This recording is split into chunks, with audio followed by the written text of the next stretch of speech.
Sound works. Yes.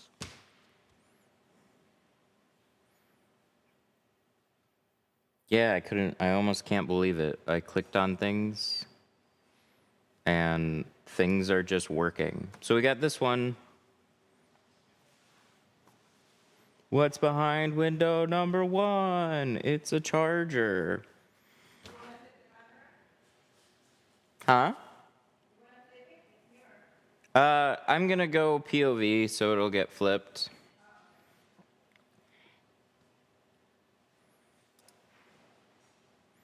This takes a little bit to find, but once it finds it, this chat has been great.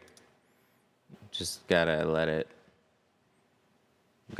do its thing for a minute.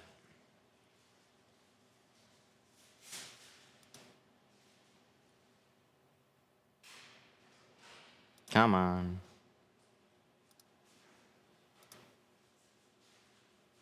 There. It did it. It found it. Okay, so chat should work. So now we can do stuff. Is that it? So this is a neck mount. This is what we use for all the POVs. So if I do back ultra wide like that, see, that just goes right there. And now I'm hands-free. Available in the TikTok shop. It like for real is though.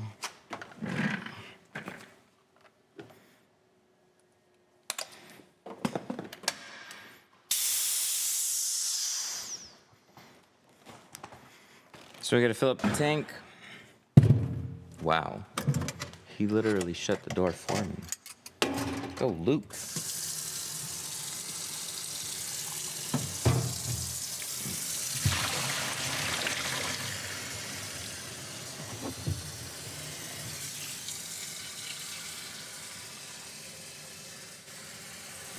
The foggers are working today.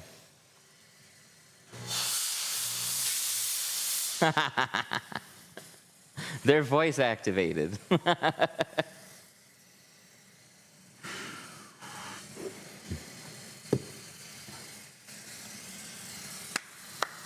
looks good. See this? Let me see if I can take a picture. Okay, can we turn fog on?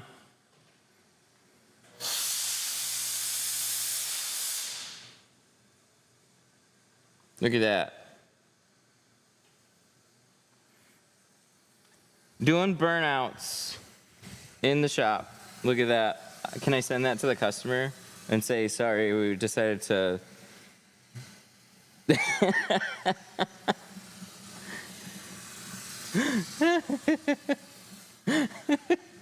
That looks surprisingly convincing. That's sick. I saw the fog yesterday and thought you messed up the M2. Yeah, no kidding.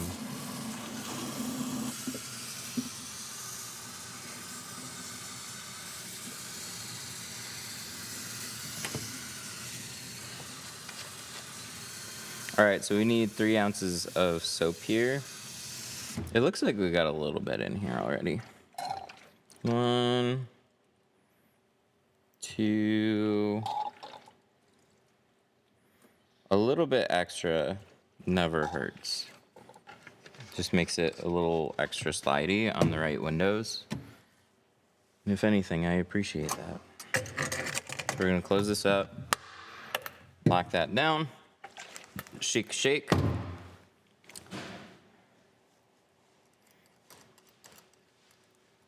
And then juice it. So 90 PSI from that thing.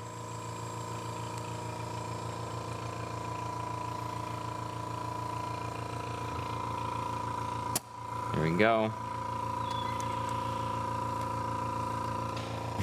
Kaboom.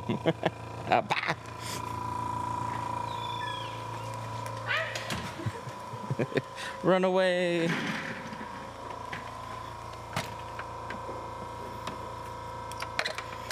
Yeah, leaving it on the keg would be totally fine. I honestly could put that, I could move the air compressor up there and then just out of the way and just like leave it hooked up. Then you're always topped off. So we're doing C2 ceramic. I backed the car in for the picture. I need a board on this side now. Do a backflip. Can't do no backflips.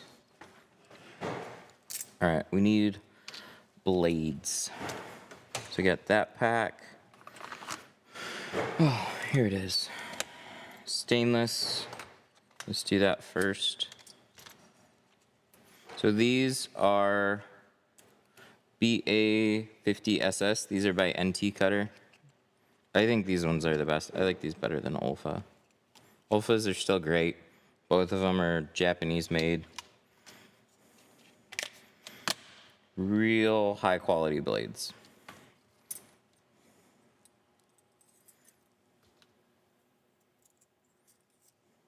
Make sure that they're stainless. They'll say it right on the blade too. See that?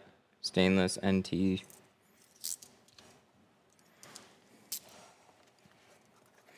And then we're gonna swap this one out too. So this is gonna be the thin carbon steel. So these are BA54P. Where can I buy those? In the TikTok shop. NT Japan. Oh, I got two here. Definitely make sure, they're so thin. Make sure you do not have two.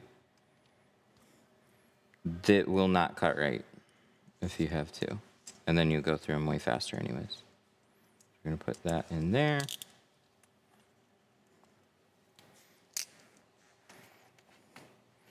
Cool, we got blades. Let's roll down some windows.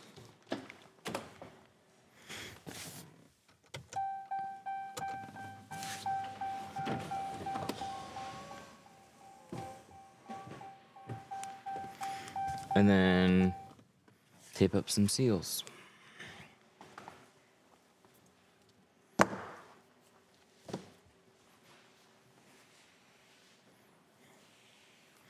Chargers are one of those cards that I'd get asked about a lot.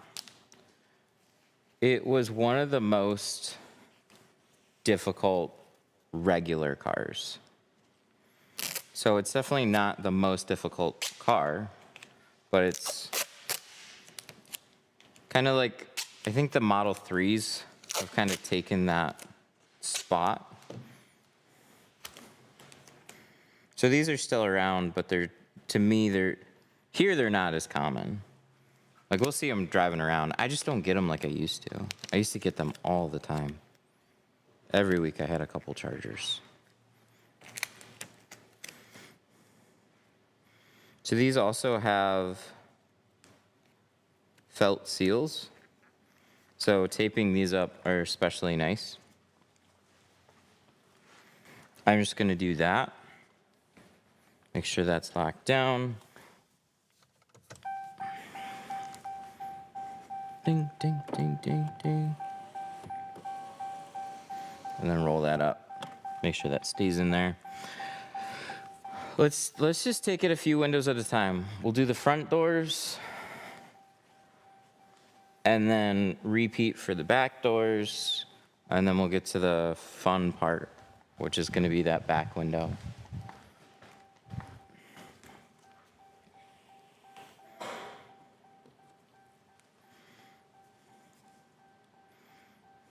This looks cool to watch. Thank you. I never had patience doing tint.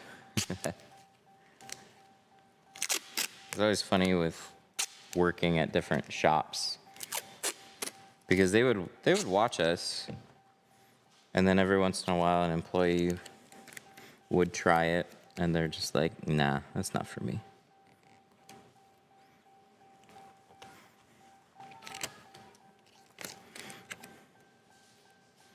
It takes an irritating amount of patience in the beginning.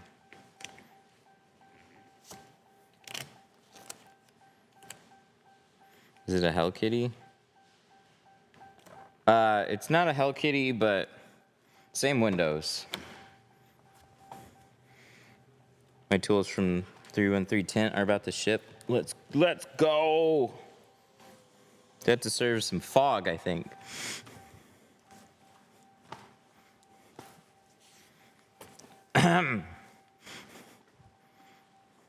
I think it deserves some fog.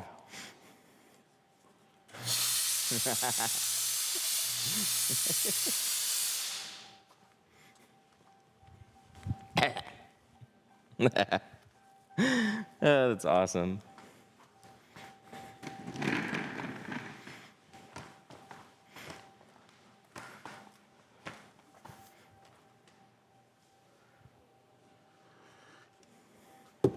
Okay, film is over there, sprayer, and then we can start cutting.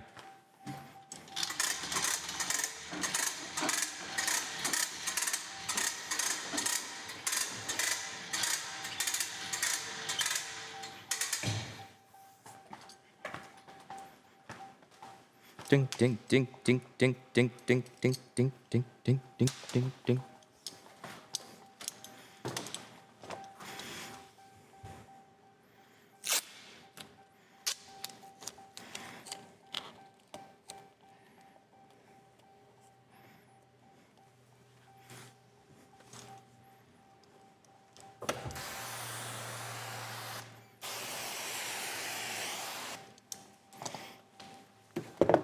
C2 ceramic is going on this one.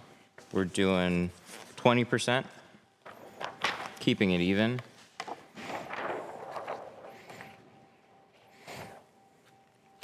I gotta remember to order C2 because I have a long roll, and I would typically take this and split it in half.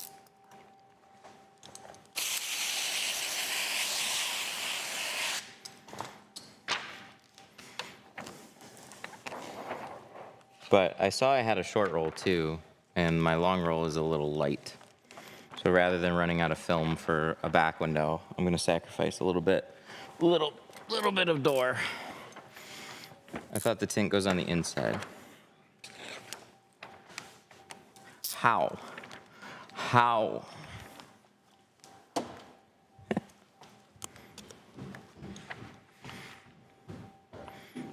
Where can I buy the... Where can I buy it without buying it online? So you can get a blade holder at like Home Depot. It's gonna be an Olfa one. It's not the same, but it works really well. The problem is you can't find stainless steel blades locally. You can still find 9mm snap-off blades in hardware stores, but they're all gonna be carbon steel. So just keep that in mind. Don't drag those across the window, you will scratch it. You will scratch it.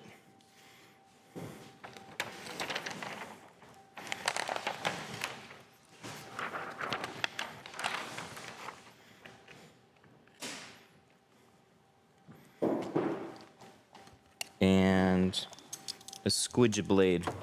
You need a squidgy blade. I don't know how you picked up the roll so effortlessly. I'm so strong. Where did I put my piercing squeegee blade?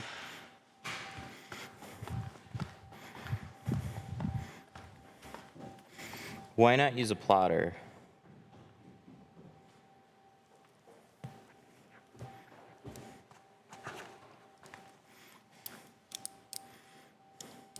When can I demo my technique for a couple days?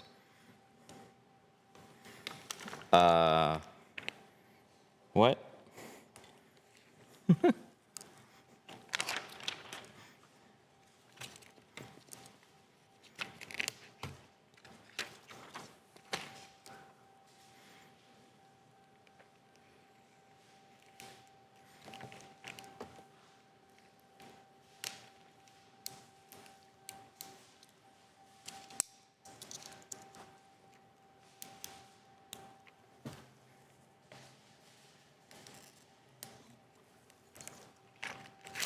There we go. Oh yeah. So we were talking about blades. Yep. Don't buy those from Home Depot. Ever scratch a window with a stainless steel blade? Yes, you definitely can scratch a window with a stainless steel blade. So if we're cutting on glass, I'm not cutting anywhere super obvious. So the cuts that I make, those are going to be like here along the side, out of the center. If I do anything, I'll round corners somewhere, and that's fine. But avoid long, straight, middle cuts in the glass if you really cut it at all. So to make this one, I'm going to take my knife. I'm going to put that much blade out. And then we're going to take our finger. We're going to like let the film kind of like relax away from the window. And I'm just going to roll it in, not directly at the top. I'm going to just stay down a little bit. I'm just trying to find where that seal is. Take my knife, and then there's this little roll here. So what I'm doing is I'm going to poke it as close to the side as I can so I don't notch the side. Just make that cut. See? Nice and straight, no notch there.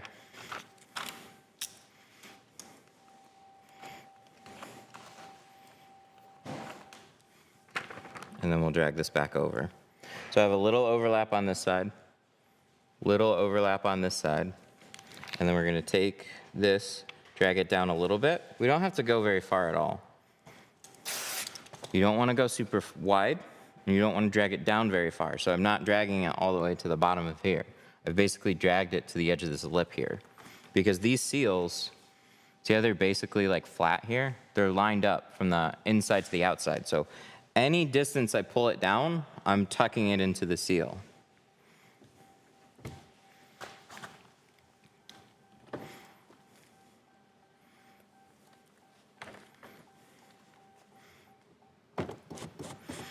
Is there any tips to repairing the glass if you scratch it? Unfortunately, no. Nothing that isn't going to take an insane amount of work. And chances are, like if it's a small little scratch in a fixed location, then yeah, you might be able to repair it. But if it's like a drag line around the entire back window or a windshield, like you're screwed.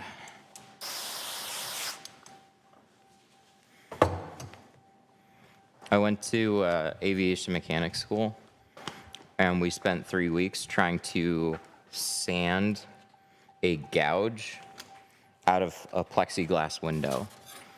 And it was like 2 weeks of sanding to do a halfway decent job.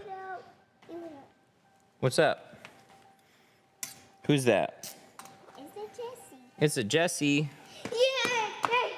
Are you watching Toy Story?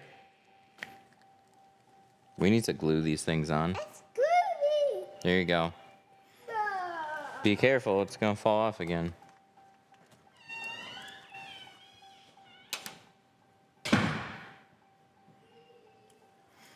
When I did a back window, I installed it, no problem, but the next day bubbles popped up. Those, so that's dirt specks, they were always there. Water was just hiding it, unfortunately.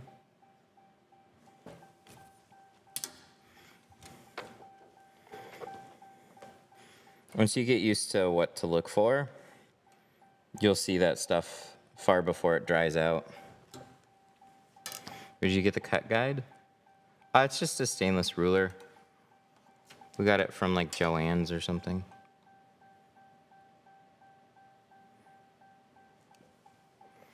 For whatever reason, all the numbers just like are gone.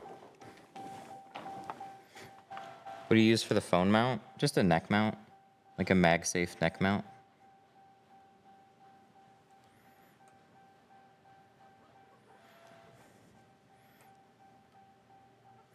You can search it here on TikTok and actually even buy it through TikTok shop.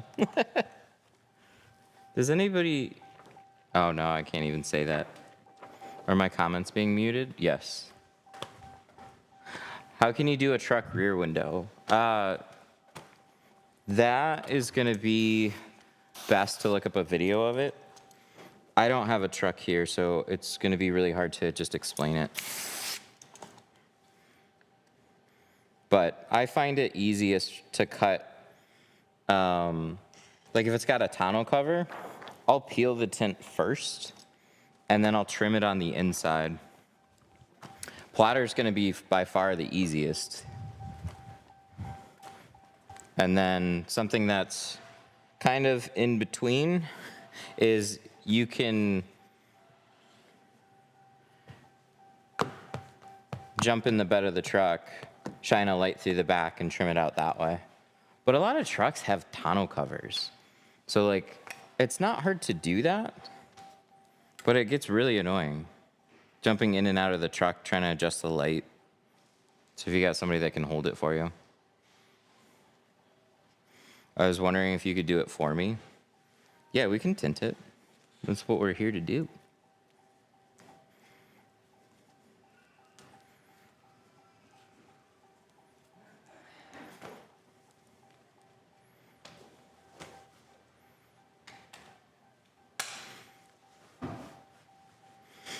You mentioned aviation mechanics school. Would you recommend it based on your experience? I thought it was a pretty interesting career field, but I didn't know what I wanted to do out of high school. The only thing that really freaked me out about the industry, so this was like 2009 when I joined. So like a lot of people got laid off. So like I didn't know that, and I joined, and I was going there, and I asked some people that were there. The thing that sucks about aviation long term, just as a mechanic, is that you start making good money, and then eventually you're less useful. If you do it, become somebody that certifies inspections. So start as a mechanic and quickly like move into, like with experience and testing and stuff, you can become certified to do the inspections. That's where you're basically invaluable. You're not doing the hard work. You have to inspect everything and sign off on it. There's so many layers to aviation mechanics. So it's like it's got to be written in a certain way. And then you can do, you can approve people too. So you can do like class interviews and approve people or whatever. They take like testing, like mechanic license testing. They'd make good money.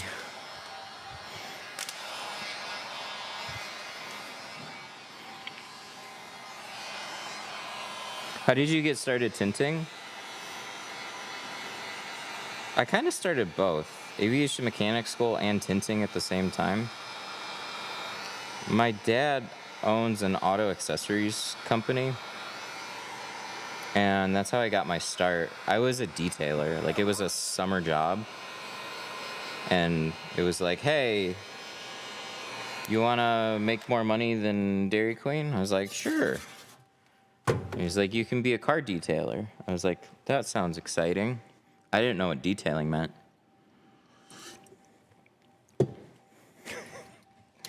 Why does how did detailing even come about? Not like the service, but the actual title. Because we're tinters. And like coffee people are baristas. Car cleaners are detailers. Shouldn't they just be car cleaners? It's not fair.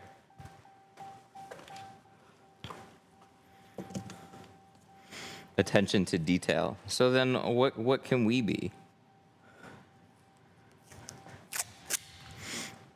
I know attention to details, but it's just like, it's funny that that became Like detailers is what they like.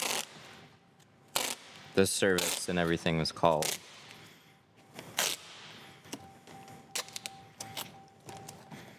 Installers. Yeah, but it's detailers. You could understand very quickly, but installers could be remote starts, like techs or whatnot. Or what? We're polarizers.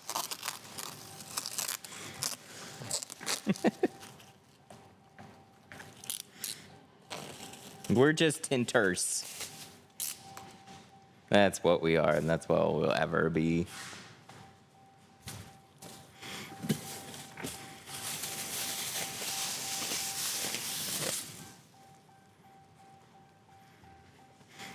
When did you decide to take it seriously and open up a shop? I avoided opening a shop for a long time. I always wanted to do more like video stuff. But I had to kind of open my own place in order to do that. So 2020, you know, literally right before everything got shut down. Good timing. Signed a 2-year lease. So I got a good deal on this place. 2 years go by, market goes brrr, and then my rent goes up $1,000 a month. Good timing.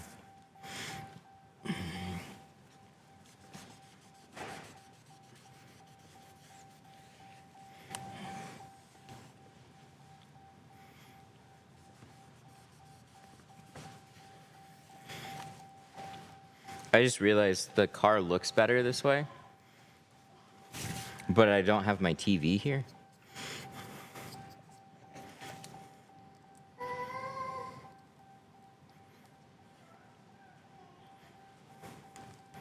So it's harder for me to see everything. Why do you have it stuck to the outside while you're cleaning the inside? Because it's a glass board.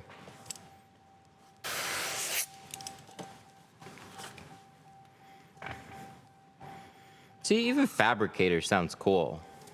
Like you're not a builder, you're a fabricator. That's what I mean, it's not fair. I'm a tinter.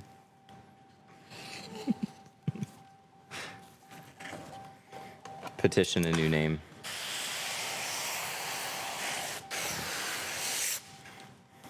We're an auto vision specialist.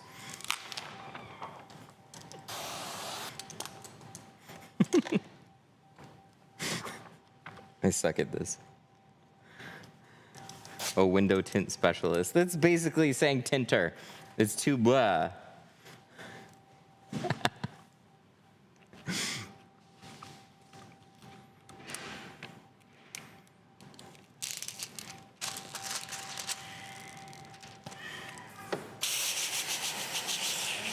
Digital creator. Yeah.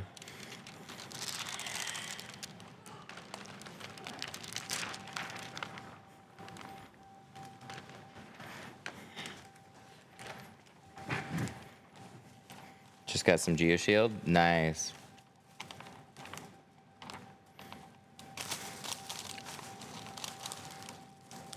Yes, we are preventing damage to skin and eyes. Now, sum that up in one word and make it sound good.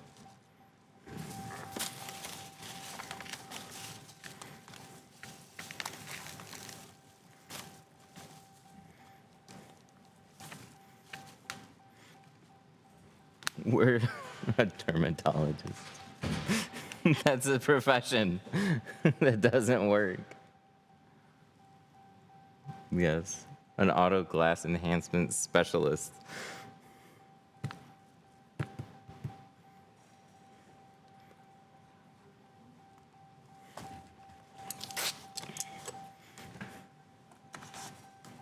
Is that 35 or 50%? This is 20. It looks light.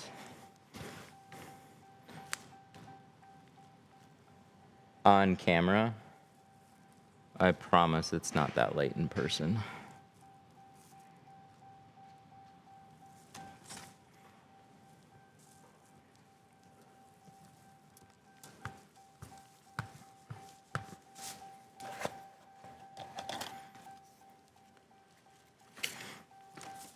How dark? So legal limits are nothing but the top 4 inches. Unless you have a doctor's note. This client actually is about to get a doctor's note. And then it doesn't matter. Like it genuinely does not say if there is a restriction or not. It's just you can get tint.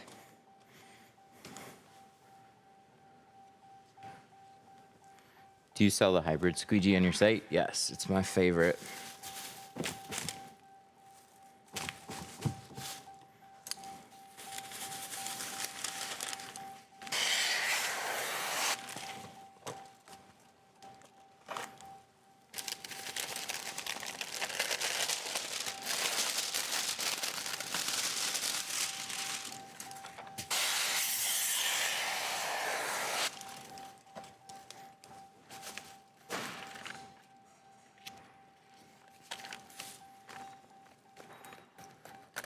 Window film artisan. Nah. Artisan can be confused with so many things. See, whatever it is, it seems like we gotta preface it with like 5 things. So that's why everybody says tinter. But I think if detailer wasn't a word, trying to come up with detailer would feel the same way.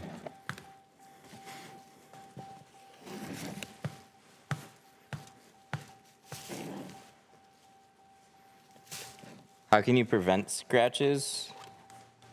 I heard you can sand them down. The cards?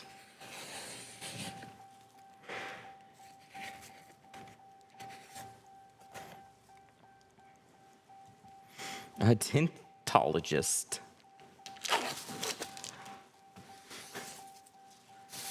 Yeah, exactly. Without detailer, you'd be a car cleaner. I know. So, what can we be?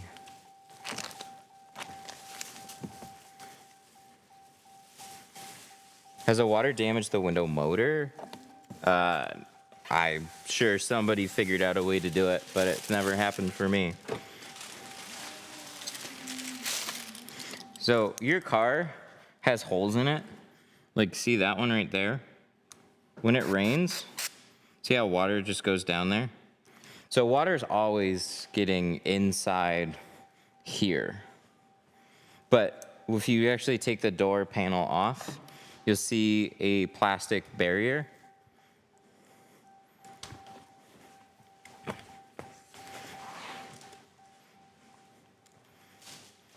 Do you need to be certified for window tint? No. I mean, yes. You need to come here and be certified here for the small fee. This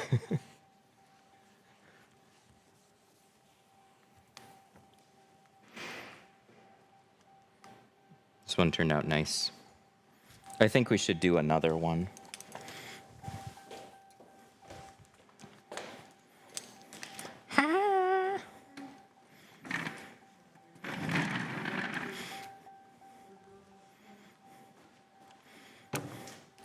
I messed up doing a windshield. Yikes.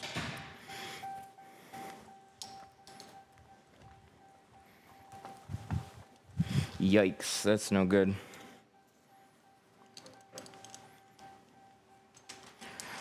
What different situations would make you use a different triad squeegees? It's really personal preference. They have a lot of colors and hardnesses to give people options. Some people like a little softer, some people like them a little harder. So find a color that you like. Even just get a color, like they're all so similar, except the orange ones. Orange ones are the only ones I like actively don't like.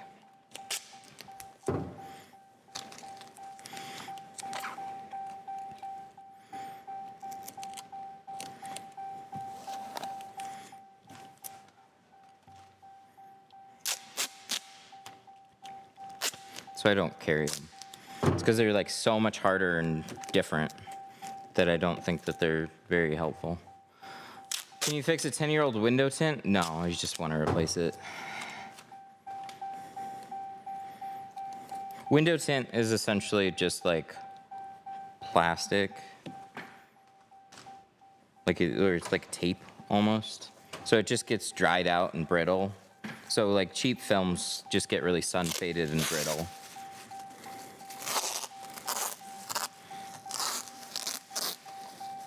It just gives it a little bit more bite. These panels have some sort of dressing on them. So even the sides, like look at that. Like fucking nothing wants to stick to this. What kind of insurance do you need to open a business? A lot of people just get garage keepers insurance, but you're gonna want to talk to like an insurance agent. So the door panel is called panel guard. And the other tape is called seal guard. I've been talking to a lot of tape suppliers. I'm trying to get it stronger. They don't understand, but I'm making them understand by being incredibly annoying to all of them. Oh, just get this other tape. Well, fuck you, that doesn't work. I've tried that. When would you shrink the film? When the glass is curved, which is like all cars. So just all cars that I'm doing, I'm shrinking film. Did I shrink this side? We should double check. I feel like I didn't.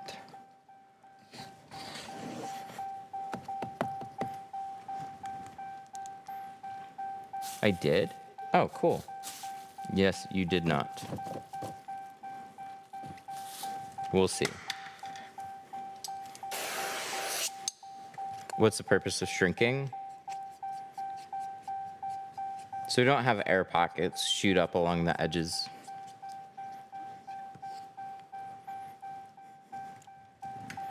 Do you ever use a clay bar? Yeah, I use clay bars. We're just out. You definitely did shrink it. I'm too lazy to go check right now. So I'm gonna clean this and then hopefully I did. If not, I'm gonna shrink it and then re-clean the inside. Got my order and the free shirt from the stream the other day. Awesome. If you're on TikTok right now, this is real. We have 5% off in the store, and then if you order today during the stream, you get a free shirt.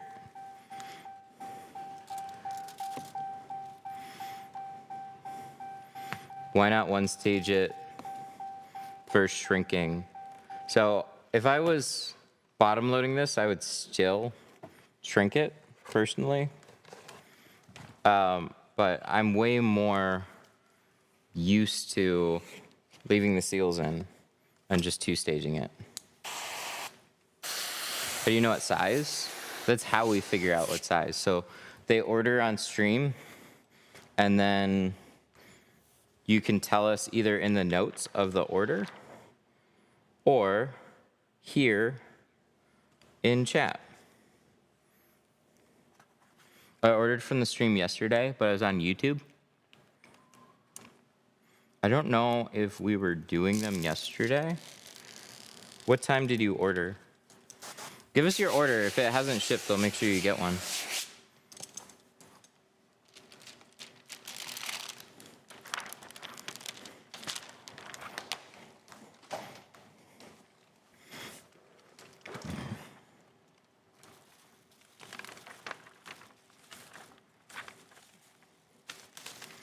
What's the best practice for my car before handing it over to get it tinted? Dude, I'd just like, for me, nothing would bother me unless you went mudding. Then I'd say maybe get a car wash beforehand. People will, like tinters just appreciate the car just being kept somewhat clean. But you don't have to go and like thoroughly try and clean windows or anything. Glass cleans up very quickly. It's everything else. It's like, don't leave a baby seat in the way, really. I would remove it. Like, that kind of stuff doesn't bother me, though. Did it ship? Did you get a shipping notification? Yeah, you can definitely type the order number. Why don't you remove the door panel? I just like leaving people's cars alone. If I can do the same thing without having to take everything apart.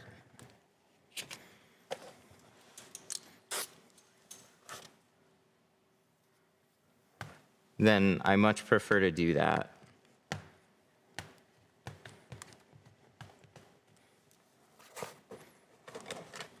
It was during your stream yesterday. If you don't have an actual tracking number yet, or if it says it hasn't shipped yet, 25246. Okay. I got that. Watch this. Kabah! Sweet. We will find out. Do you 3D print them or hand cut the film yourself? 3D print them. That sounds fun.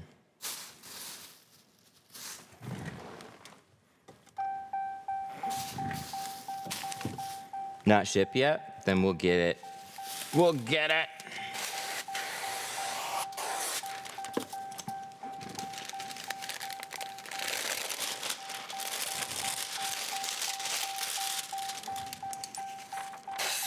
This is a charger.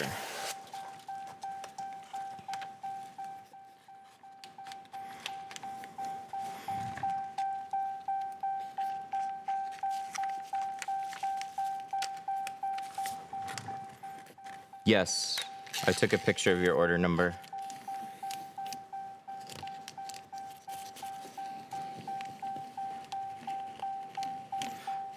I got my windshield tinted, but there's scratches around the mirror. Should I complain? I mean, it bugs you. Absolutely.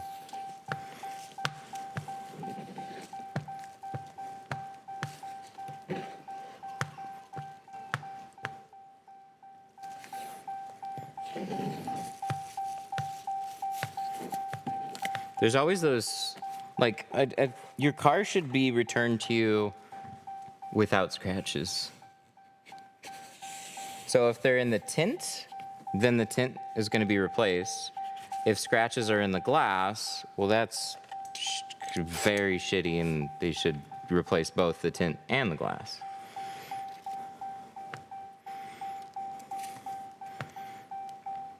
There's a lot of installers out there that just treat everything like it's just in and out. How fast can I get it done? How quickly can I print the patterns for your car?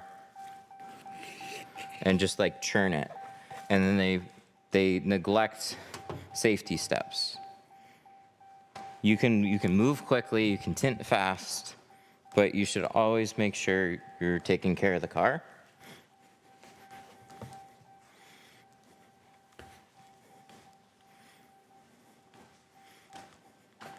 The scratches are in the tint. At least they're that. Then the glass doesn't have to be replaced. But yeah, the windshield is always something that you're looking at. So like, it's just like, would you go there again? So you sell that car, you get a new one. Would you go there again, or would you start looking for another place?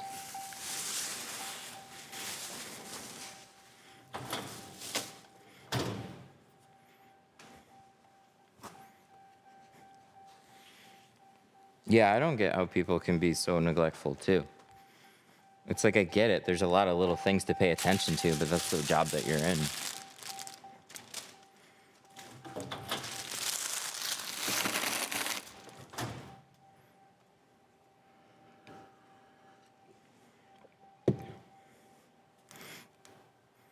Yeah, the order number is just an order number. Like, Nobody can do anything with that number. It's just a reference number so we can look it up.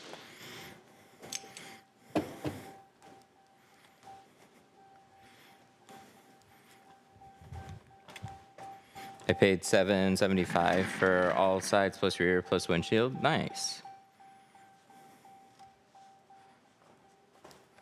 How much did you charge? So all the sides and rear on this one, $350.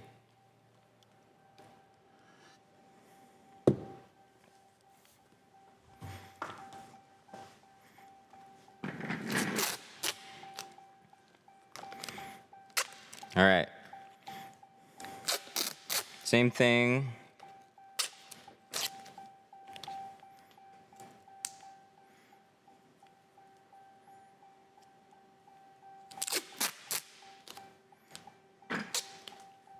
Have you done any PPF in the studio since expanding it?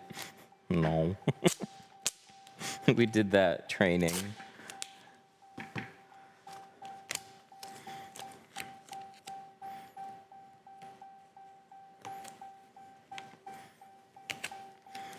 $350 and you're kind enough to have video evidence of a beautiful job? That's what I'm saying. Fucking, we can't be cheap enough right now. Talk to people that we've been getting inquiries from, and dude, we get beat up like everybody else. Thanks, I got 3 other quotes. And it's like, fucking, yeah, I know.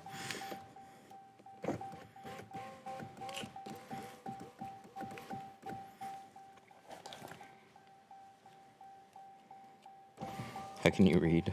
I learned. I was homeschooled. Can you tell? Probably.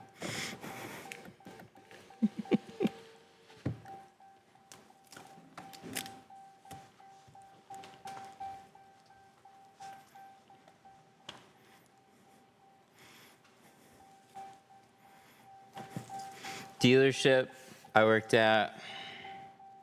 See, I'm torn. Do I tear this tag off or do I keep it? Oh, is this blurry? Hang on. Which one are we? This one? This one? This one? Is that better?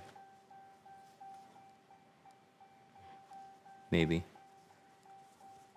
Okay. Okay, let's go tape the other side.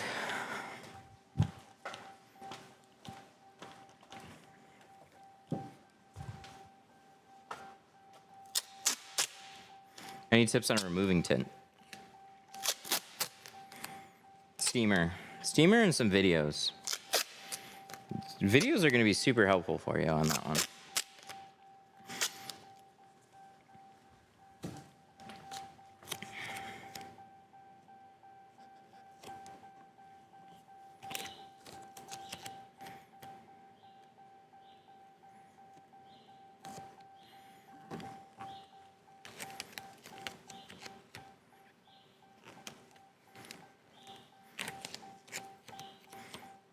I know, but they're like GeoShield towels. I don't want to tear the tag off. This is definitely a game. This is the new Tinter game. It's out on Switch 2. I got one early.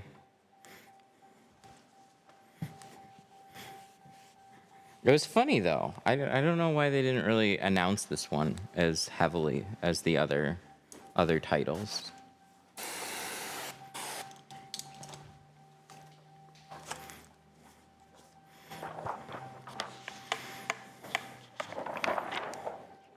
Dodge does have felt deals.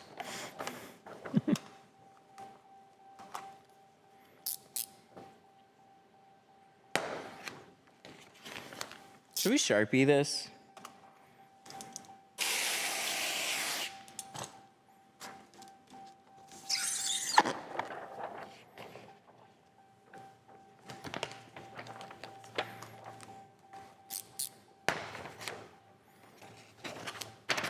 Where do you get the blade for cutting the top edge? TikTok shop. Actually, they're in TikTok shop, but 5% off.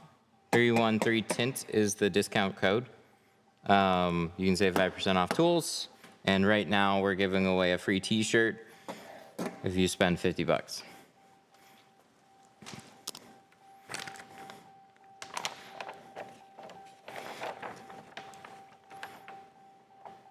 Not a fun card to do.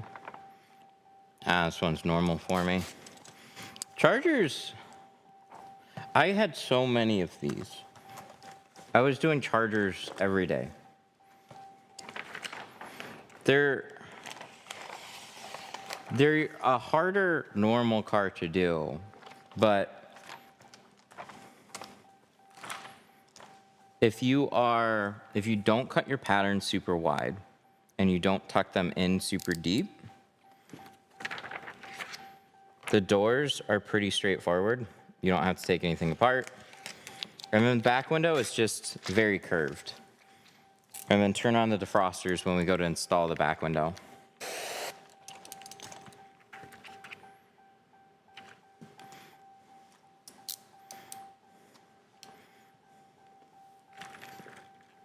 What's in the spray? Tint slip.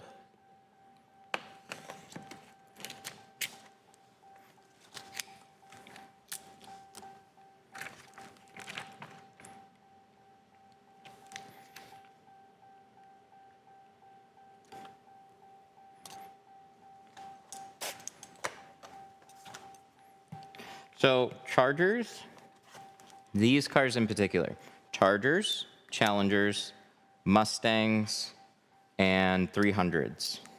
They all have thick defroster lines. So when you tint the back window, you get these air pockets that pop up along the defroster lines. Some of it has to do with the way that you shrink, and some of it just has to do with thick-ass defroster lines.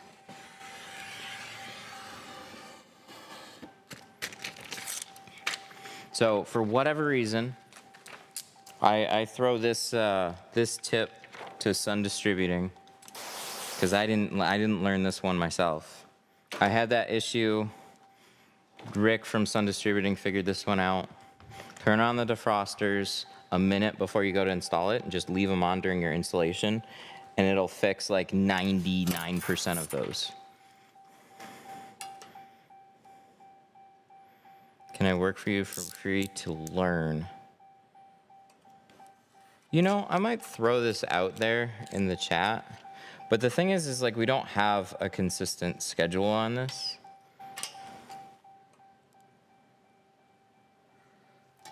I might throw this out there to just have somebody come in and hold a camera while we're doing streams.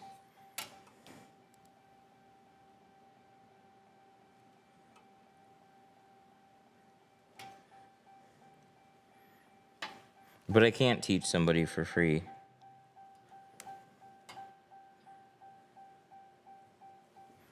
It costs time, it costs film, it costs everything. All the things. That's something I didn't really understand for a little while, but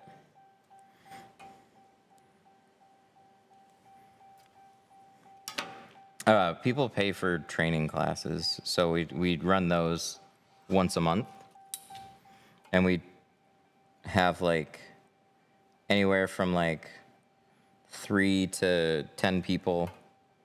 No, 3 to 8 people. Sorry, we maxed out at 8 people. I'm glad we did that on the last one. We've had classes with like 11 people. It gets crazy. You don't use the clay bar anymore? Not as much. We just don't have them in stock right now. So I have a couple left, but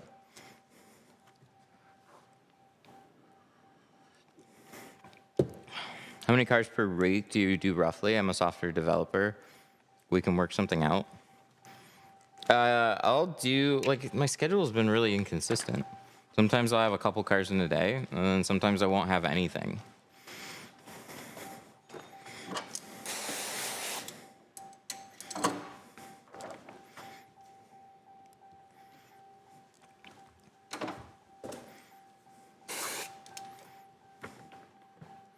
What's the website? I want a t-shirt. It's TikTok Shop. 313 Tints TikTok Shop.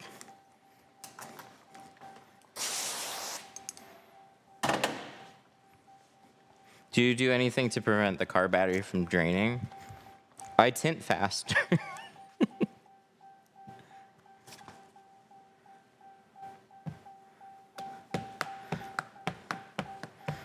It's not so much that we can't know the basics in a few days, it's practice on all the various cars that's needed to become proficient.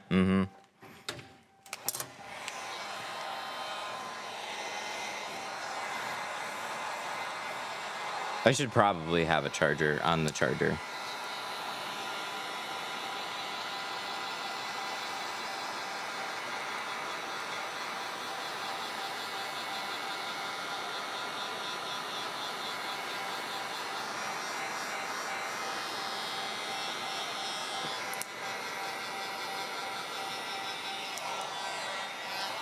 Do you do construction equipment? I never get asked for it, and I'm so happy about it.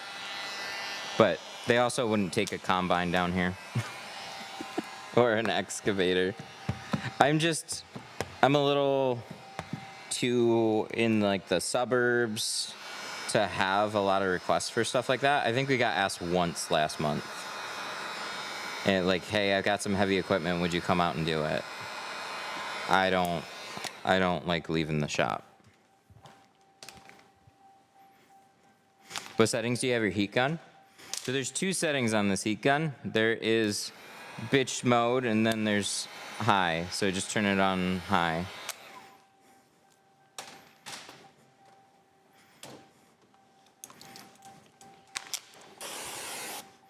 Why do you shrink like that? Because it's fast. It's fast and it's really even.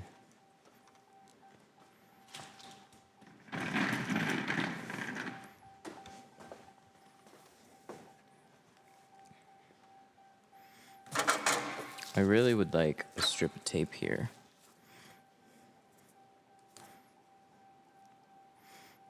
How long are you going to be streaming? Dropping off my car at 2. Are you my 2? Your 2 o'clock appointment today? Like for real? What car? The Subaru, right?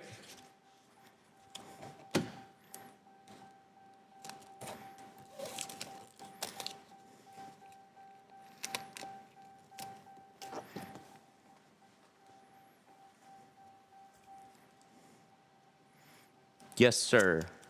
Hell yeah. Oh, that's cool. Well, now I feel like we have to stream it. I got kids here. I'm going to try to stream your car.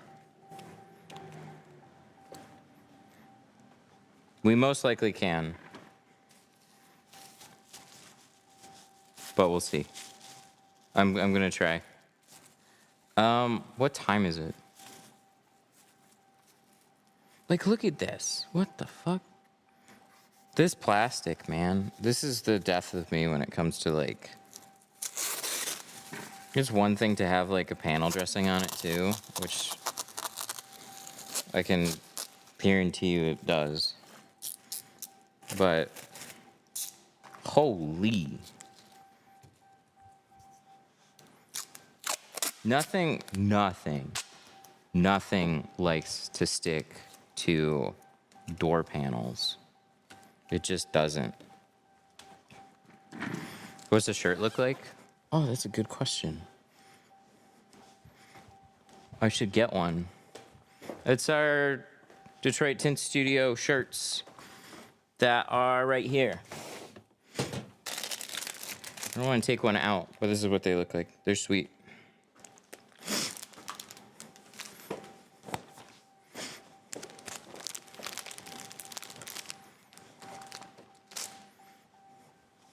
Okay, so what do we need? We need a blade. We gotta do some quarter windows.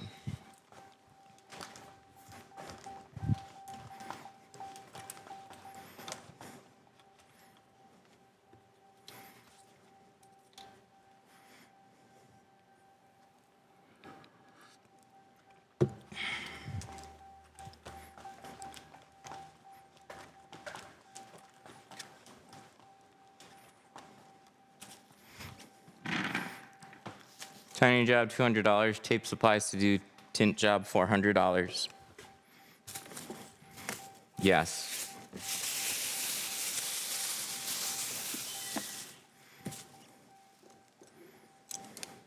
You know where this stuff came from? This came from chat. Chat gets really upset if we don't tape and cover panels. They think we're destroying cars.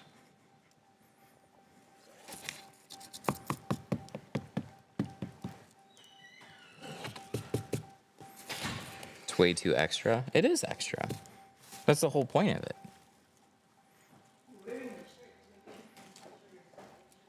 I'm shy.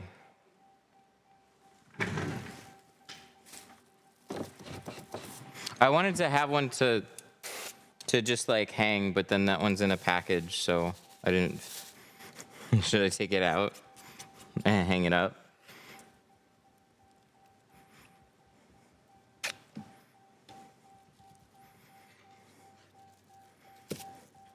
Detroit Tint Studio. We do too much on everybody's car. That's the point.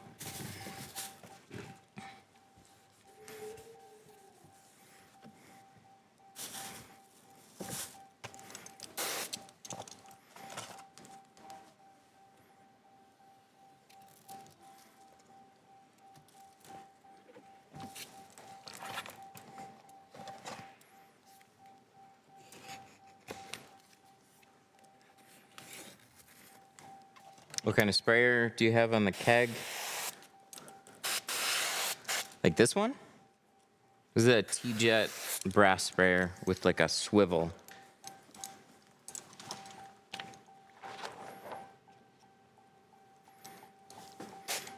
Does that dinging drive you crazy? What dinging? Isn't that tinnitus?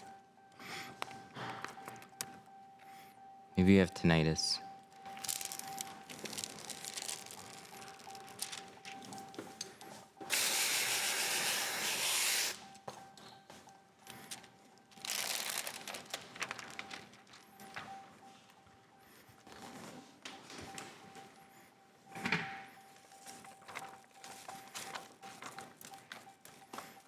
The gaslight is crazy.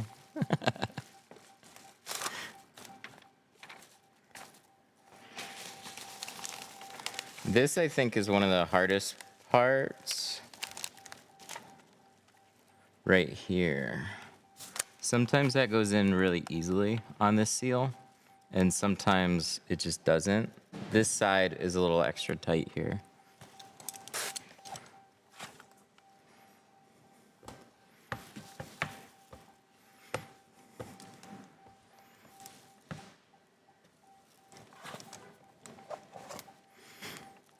If it's extra soapy and you keep that flat, give it a little wiggle, like a little like. Do you prefer the cone tip? You know, I've had exclusively the cone tip for a little while now. They're both perfectly fine. If I had to buy one, I would buy the cone tip.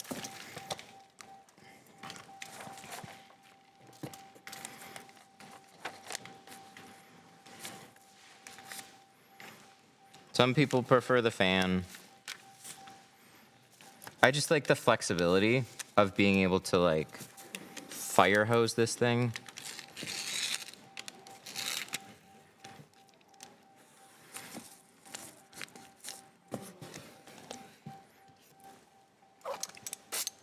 So like this here, see how it's kind of like rolled out? That should lay in there fine. But if it pinches anywhere, you're gonna crease that. So I'm not gonna sit here and try and just like push and push and push. I'm gonna take one calculated swipe here, start here, and just look to see if it starts binding, and then let that all kind of go out together. Some of it's just the air that piles up. So they're seals, so if you kind of like pull the seal back, let that air out, and then just start at the top And then just keep that going down, force that all out. And as long as you had enough soap there, you should be good. Get most of the stuff out. Then we're gonna give some nice, firm, even passes. Get even more water collected there. Press out as much as we can. And then we'll pull the tape off and let this dry. Nice. See all those little like fibers there? That's what it keeps out of my work. This is not a very dirty charger.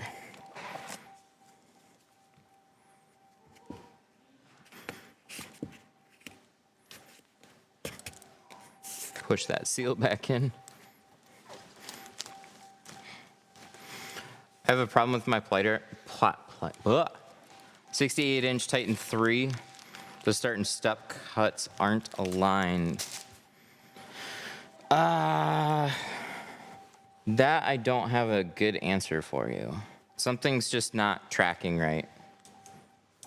It's either tracking or if it's just slightly off, it's normal to have it off just a teeny bit.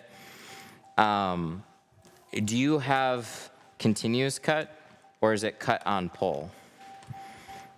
Because if it's continuous cut, it tends to bunch the film up.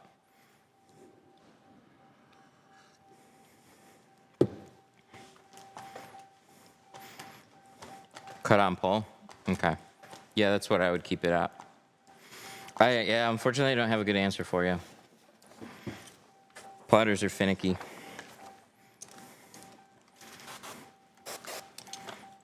Make sure the pinch rollers are tight. Make sure that the roll has kind of been like tamped down. So like this is as straight as possible. And then I'll just roll out a section and like and then engage the pinch on it. The pull lever thingy. Oh, it's like a millimeter? Yeah, then that's nothing big. That's normal. Some plotters have settings so you can actually do a continued cut. Also, it's worth looking at your software. Some softwares have settings that you can continue the cut a little bit to help connect those points. Because what it's doing is like it's staying fixed at that point. And so what it should do is just continue the cut on both sides to make sure that they connect and overlap. I think on the Graphtec that's called like tangential mode, some shit like that.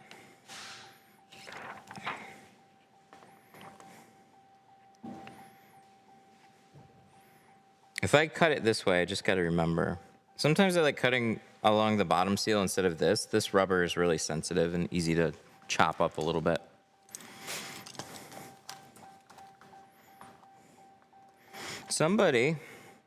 Oh, you know what? I think it was the same guy. I think Rick taught me this one too.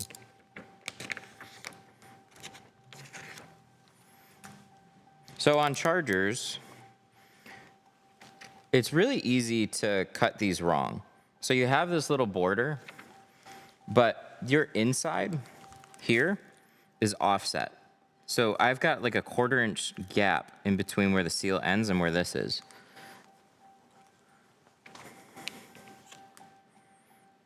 So instead of just cutting it wide, like it's wide on the sides, but then the rubber kind of pinches in on the top.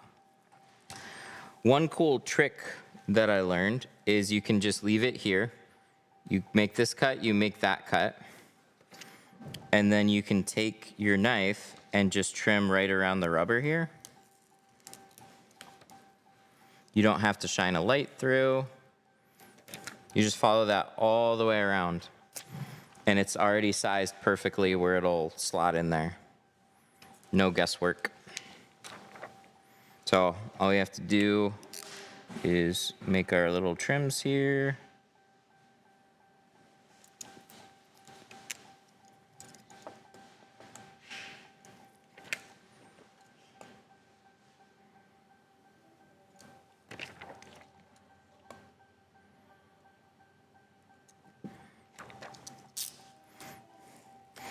And if I shrink it, I gotta shrink it on the side because I flipped it sideways. You don't really need to shrink this one, but I will. I got it done yesterday. Guy told me it was water bubbles, they would go away 2 weeks. If it's water, it'll go away. If there's air in there, it needs to be worked out. Yes.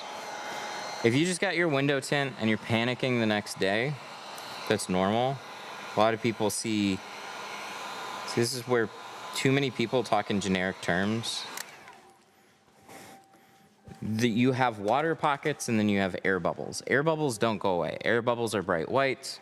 They're air. Water pockets are like harder to see. But you'll see a lot of little water pockets initially. And then those dry out and disappear. What can be left behind is any dirt. And then that creates little air gaps. Or if they just left air pockets behind, those don't go away. So that's all the white, like contamination spots that you'll see. So if you see that,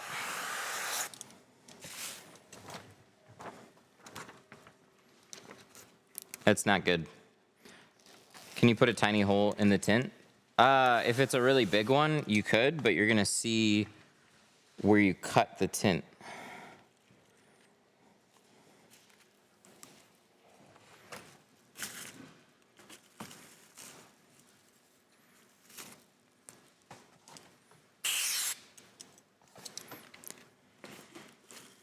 There we go.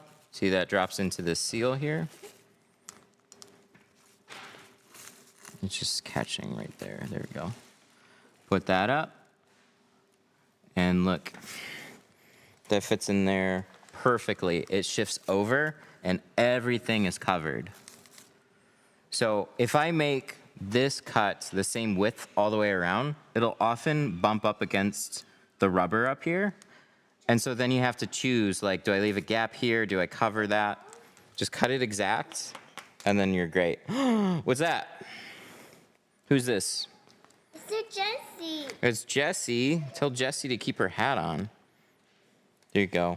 Oh, and this. This.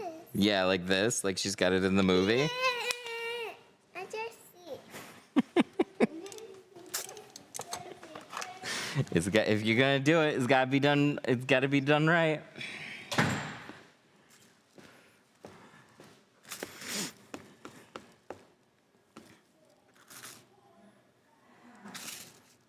Tint Jessie.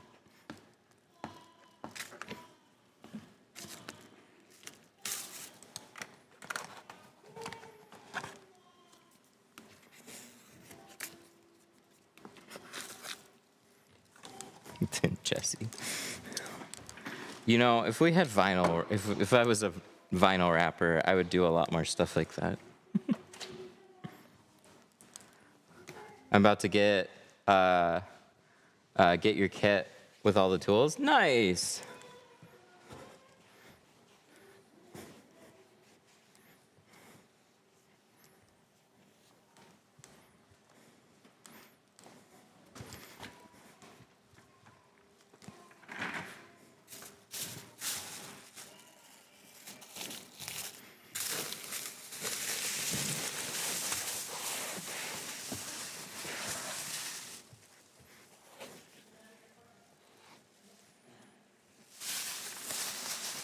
Should have went dark on the charger.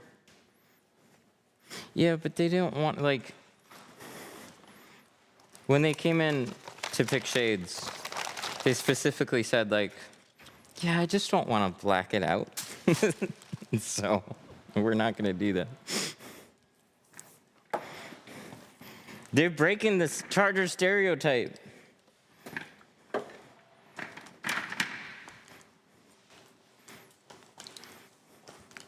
20.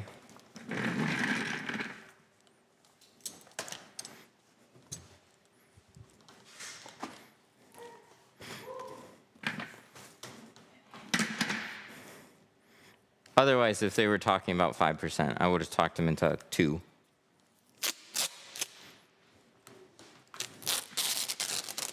Oh, the year?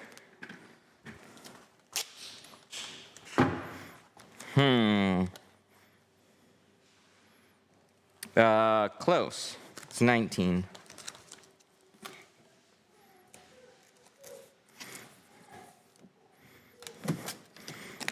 Would you put a note on the order for the shirt? On your cart, you should have a little note section there. In like the drawer that slides out, there should be like a note thing, I think.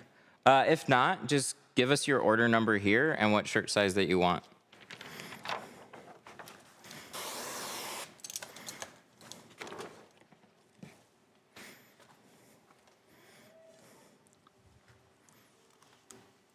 Oh yeah, door cover. Let's grab that.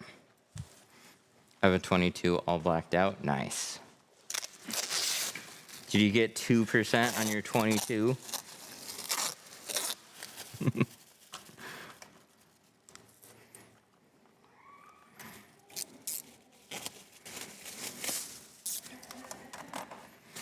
You've been following since the glass shop? Oh, dang, yeah.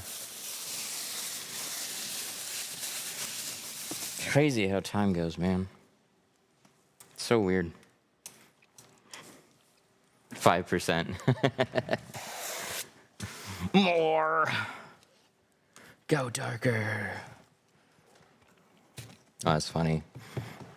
People would often say like 5 or, hey, I got double 5. So it's now fun to talk about shades darker than 5.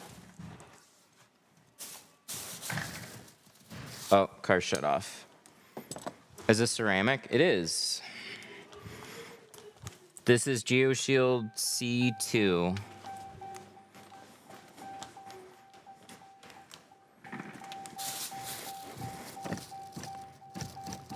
I think they should have called this one C4. Because they have C2 carbon, so it makes sense that they called this C2 ceramic.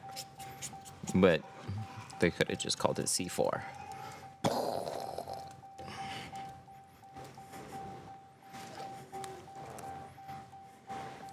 Have you ever heard of traveling tinter? Yeah, of course.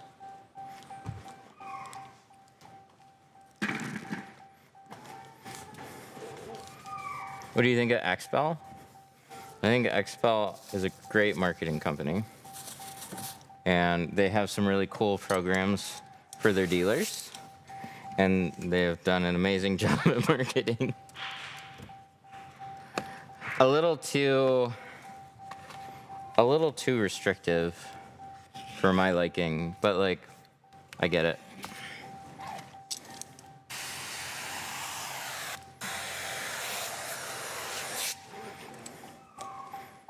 They did some really shitty things to some people that supported them early on, which is very annoying.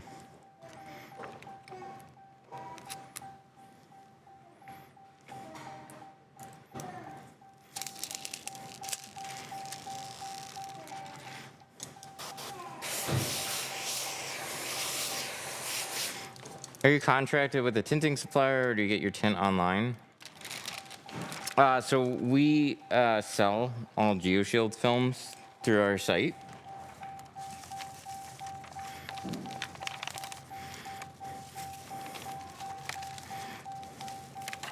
Do the shirts fit small or big? I think they're pretty accurate, and then just like most shirts, when you wash them, they'll shrink up a little bit.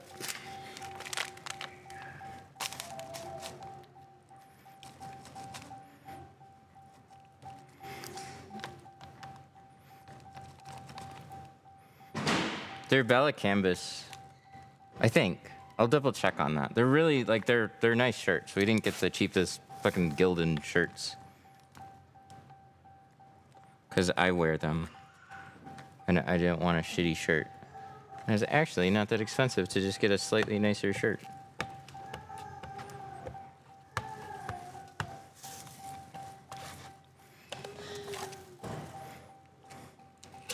What material should I go with as a beginner tinter?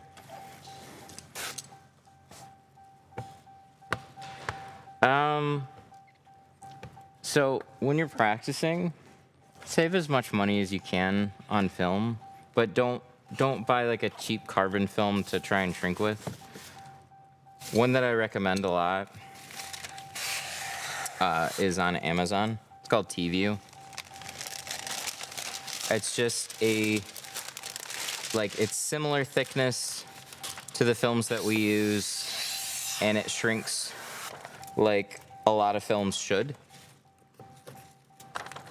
But when you're actually installing on customers, you use a good film. There's no reason that you have to use some like beginner brand.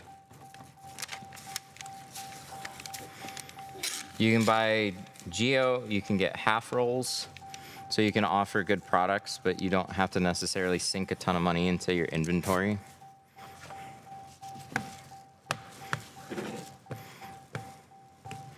This is a big reason why I like them. It's like a lot of appealing brands. They have territories. They have like a restricted dealer base. They have minimum buy-ins. But it's like, dude, I just want to offer like a good product to my customers, and I got to get started somewhere. But the other thing on that is like, you want a film brand that you can grow with, and they're absolutely that type of a film brand. It's not like a Tint Depot,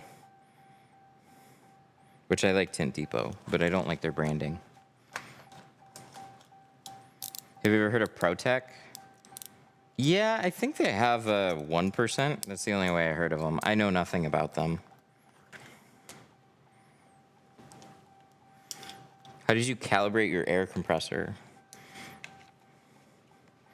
I don't know much about air compressors other than like you turn them off, turn them on, and this is the one that I have.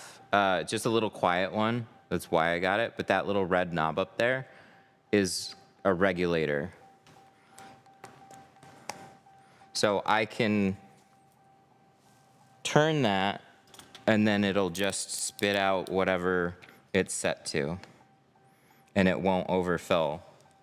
So it'll always refill the tank to 100%, but it's set to 90, so it's not gonna fill my keg past 90 PSI.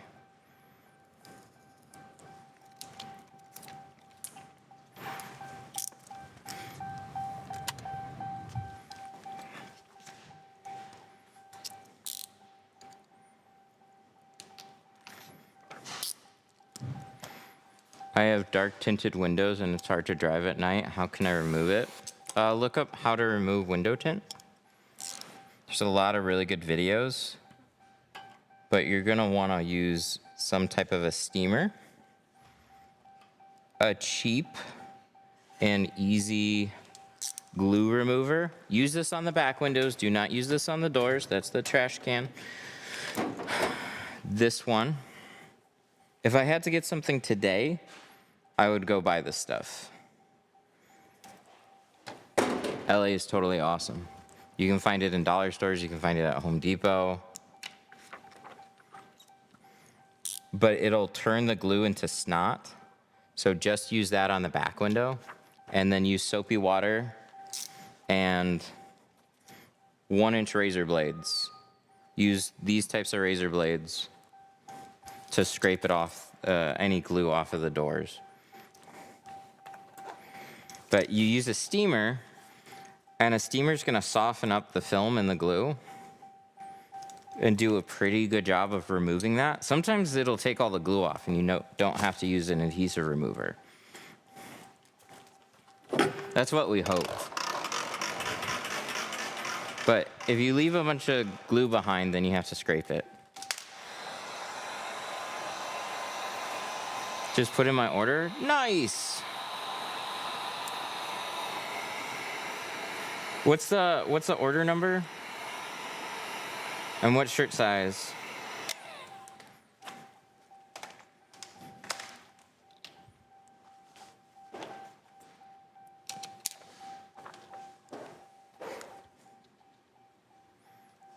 Those are the good removals. Yes. Those are the best. I love those removals. See, I'm so razor blade ADD. I have one here. Adhesive remover from Harbor Freight Tools or Home Depot. No, get LA's totally awesome. You can find it at Home Depot or dollar stores, probably other stores too. For all I know, Walmart has it now. It's good stuff.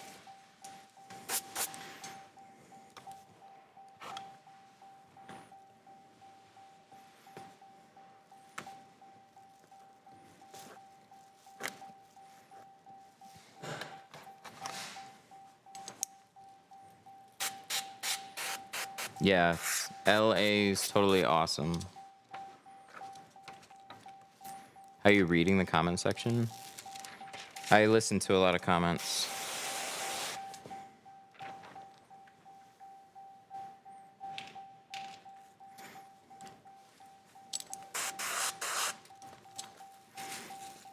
This is the best robot voice that I've ever had. I've gotten used to it.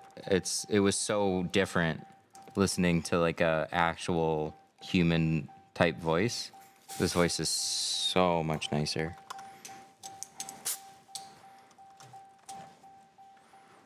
I don't have a problem with driving at 5% at night. That's cool.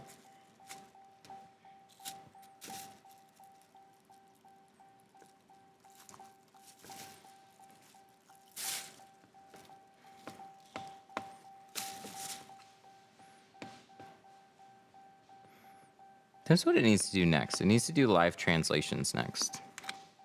It does not do live translations.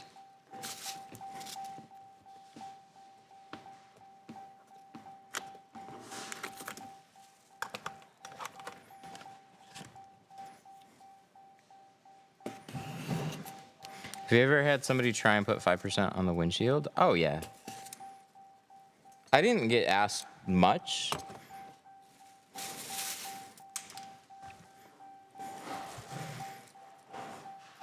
But there's definitely people. Certain, like when I was tinting out in Pontiac, yes, definitely. When you're doing like low paying jobs, they often want very dark percentages. I asked that you read my note on my order though. That's the stores. Somebody left a note on their order. They want me to read it.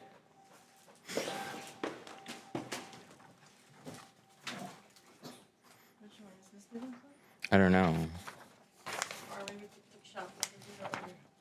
No, I think it would have been through the store. But does this not show notes? Oh, I guess we should figure that out. Did you see a note on an order? No? That's why I asked for an order number. Do you have the order number?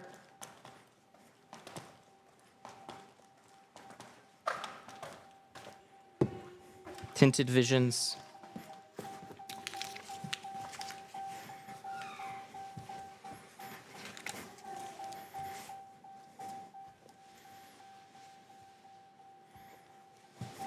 We're shipping some stuff out today, so if you guys need tools and you need them shipped today.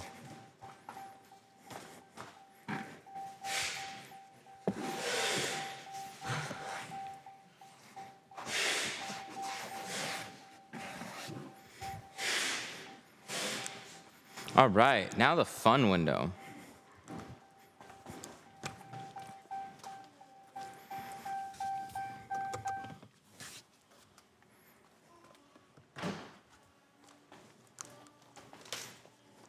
There's a sale on your site. Yes. 313tint.TikTok shop. Use this code 313tint, and then you'll save 5% off tools right now. And then during the stream, if you place an order, leave it in the notes section or tell us on stream, and you can get a free t-shirt.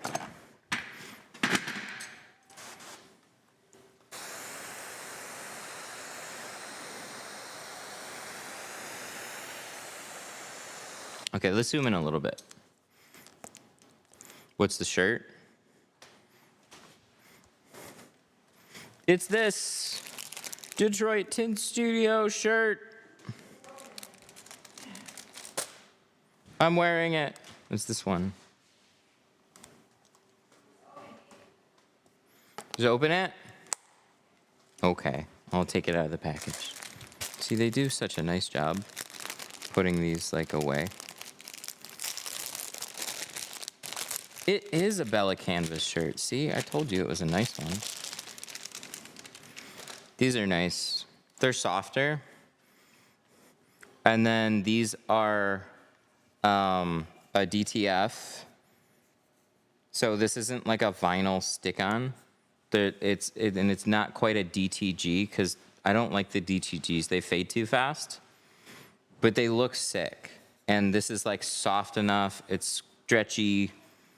They look good. Comfy shirts. I like them a lot.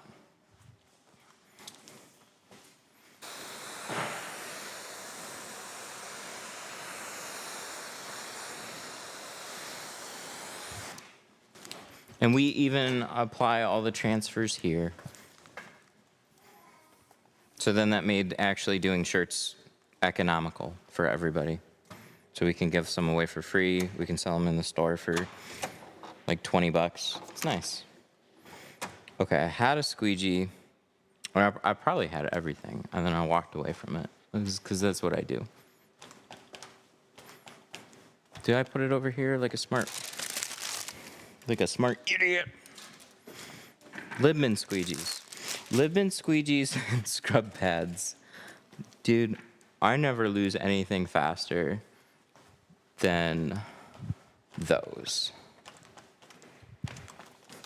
I probably piled it up somewhere in here, though. Oh, here it is. I literally put my jacket on it. Okay. But where'd my scrub pad go? My new one with the black. There it is. I found it. Tri-Edge has new black scrub pads.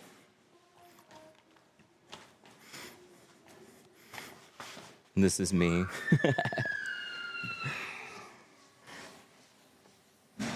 All the freaking time. So when I was mobile, I had a tool cart, and I would keep all the stuff. And it was like, I wouldn't set it down anywhere other than my tool cart. So it was always easy to find stuff.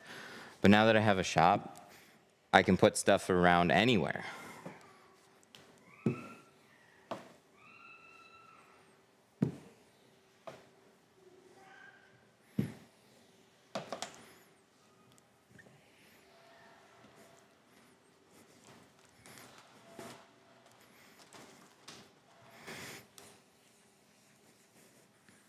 Are you a detailer?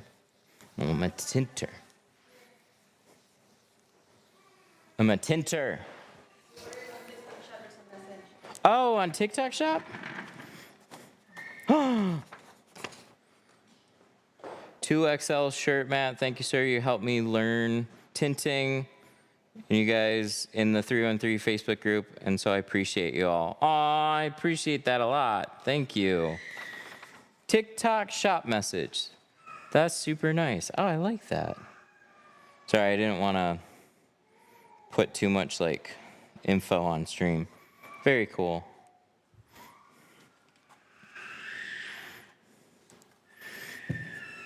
I want to like hang that up somewhere now.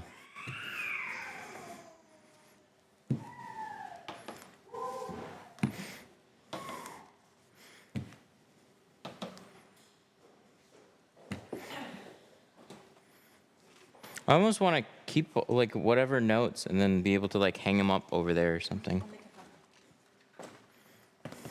Thank you. This is like my little memorabilia area. So like tint whiz and note and stickers, and I like it.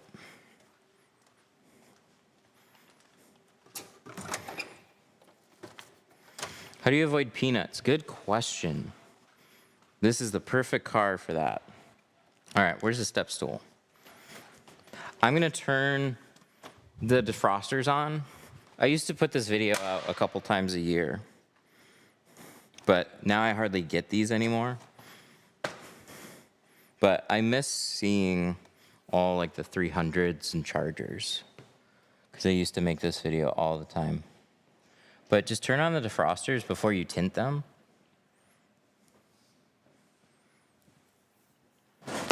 Oh, we need some grips on that stool. Okay, I'm hanging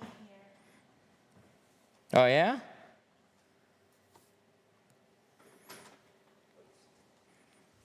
Thank you.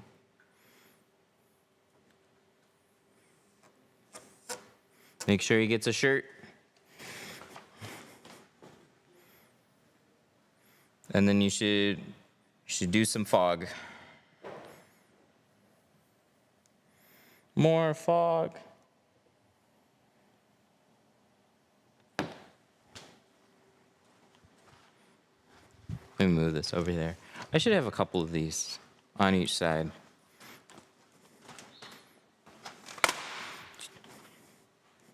Do you have to use the glass aid tape? Will I scratch the glass if you don't? You don't have to use glass aid tape.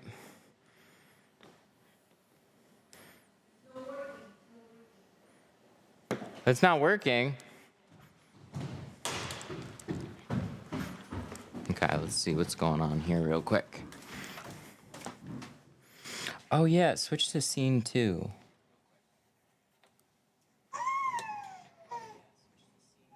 Okay, let me turn this off.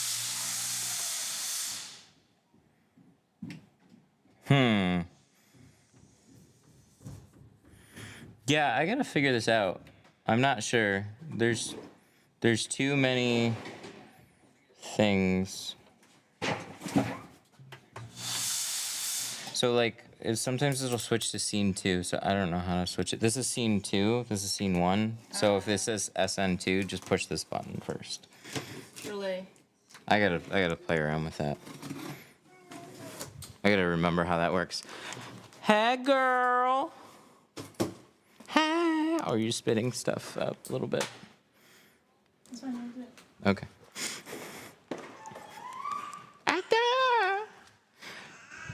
Do you want me to bring the thing so she can crawl around?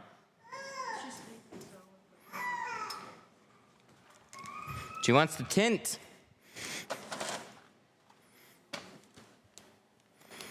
You don't have to use glass aid, but you should do something that keeps blades from dragging along the window. Because even with stainless steel, it's just dicey now. Glass is way more expensive than it used to be. You almost always will see a very faint line. So I snap blades, I use stainless steel. But when you're carving out the back window, the thing is you're dragging your knife along a black area and scratches are white. So that contrast makes them really, really show. So if it's a light, faint line, most people aren't gonna notice it. So a lot of people do it and they just get away with people not noticing. But all it takes is for that pickier customer or that type of lighting on a certain day.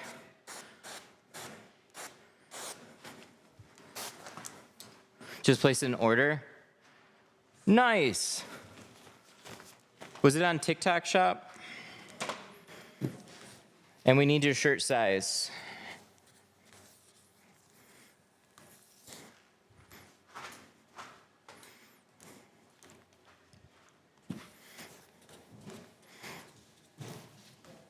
Oh yeah, she's in the chat. She's got it. Large. Nice. Me too. What's the dryer sheet do? Good question. So when we're shrinking, it'll be easier to show and explain what that does. but you need some type of like medium in between the film while you're shrinking. It acts as like a tack surface.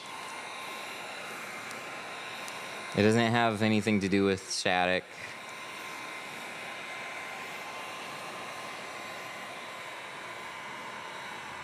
But you'll see.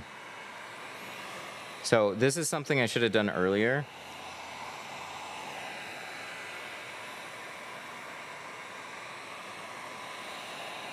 But we're just heating up and drying this out quickly. It's good to do this and then work on the doors. Then I don't have to stand here with a heat gun. Order 25266. We got it.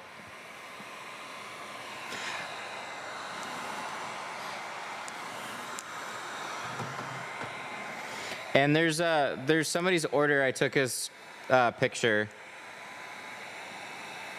I don't know if I got a shirt size though.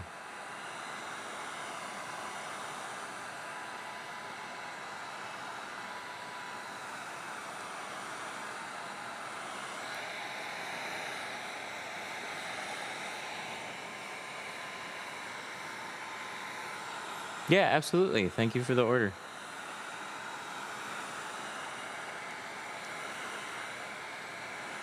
I've seen a video where you can put a button below the tint and use that. Mm-hmm. Yep, you just need something in between the film and the glass.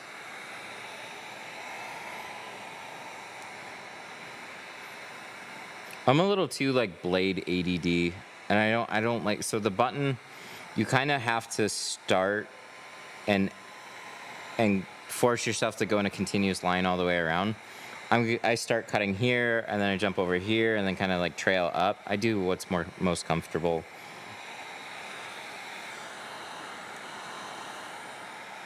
Can you use any dryer sheet?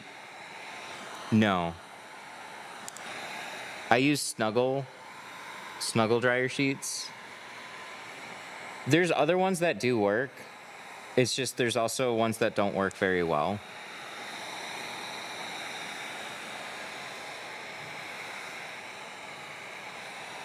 Dryer sheets just have this like nice waxy residue cling, and they come in a box of a lot. So it's an inexpensive, really good. I learned on this.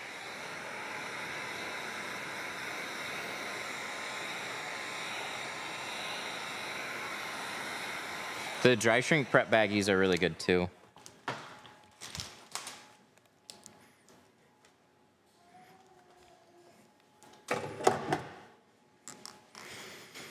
All right, so now we need to roll film.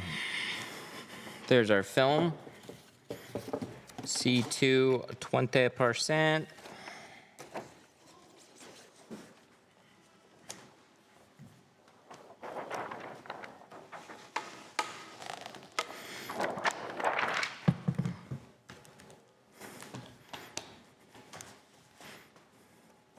Downy fabric softener spray. Spray and spread, no drying required. Nice, I've never tried those. I've been hearing fabric softener sprays a bit more. Makes sense.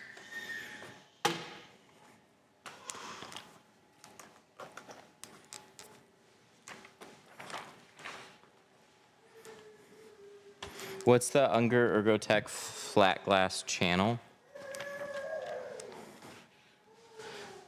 So, ooh, let me show that really quick. Those are pretty nifty.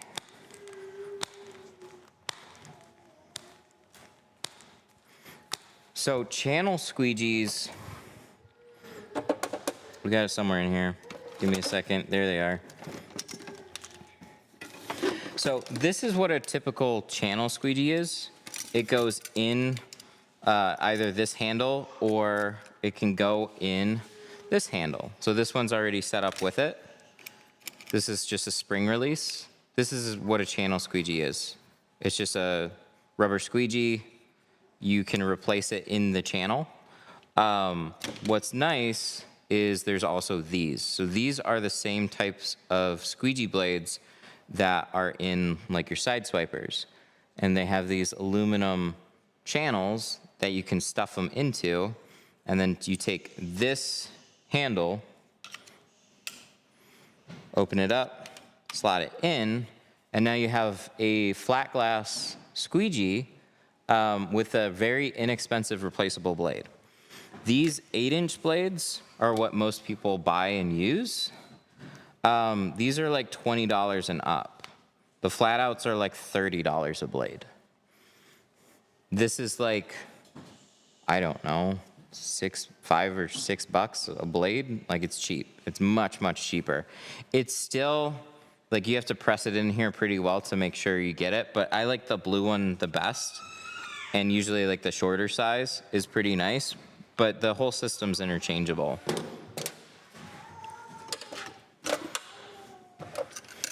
Do I still get a t-shirt? I ordered yesterday late afternoon.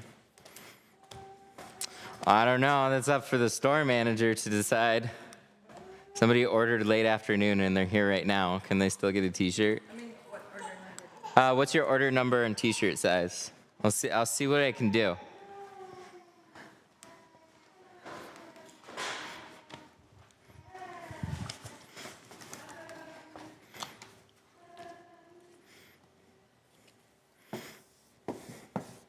I'll see if I can make it happen, Captain.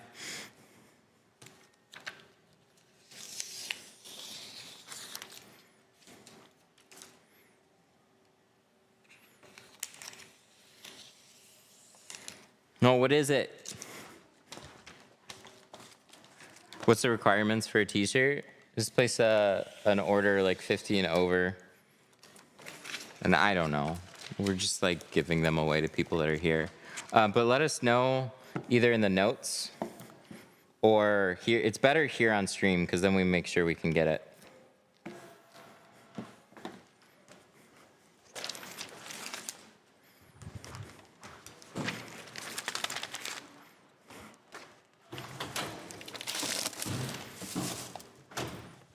Do you sell a steamer? No. 25258 for Kevin. What's the shirt size, bro? What size do you need? What's the biggest size? I think 2X, but we'll get some like 3X and stuff.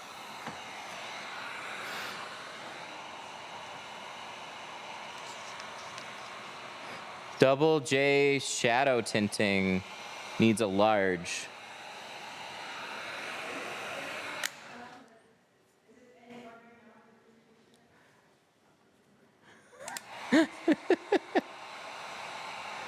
Okay, Kevin needs an extra large.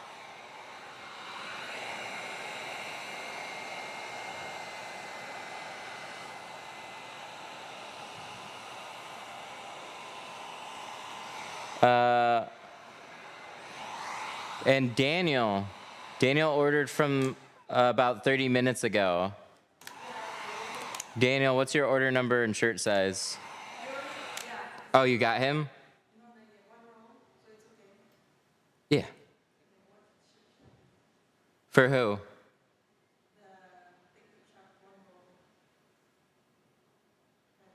Oh, for Kevin? Kevin was extra large.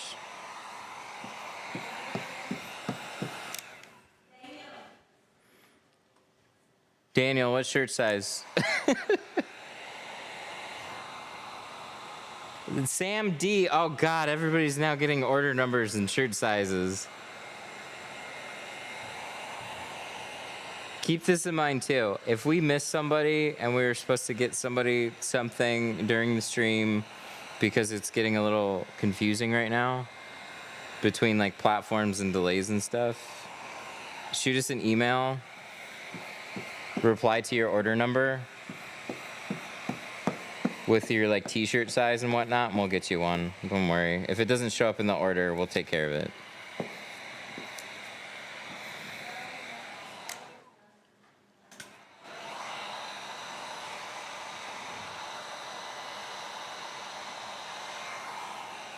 What do we got to do to buy a shirt, and how much extra to get you a sign?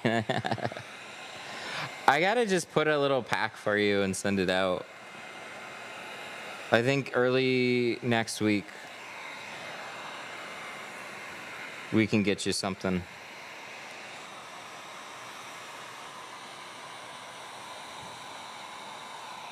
Okay, for Daniel, his order number is 25265, and he's a medium.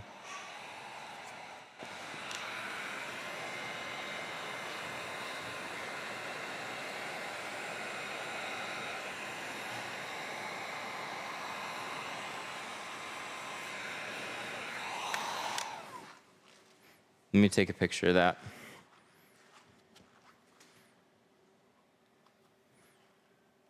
There, I took a picture of it so I don't miss it.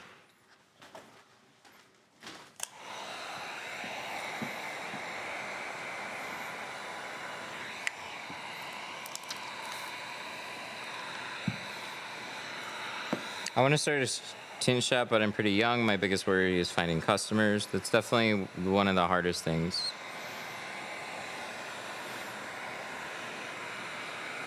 Get a good website. Also run Google Ads. And get back to people quickly. But Google Ads works really well. Good Facebook ads also can work really well. But we've been getting a lot more leads since we've been working with a company on ads.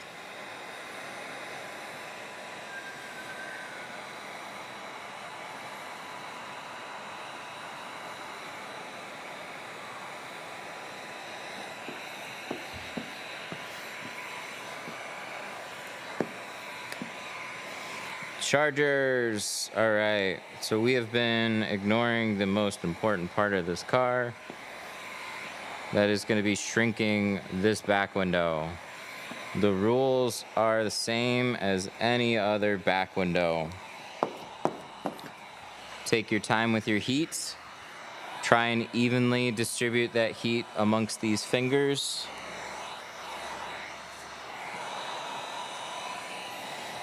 But what we're doing is we're waiting, we're heating, we're waiting for the film to start pulling tighter to the window. So it goes, see how it's loose. And then now we have these tight little ocean waves here. So I'm just gonna sweep those ocean waves forward. They turn into a little wave. And then they melt away into that loose film, and then we continue to shrink. It's just that over and over again.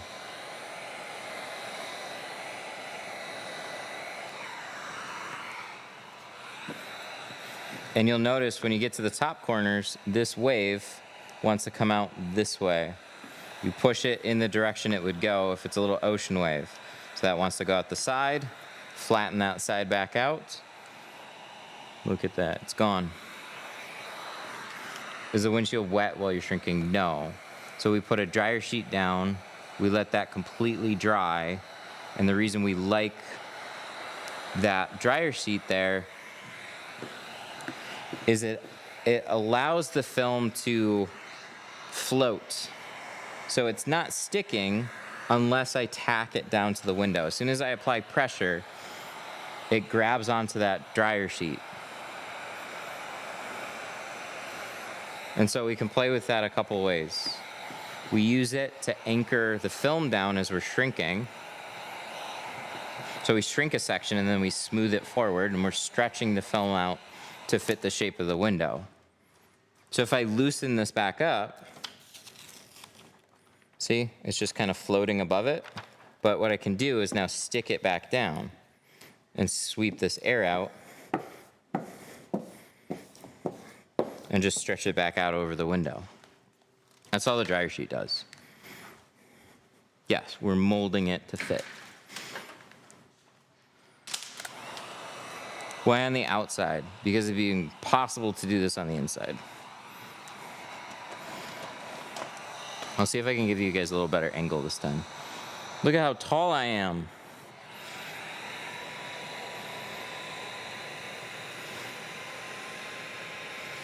What if somebody doesn't use a dryer sheet? So you could use dry shrink prep. There is wet shrinking as a technique. But are you just trying to not use it because you don't want to use it?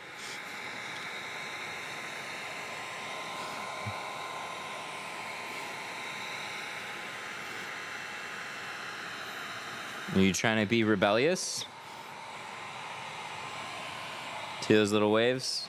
We take that and we card this forward.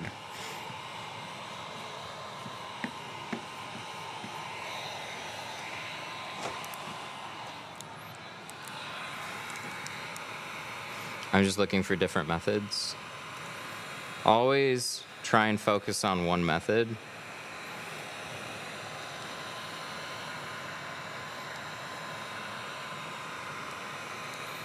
Pick something that works and try and stick to it, and then play around with other stuff.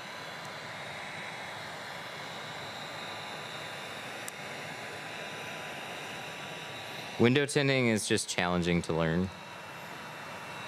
So what I see people do is they'll look at one method, they'll try it for a little bit, and then they'll go try something else, and they'll go try something else, and then before you know it, they've like confused 5 different ways of tinting together into one.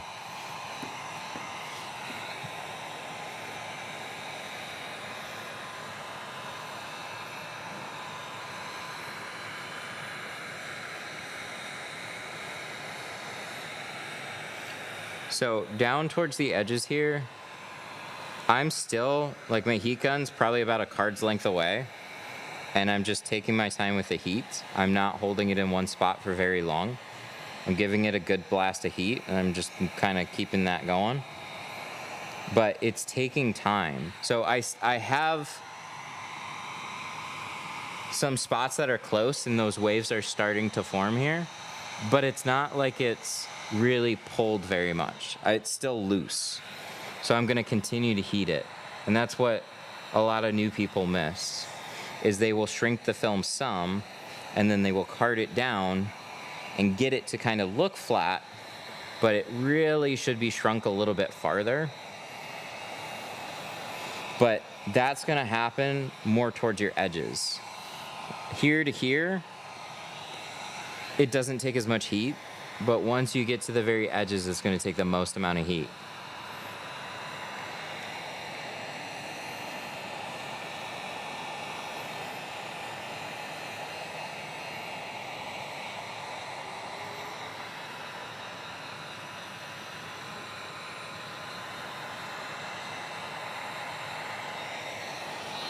So see, it's pulled more.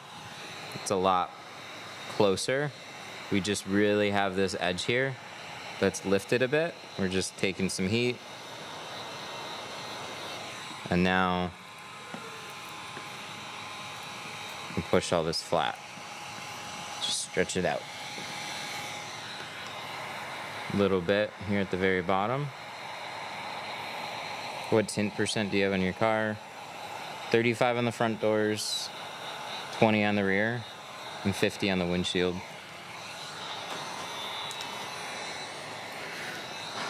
Do you fix rock chips in the bumper? No. All right, let's get up here. Show a little better angle on this one.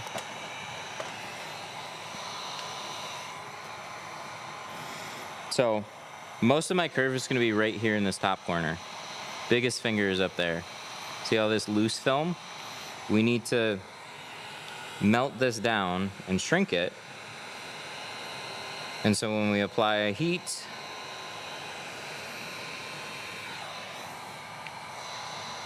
now it's tight, or tighter. We don't want it super tight, but see how they're little ocean waves. And we just scoot those forward. Those melt away into that loose section, and then we continue to shrink. Don't push down past that line into the loose areas. That's where you get I almost fell. That's where you get creases. You need to put some rubber feet on this stool.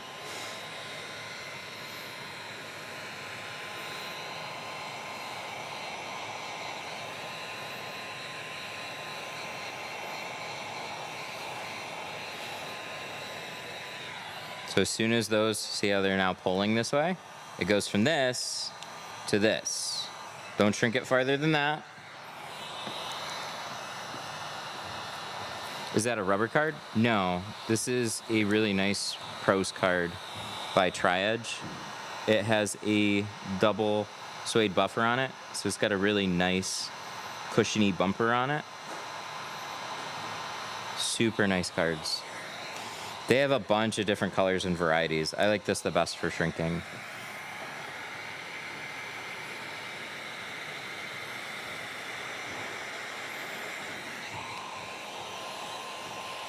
What's the difference between Snuggles and Bounce? Snuggle works better. Bounce used to be a popular favorite, and then they changed their formula.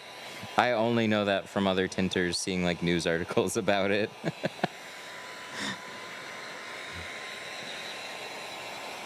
But whatever change that they made, it's not as tacky. So it'll still work, but it just doesn't grab the film very much. So whatever you use, whether it be a soap bar, dry shrink prep, dryer sheets, like oh my God, I almost did it again. There's a bunch of different stuff that you can use, but everything works a little differently. So people like Irish spring bars, I think those are pretty good. I think they could be a little bit more tacky though. So when I card the film down, I want it to stick. And so if I card it down and then it starts just like lifting back up, that to me is a problem. I want it to kind of like lay flat and stay there.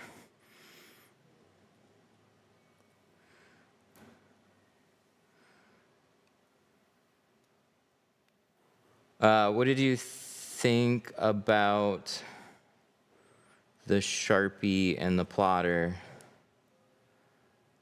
I saw a little bit. So you guys are just using a Sharpie and a plotter instead of a blade?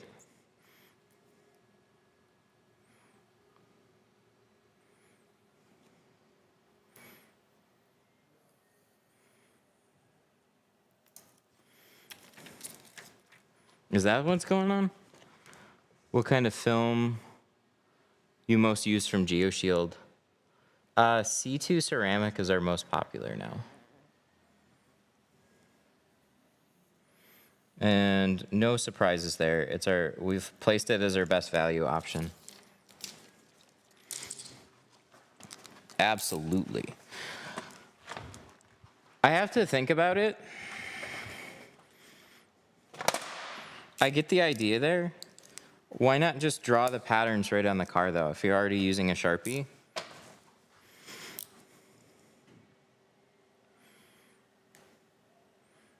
So again, I could see it like being helpful to like quickly get patterns for like truck back windows. Those would be kind of tedious to cut.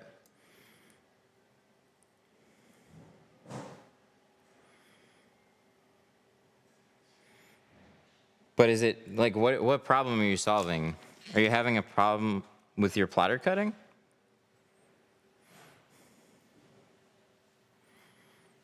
With a back window, you need a light? Or glass aid? No more blades, no more messed up patterns. Plot the liner side, not the film side. Back window, you need a light, mostly for back window. Quarter windows, mostly for back windows. But how do I know it's still gonna line up right? Part of my biggest problem with using a plotter and like back windows are generally fine, but like on a front windshield, it's just like lining up. Have you never had a damaged cut strip? Yeah, of course. But when you use your machine frequently, it's not hard to leave it dialed in. It's frustrating when it tears, but you always tear away from it. So if it doesn't cut all the way through, then you don't ruin your pattern when you're tearing it away.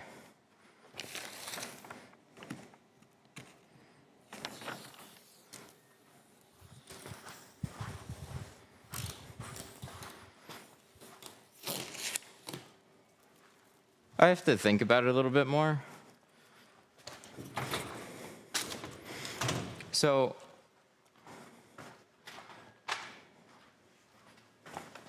I don't really see the point in paying for a plotter subscription and just not using the machine to just cut it out for you. I get what the idea is, but if it's just like, if I'm already relying on the line from the machine, and then it's just a matter of getting my machine dialed in right, and even if it's not,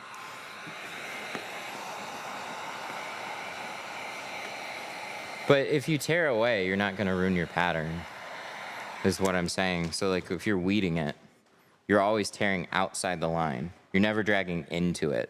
If you drag into it, yeah, it can rip your pattern and ruin it.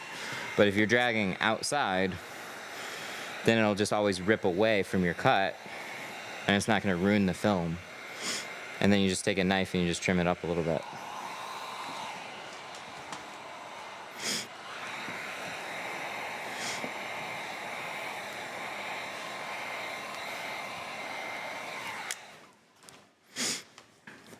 What do you think about the Korean tint brush? The brush is cool. I like it. It's an idea that took me kind of a little while to realize, but we'd been starting that with a different squeegee earlier this year. Where is...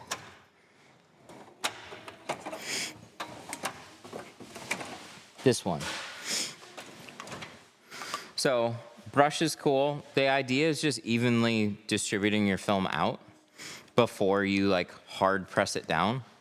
That's what I've been doing with the pink clean for a little while now, and I like using this for cleaning and then also doing that and then using a harder squeegee. And this is something we were playing around that kind of works the same way. It'll help bump the film into place. And so if you already have a shorty handle, you can buy like an 8-inch squeegee blade and get basically the same thing. We'll toss those in there. And we'll do that for the back window.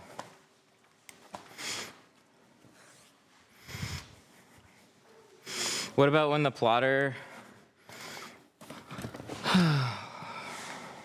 What about when the plotter isn't cutting right and then you weed it, it takes 3 hours to weed because it didn't cut through? I'm hand cutting at that point.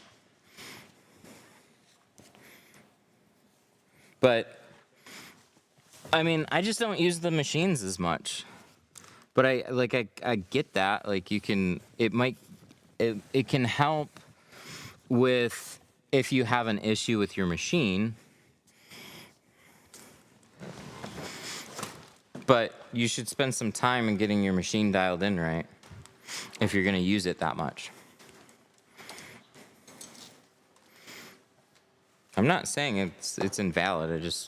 I don't see it being.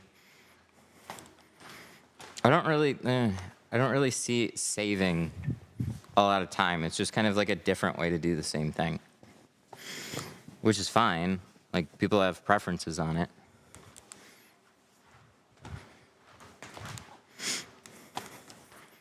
If you come up here, we can we can play around with that. How's that? Ah, my jacket got wet.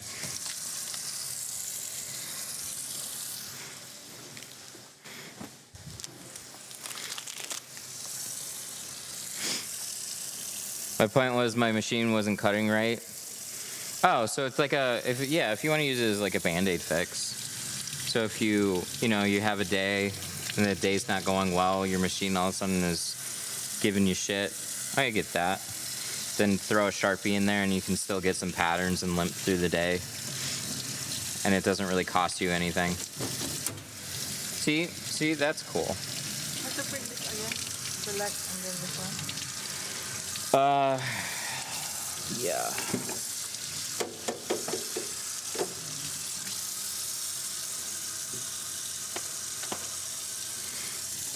Make sure go to your Bluetooth and make sure it's connected to the printer. Sometimes it's got connection issues. Yeah. It's connected? Yes, yes. Okay. Okay, then select it. Or go into the label to print. I don't know. My hands are wet. I can't fiddle with it. Like,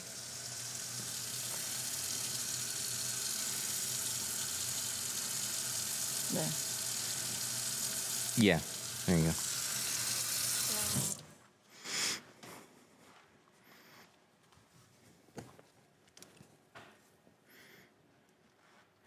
When's a good day to come up? Oh, we gotta plan this out. I'm so bad at planning things out. Because I changed my schedule. I'm like, what am I doing tomorrow? I don't know. I gotta start this car and turn this on, and then we'll clean the inside. Next week might work. Because next week, during the week, is looking pretty light right now. Rear. So I'm going to turn on the car, and I'm going to turn on the rear defrosters. That's step one. So I haven't touched the inside of the window yet. But if you have air pockets that pop up along the defroster lines, we're going to help fix that today. Do I need another squeegee? I should get a couple of back window squeegees, like a bulldozer. Not this bulldozer. This one, this one, this one. Looks good. My favorite three. This is not new. This is something I've been doing for a long time. But I don't talk about this in every stream, and I haven't had a charger in a while, so that's why we need refreshers. So, Chargers, Challengers, Mustangs, Chrysler 300s, they all have thick defroster lines. Those will let air feed back into your pattern, and if you have air pockets like this, they'll swell up along those defroster lines. So what you can do is you turn on the car, turn on the defroster grid, hop in the car, and then start cleaning it. I do it in that order, just so I'm giving the window time to get hot. But you have to do this before the tint is on the glass. If you turn the defrosters after, it's gonna make the situation worse. So just keep that in mind. On defrosters, there is like an oxidation happening. They're like copper lines or silver, so they'll either tarnish or they'll just oxidize. Sorry, really bad angle, but this is what we're pulling off the defroster lines right now. So some of that will help. Maybe I can put this here so you guys can kind of see what's going on. Does that kind of work?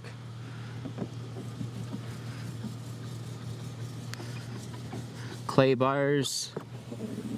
Clay bars work great.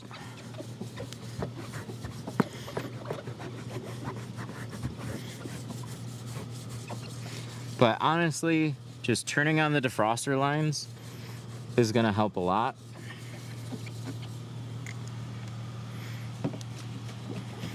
I tried clay barring the defroster lines, and that black stuff won't stop coming out. Yeah, it's like continuous because there's so much oxidation on the lines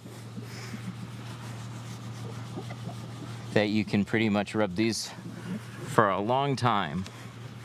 But if you just go over it some, you'll do a good job of loosening some of that up, and just making sure, you know, like look at that look at this shit. I'm gonna grab one more thing.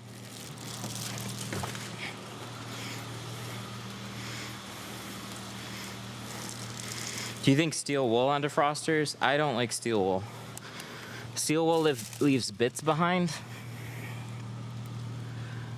It's still okay, guys like using it. I never liked the bits that it would leave behind. I'd go to tint a window and I'd have like a little hair in it.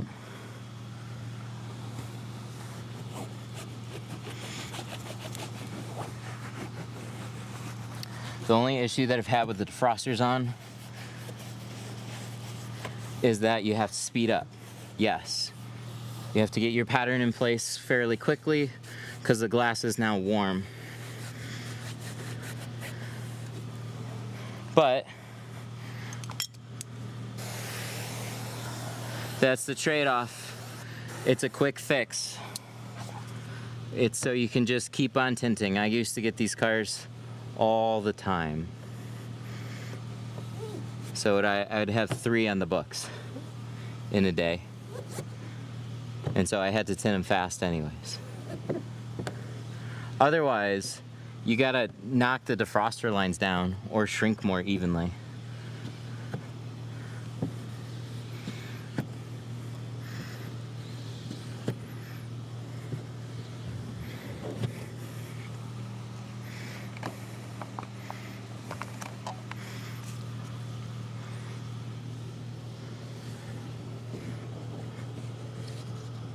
That's cool.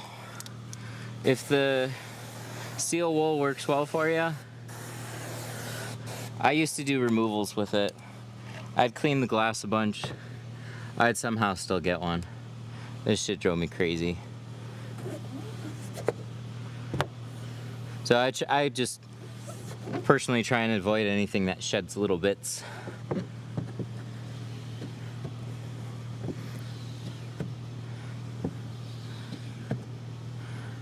My squeegee blade leaves rubber streaks on the glass when there's not enough slips. Is it time to get a new one or a better one? They generally always need slip, but they shouldn't leave marks behind. All right, now I'm gonna coat this, and then we'll be ready to slap this in here. And yes, we gotta move fast. We gotta move fast, or else we're gonna die from carbon monoxide.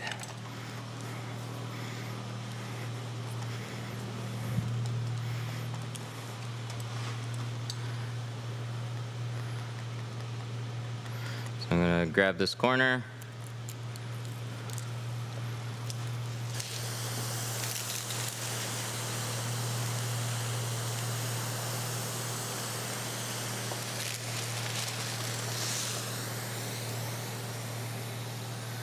Soak this down.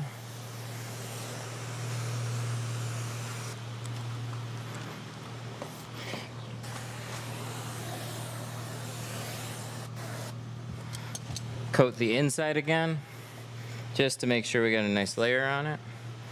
And then I will show as good as I can. Thank you, Chargers, for putting this lovely cutout right where my arms go. Look at that. Easy peasy. Carry this in, do the tint limbo, and we turn around. That's what it's all about. You put your whole pattern in.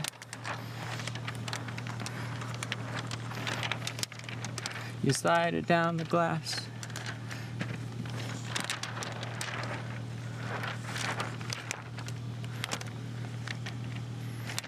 Still sliding really well actually.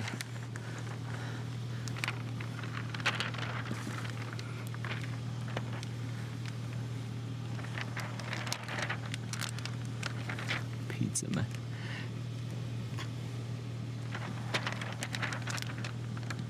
Yeah, Charger's pretty big.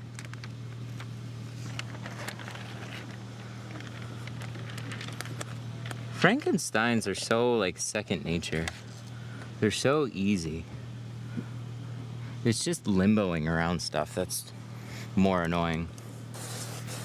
I placed an order, but I didn't put a note in on time. What's your order number and what's your shirt size? Hang on, let me take this phone off here. I'm gonna try and, oh no, oh God. Oh wait, it's okay. I pushed the volume button. I thought I pushed the power button. So I gotta skedaddle with this one. And we gotta start pushing stuff out quickly, right? So when I squeegee this one, I start in the center, I work my way out, and I go along the defroster lines anytime I'm on a defroster line.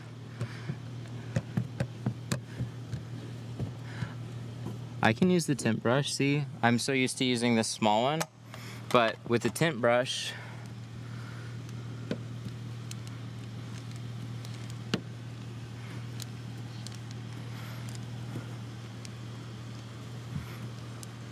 look at that, POV right into the phone. So all that's doing is the same thing that squeegee blade did. It's just evenly distributing and fanning out my film before I'm putting a lot of pressure on it. Now I'm gonna take a harder squeegee and I'm gonna go right along the defrosters. Now, never, oh, it's steamy back here. Of course it's blurry. I'm doing what I can, man. This is real. Look at that.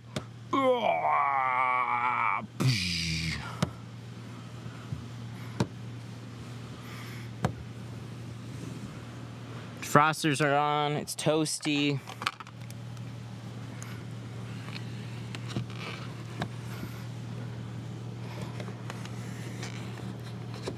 Ta-da! And then, so now my defroster gets squeegeed. Now I'm gonna squeegee everything else. The stuff in the dots, that's just antenna, that's not defroster.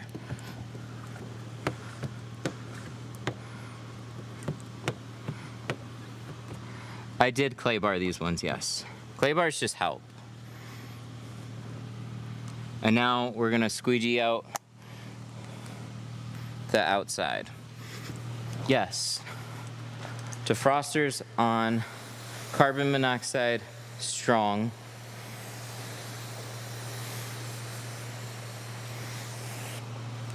It's all sorts of toasty back here. This is a 90-degree, 100-degree day. Kill yourself car.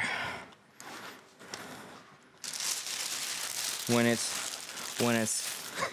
when you're in a hot, sweaty garage, still do this. Sucks, but it works really well. And so now we're gonna see if it worked really well. I wanna be really quick about cleanup too on this, because if I missed an air pocket, I wanna be very fast at trying to get that back out.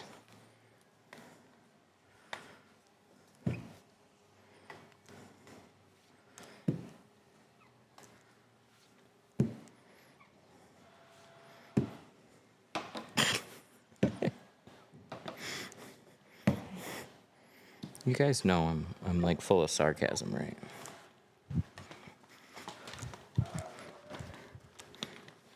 Looking good.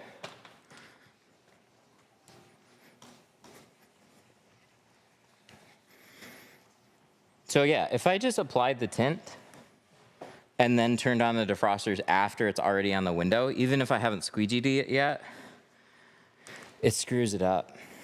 I don't know why.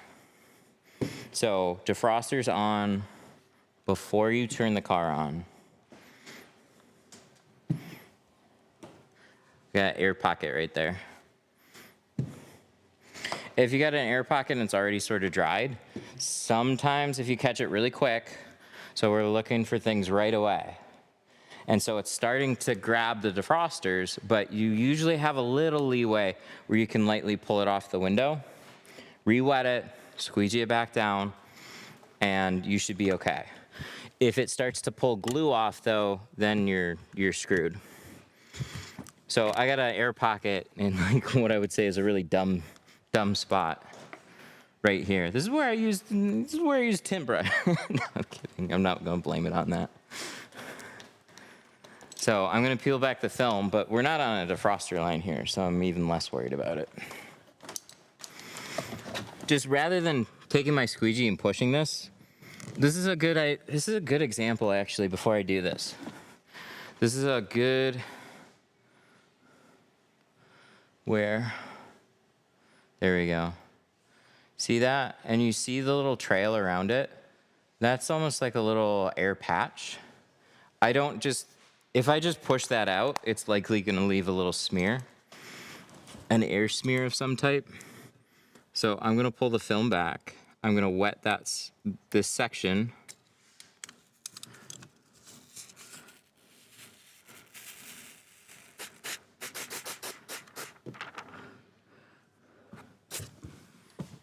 And then we're gonna squeegee it. Let me find my squeegee. See, that's why that happened. See how this cut down? Right like that? That's 100% why that happened. I just wasn't being careful. I also had the phone in this area, so whatever. But the way that air pocket jutted down, I guarantee you I had it squeegeed, came down, and cut right over it. And then it just left some air there because this is a hot back window. But pulling it back, re-wetting it, completely gone. This is fingerprint. What if it was in the middle of the windshield? You still could save it if you're quick about it, but you gotta pull so much film back to do it.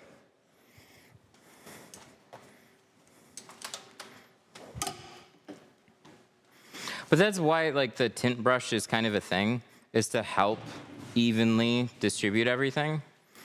So we got one little water pocket popping up here. So we're gonna hit that area again. Every back window that I do of these, I can't say every one of them. Sometimes, it's not uncommon for me to have one or two small air pockets that pop up that I still have to like heat up and push out. That's why I said like it should take care of like 99% of the back window issues.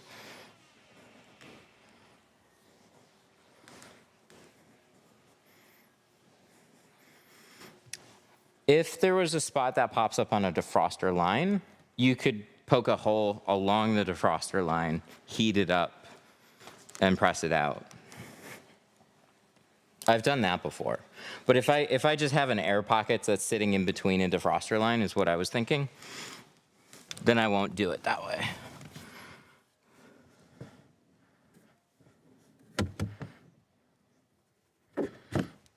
I've got 7 years doing tint and PPF. How can I start my own? It just starts with friends, family, outreach. Get yourself a space that you can tint in. Some places that you work for You know? aren't going to be, hey, you got Jesse again? Yeah, of course. Jessie. Thank you for asking, so nice. Instead of just going, oh, you're welcome.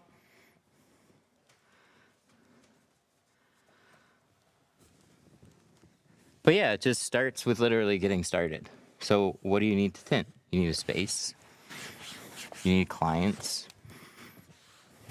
The best way that I found to start this place, and I was tinting for auto accessories companies, albeit that was independently, was I opened up a shop and I treated my shop just like I treated my mobile accounts. So that means I wasn't here every day. I was answering phones, and I would try and schedule things for the days that I was not tinting there. And then when I got that day full, I would try and book another day. And so it's just, you always have income coming in, and then you can start with your foot in another door. And then as soon as that starts to support itself, well, then you slowly back away from where you're currently tinting.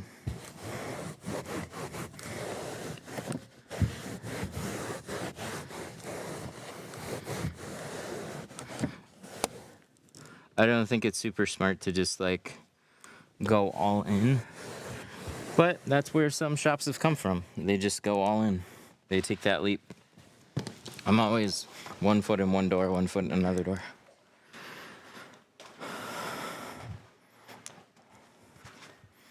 Somebody was asking what this tool is. This is the tail fin. This is my favorite get down into a low spot, a really tight low spot, and it flexes to the glass really well. So if I have anything in this area down here, see how that curves? You bend it, and then it doesn't get stuck, and it does a really good job putting a lot of pressure right along that bottom edge. Looks good. I think we did it. What time frame is appropriate to give a customer when hand cutting only? I mean, we tell people 3 hours. It has nothing to do with hand cutting. It's just how long does it take you to tint a car.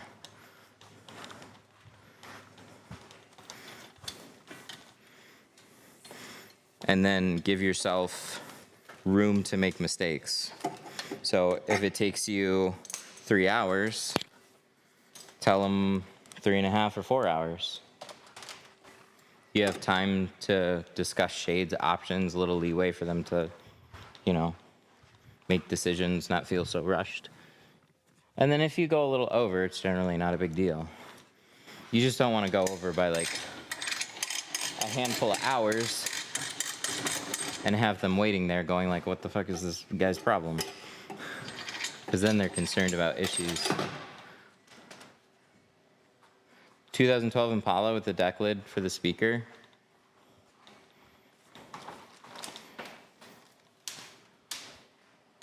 Any windshield on this? No.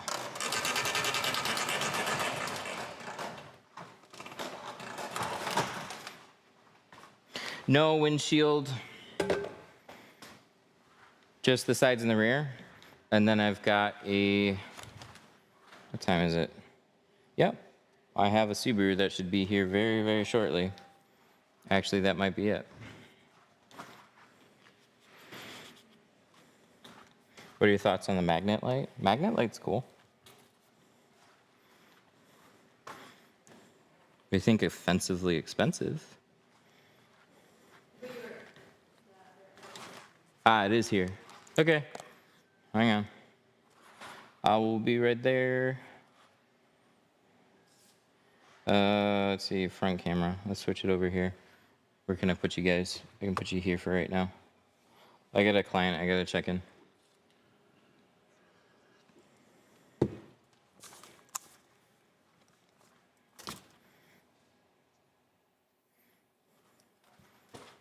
I'm gonna put you guys here. JC put a sharpie God. on the plotter second chance if pattern is off. That's what the voice sounds like. You would never tell that kind of time. How do I mute a TV? That's the wrong remote. Is it? No. It is not fully replacement, Mike. There we go. Now you guys are way quiet. Sweet. I'll be right back.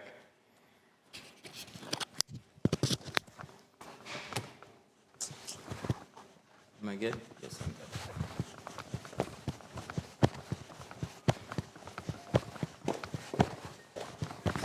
Hey, how you doing? How you doing? Good. Matt. Nice to meet you. I'm Thomas. Nice to meet you. I'm Radman. I was the one guy that asked you if you were still going to be streaming. Sweet. Thanks for watching. No problem. I've been watching you for a while, and I've been pretty surprised with your work. Oh, cool. You go like above and beyond than everyone else I've seen. So Thank you. I really appreciate that. Yeah, the Subaru is going to be fun. So have you had tint before? no, No? I don't like the fishbowl effect Okay. that's going on right now. So Sure. I kind of just want to do the. I can mix and match the percentages, correct? Yeah, Okay. yeah, whatever shades that you want to do. Is there a film that you're already thinking about doing? I've been kind of torn between ceramic and carbon. Okay. Between the middle of the road and the cheapest. Okay, we'll figure that out right after. So for shades, let me show you my car outside really quick Sure. to kind of give you a good baseline. You thinking a little darker, a little lighter, somewhere in the middle? I was thinking to keep it clean. I don't want to deal with really any issues. So I read up on the law a little bit, and they said 15 in the front is legal.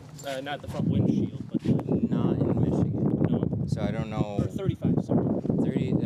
35 unfortunately has to do with like reflectivity. It actually Okay. has nothing to do with the shade. So it just Gotcha. basically means the films have to be black. Technically nothing on the front doors except the top 4 inches, which would Really? be like this. I interpreted that as a banner on the front windshield. Okay. No, it's on the front doors too. Okay. But generally, if you stay a little bit lighter or you just don't draw attention to yourself, Right. people don't really have an issue with it. So it's super common now. Okay, I was thinking more so like a 35. Okay. And then the backs, back 2, Mm-hmm. like 20. That's exactly what this is actually. Okay. So yeah. this is also as dark as this is going to look because we have an overcast day. Right. 35 kind of shows like you can see into the car, you can see colors, you can see people sitting there, but you can definitely tell there's tint on it. Right. 20 is a little bit more private. You can see silhouettes of headrests, silhouettes of people, Right. but a little less detail. Right. Both of them are going to be really easy to see through, so don't worry about going a little darker on the front if you want, but keeping it 35 and 20 is what this one is. Yeah, that's exactly what I'd want. And then the rear, I think, to match the rear windows as well. Okay, sweet. That sounds good. So we'll do 20 on all the rear, and then 35 on the front, and then let's figure out. So the biggest difference between any of these films is going to be the amount of heat that they block. They're Right. all lifetime warranties. They're all going to give you a nice black look on your car. They're all sweet. This has 1 layer of ceramic. This has 2 layers of ceramic, making this like bleeding edge of window film. Right. But let me show you this heat box here. So I'm going to turn this meter on and you'll be able to feel the difference between them. So let's start with, this is 20% film, and this has like the same look that we'd be going for on the back. Okay. But if you put your hand in front of there, you're going to feel a ton of heat coming off of that bulb. Right. Right. This is jumping right to our C2 ceramic, so this is our single layer ceramic. Okay. Put your hand in front of there now. that's much different. Makes a huge difference. And then so with the 2-layer ceramic, it's basically just blocking out a little of additional heat. Yeah, basically non-existent. Mm-hmm. So I think it's personally well worth jumping from at least the carbon to the ceramic for that. When the sun is beaming through your car, you just don't feel that sun anymore, making it just a much more comfortable driving experience. Right. And there's not a huge price difference between them. So you're at, for the sides and the rear, you're at $299, and then this one's going to be at $350, and then this one's going to be at $450. Right. And my question was, I was wondering if the deposit goes towards it, Yes, correct? deposit Okay. goes right towards So the balance. $300 out the door with that one after, I already paid the deposit, so. Yep. Okay, I think I'll go with that then. Sweet. Good Yep, choice. sold me. Good film. Keys? Yes, I need the keys. You can pay for it after the fact. Do you have any other questions or anything for me? No. Cool. I know you're like the comments are hating me because hating on because you didn't put the thing on. That does happen. I'm one of those guys who kind of wanted. I got the car like 2 weeks ago. Oh yeah. So it's brand new. I wanted to do kind of things, as right as possible to minimize any issues. I'll make sure I get everything covered for you. I really appreciate it. There was just a time when if I was redoing a window really quickly and I was kind of like speeding back through it. Right. People are like, oh, why And then they just like rail me. I'm like, dude, I really tried. Oh my god, yeah. So I get a little surprised by how like reactive the chat can be when I was actually trying to take care of you the got whole like car. 3 chats But going on at once, right? yeah, there's a bunch. Yeah. Okay.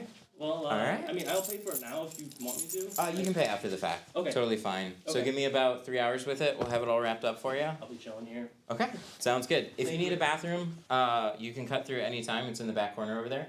Okay. And if you have any questions, just let me know. Awesome. Thank you so much. Uh huh.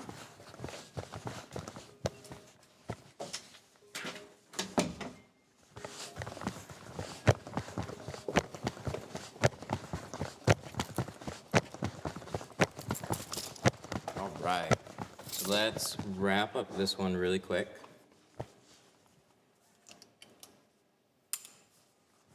Sell the $900 ceramic job.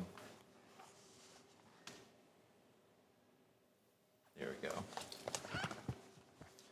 We don't have $900 ceramics jobs right now. Not unless you're a Tesla. We've had to be like a lot more competitive, which is fine. It's just it's been a little different since the beginning of the year, for sure.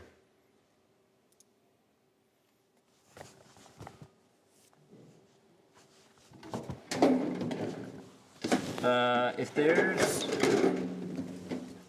I keep misplacing glass cleaners. What am I doing? If there's already factory tint you on 20, do you tell them it will actually be darker?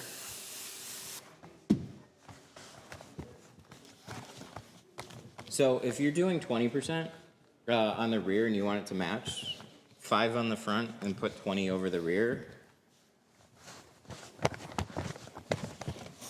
Or what's the question there? Did you get ceramic? Mm-hmm. Yeah, there are start between our entry and like jumping up into ceramic is not a big jump. Well worth it. It's where I said like we've made it our best value option. It really is. Is it Jesse again? Hey, do you like want this? No, we're not doing a windshield. I never thought. But in place of not doing a windshield, we're gonna be doing 4 quarter windows. That's what's fun about the Subaru. But I've got a helpful trick for that one now that makes them way cleaner and a little bit easier to do. It's not exactly gonna be fast.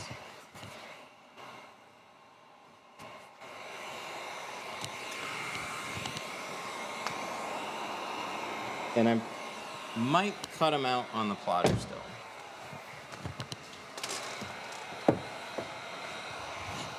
How much are your classes?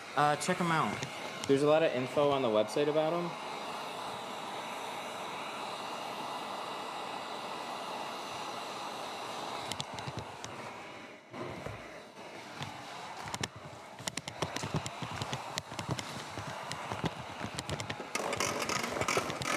If you put 20 on 20, it'll be 5? Yes.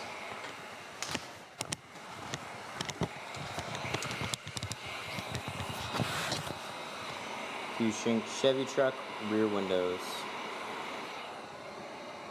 Yes. If they're the little triple slider, no. Sometimes. But if they're the bigger ones, like just solid piece, yeah, definitely. Any window can take a little bit of heat. Basically every window has a little bit of curve. It doesn't mean you 100% have to shrink it, but it helps.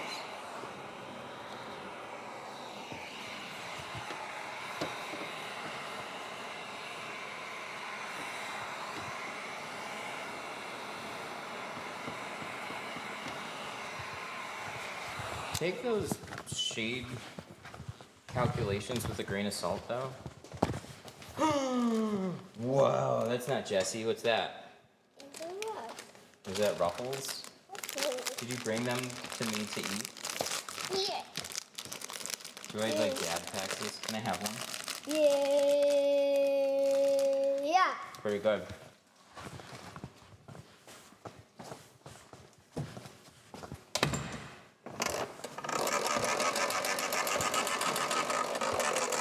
Did you use the wire trick? Yeah, we're gonna use window spline. Oh, come on. There we go.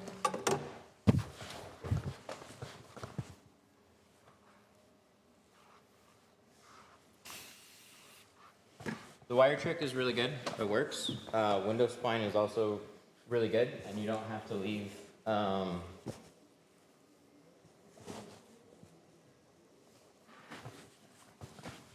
You don't have to leave copper wire in there. It's actually for windows.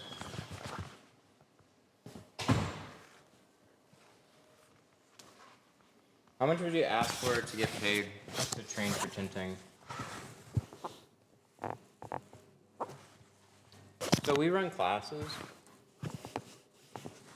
Classes are right around 1,500. That's basically what everybody is at for classes. We've tried playing around with the price some. We can offer some additional stuff to be a little bit more expensive than that, but we just see less turnout too. So it's just kind of like, it's a mix of things. Last month, we had to turn people away. This month, I think we have 2 or 3 people that are signed up right now. I don't know. It changes month to month and everything.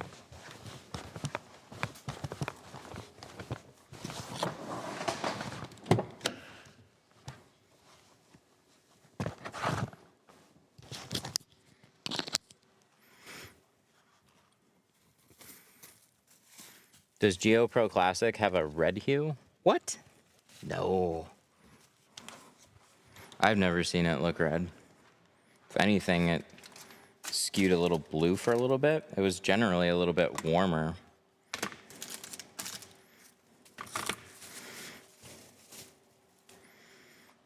Seems like a place Batman would hang out. I've always wanted the Batman lighting. The Batcave tunnel with like that solid light ceiling. Yes. I need that ceiling.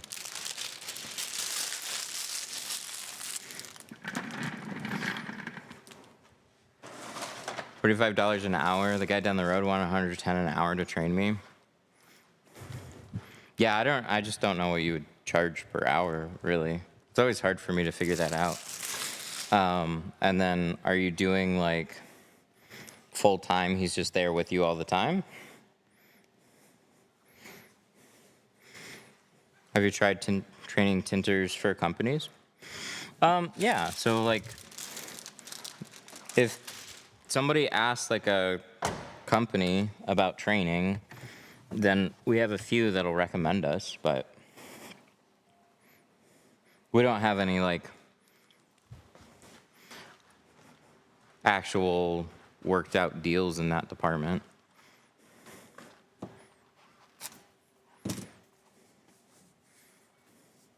There just aren't a lot of good places to go to anyways.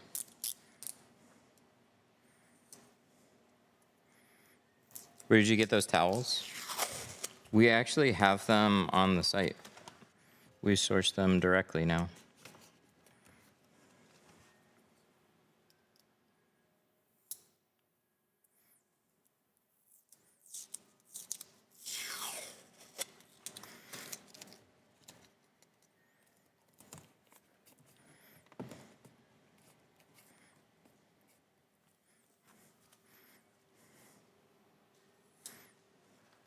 I can see charging hourly to what you would charge to tint a car.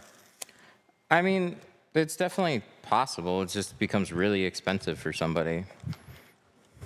Because if you're like, I would have some sort of maybe like a day rate. Like I think you just don't see a lot of it because it doesn't make a lot of financial sense for most people. Most people that are looking to get into tinting don't necessarily have a lot of money to spend on training.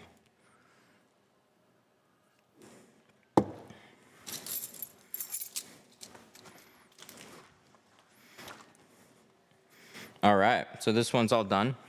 This one is 20% on all the sides and the rear. We got no peanuts along the defroster lines, which is lovely. I might take a bulldozer down to that bottom edge though real quick.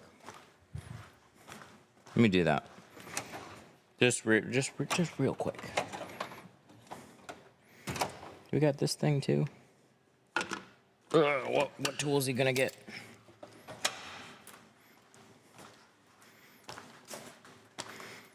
Train, watch free videos, practice on your own stuff, use whatever resources you have available, which is a lot now.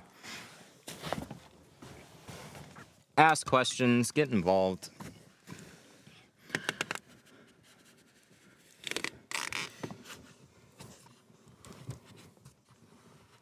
There we go. So this is a really good tool for this, where you can get down lower, put a lot of pressure, get into tight spaces. I think this is really, really nice. There's something still for me about using an actual squeegee blade instead of a plastic edge. I think a squeegee blade molds a little bit better than a hard plastic edge does. It's a real subtle difference. Real subtle. Okay, we're good. Let's take out a towel.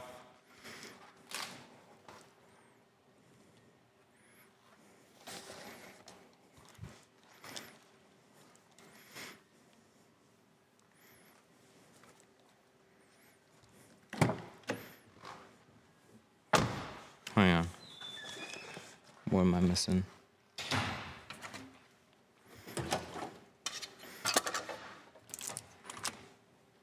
Whoa, what the heck? Oh. No, I don't want voice recognition. It's so bad.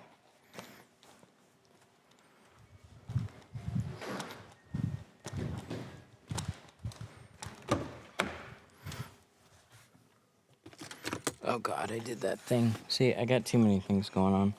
One sec.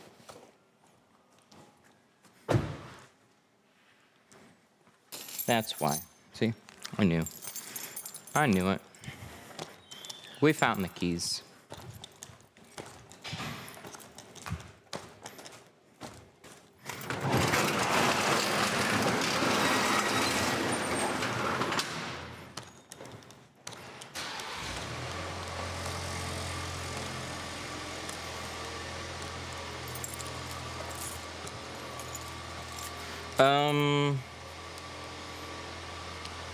Let me disconnect that.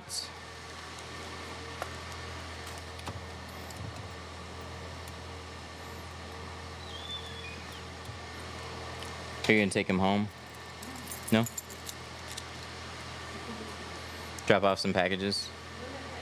Ah, just a nap.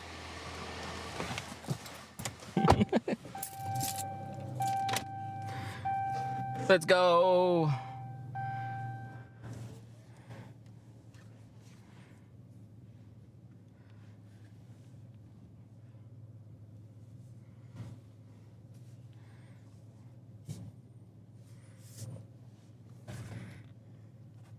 So which direction do we want to pull this in? Forwards or backwards?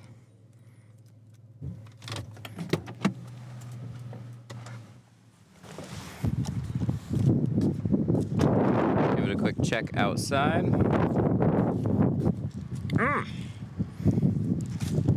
So this is also a good time to see moisture illustrations here. So you might be able to see a little bit of streakiness in the window. That always dries. But I'm also looking for any last minute things that needs to be pushed out. Little air there in that water. Nice. Looks good.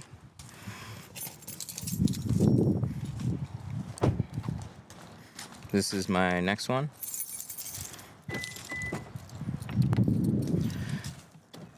Oh, I got a thing. Hang on. I almost forgot. I'm totally gonna forget these.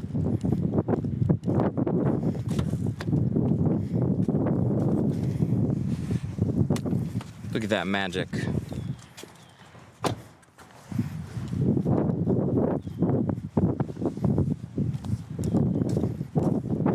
Seat cover.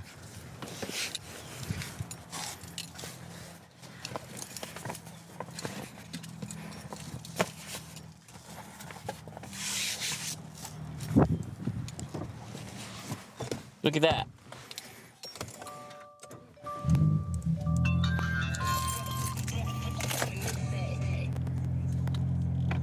Ooh, it sounds nice.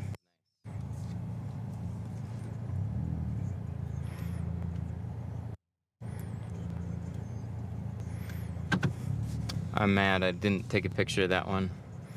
Why didn't I take a picture? I took a thumbnail.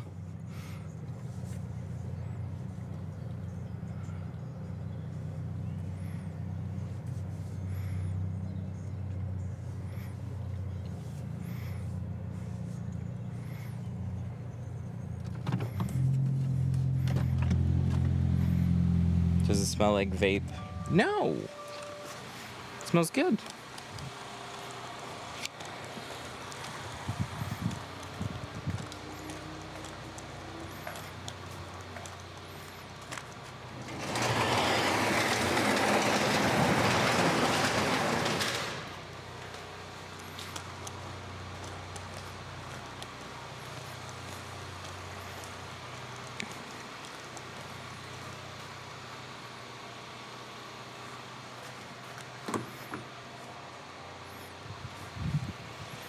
Hang on. When they do that?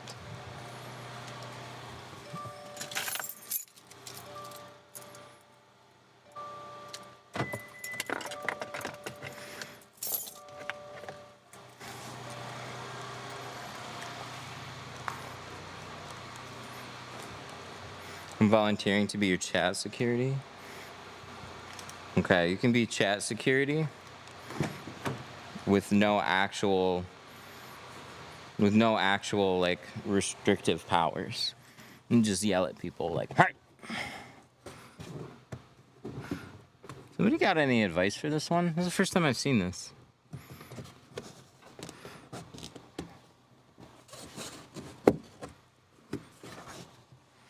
Alright, I'm gonna ask chat on this one. I've actually never had a Subaru with a third brake light with a squishy thing on the back. Does this pop off?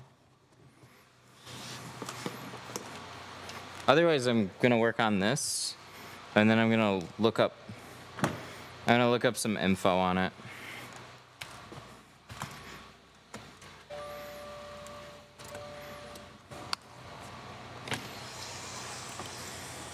So we'll figure it out before we do anything. Generally, a cover can just be removed. But it'll look so much better if I can have it removed. They asked what your shop rent is? It's $3,400 a month.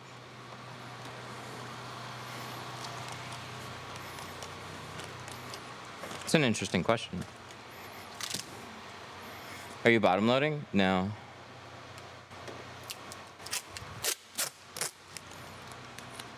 I answered quite a few personal questions like that.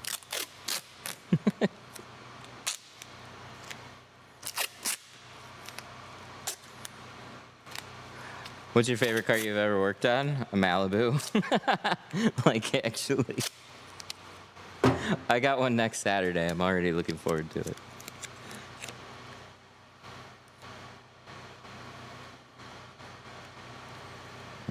The two-stage king.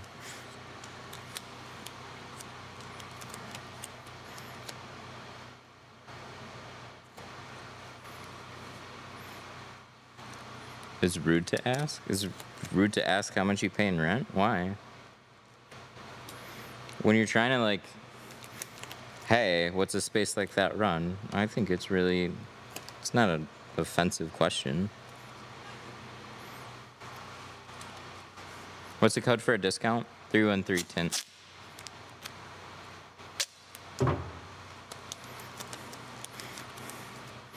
Two-stage visor strip. I love it.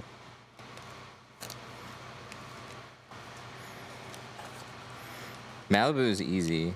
That's why I love doing them. Give me easy cars. Like, what's your favorite car? Something easy. Nice cars stress me out too much.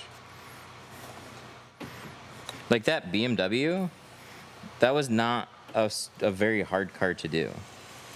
But it stresses me out. Because all it takes is something getting wet that you're unfamiliar with. And I know that bill is going to be far more than whatever I charged for it.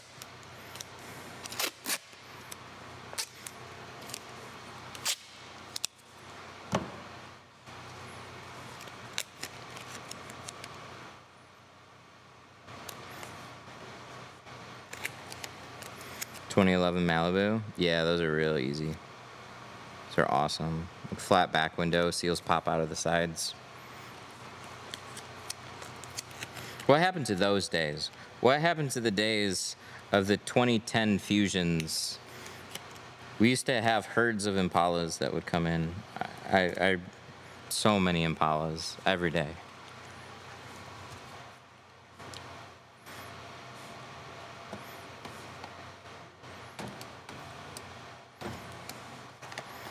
Well, of course people are too nosy. But that's fine. I don't care. If there's something that I don't want to answer, I just don't answer it.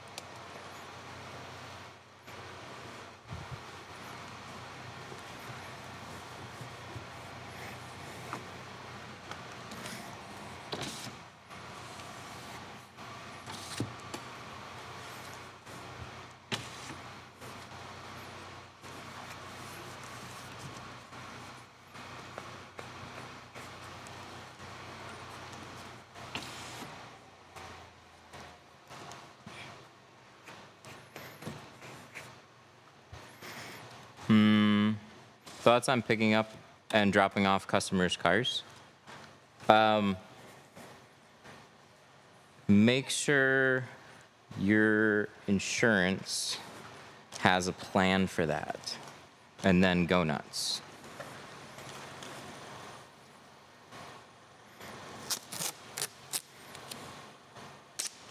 That would be my question.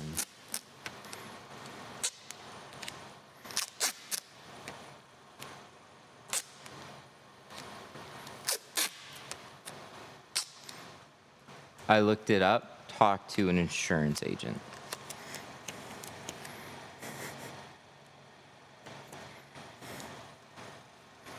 Have a plan.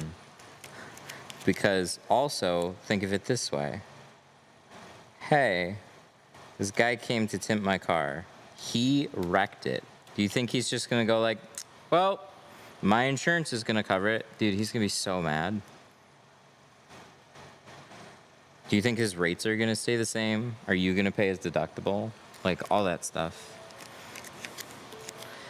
I think an interesting route too is charge enough and pay for an Uber for somebody. When they drop off, Uber has a business program.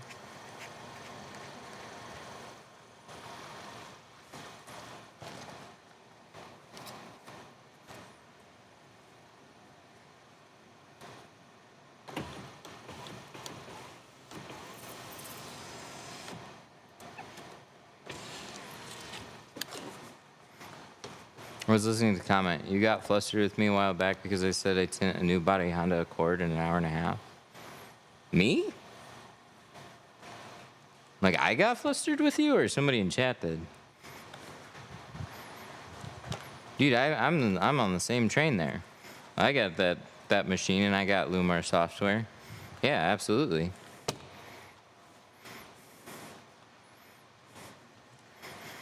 That can't be me. This gotta be somebody in chat. Why did that sound crazy? You did? I can't see why that would be me.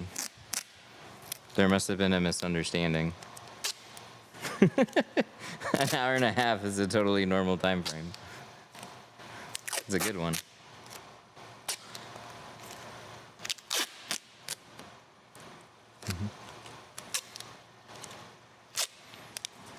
Maybe it's just a bad day. I don't know. Yeah, I have no idea.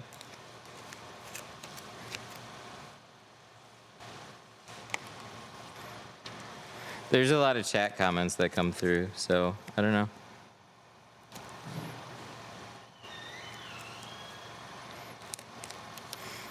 Matt only gets mad when his employees scratch the glass. Whoa! What you got now? What are these? I'm just like the snack opener, aren't I? You're being good today, though. Thank you.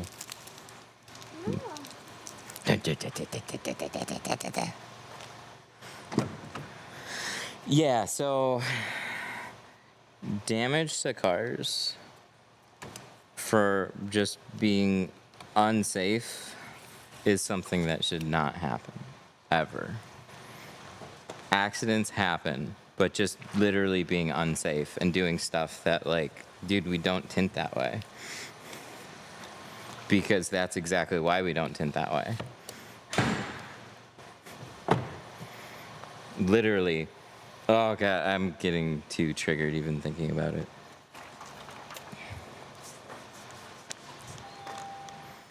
Already triggered. It's just like we literally have glass aid. Like that's our product. It's like what the fuck? Come on, man.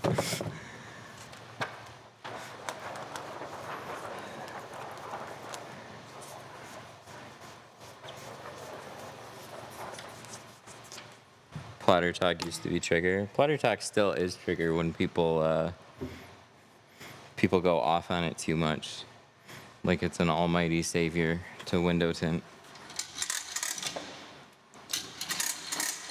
I like tech. I like machines. I just want the patterns to work right.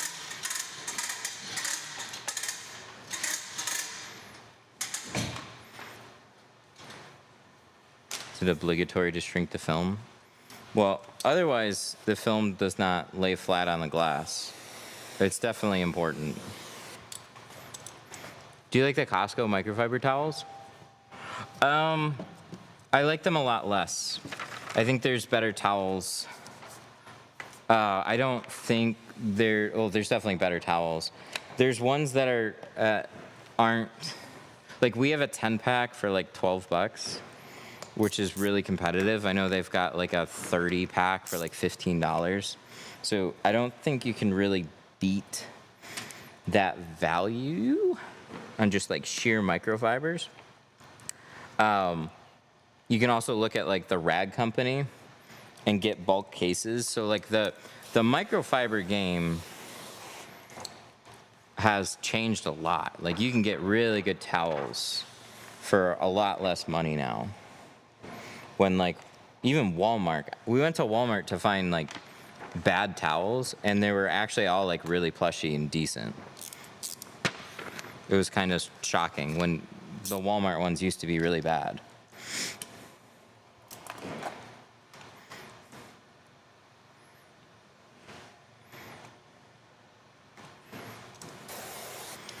I bought the OEM ones from AutoZone, and they're so thin. I don't know how AutoZone's still around. Aren't they going through a problem? Or is that Advanced Auto Parts?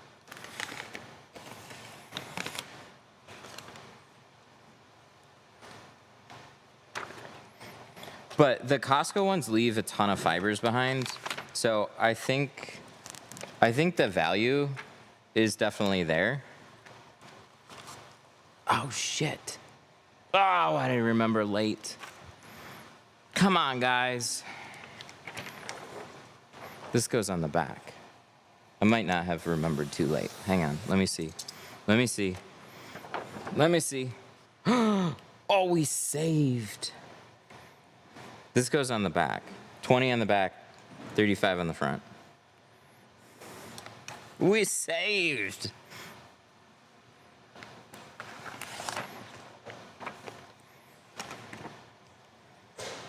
Yes.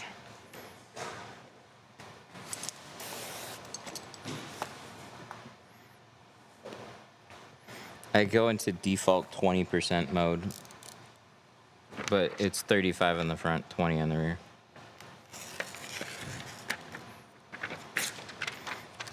What do you tint on the outside? It'll go on the inside.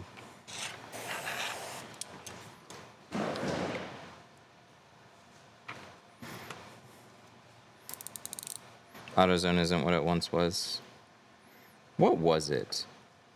I look at some of those companies and I wonder what they really were, other than the most convenient option at the time, and then they just never changed.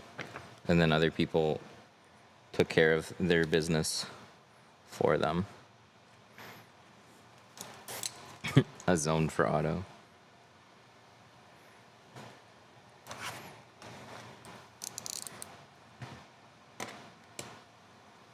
Does anybody have an answer on this brake light yet?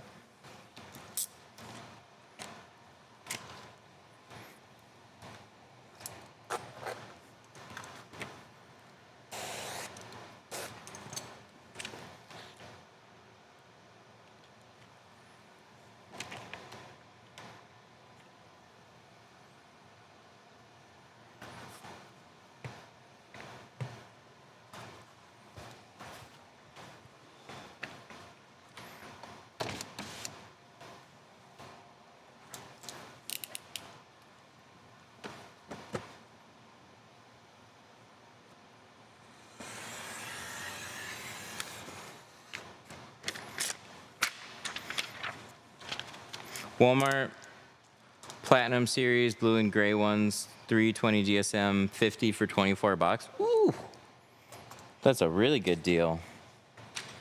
Like 50 cents a towel. It's nice.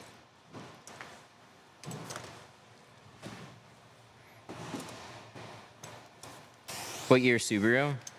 This one. The brake light trim pops off. I feel like it does, and then there'd be a few bolts there, and then it'll just pop off easy peasy. I just don't want to yank on it before knowing that. I'm probably going to look up a video. I got to check this guy in, too. I got to finish doing that, and then do the invoice for my other client. Oh, yeah, she paid already.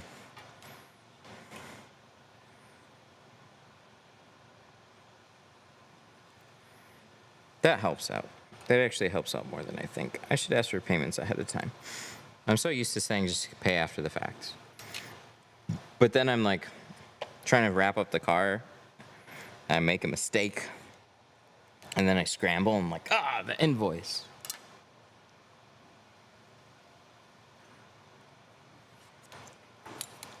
Everything takes time.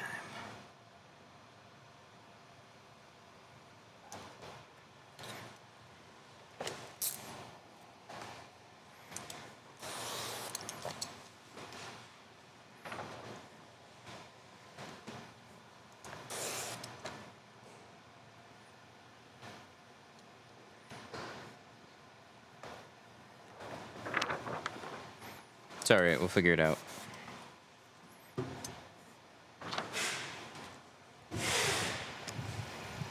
We still got fun with these quarter windows. I'm actually not upset at these quarter windows right now. I usually am like dreading these quarter windows.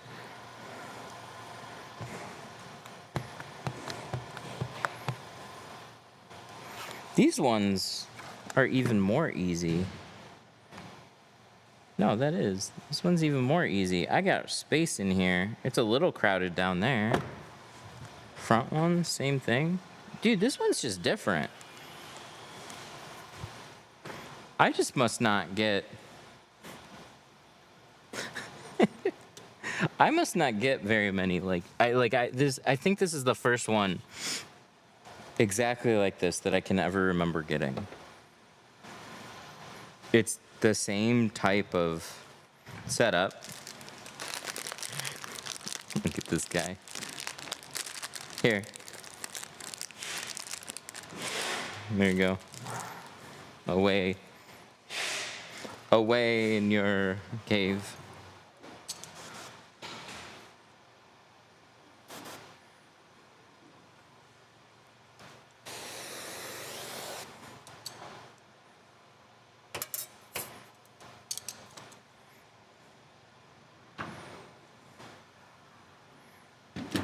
I'm hungry. I'm hungry too.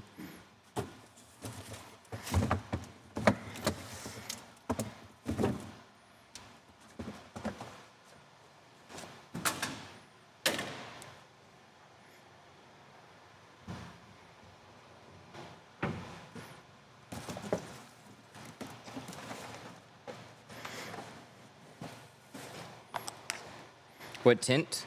We're using GeoShield. This is their C2 ceramic.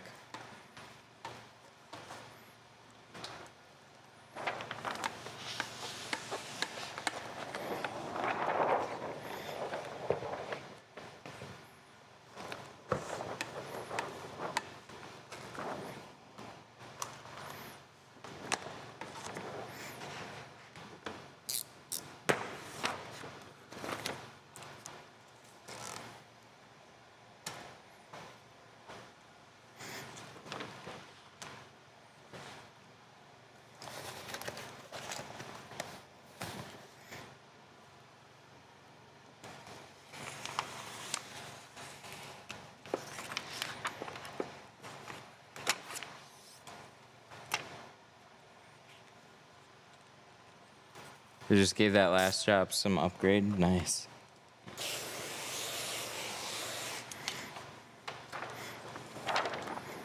I've done that. Mostly when I forget to order film and I'm like, I need that shade. I forgot to order something. I gotta restock up on C2.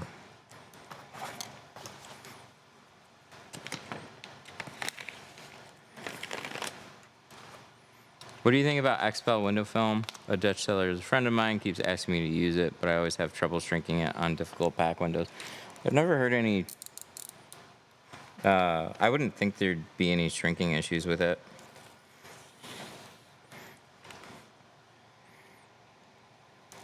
XPEL should be pretty similar to like Pro Nano and Pro Classic. Not all of them are gonna be that, but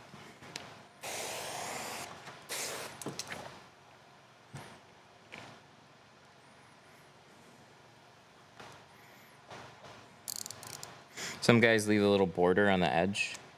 Yeah, on like a back window. Yeah, definitely leave a border. Gives you a little leeway when you're installing it.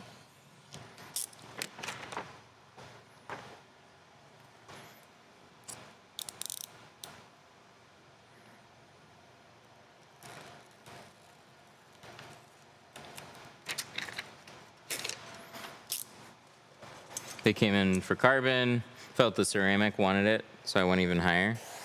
Oh, that's cool.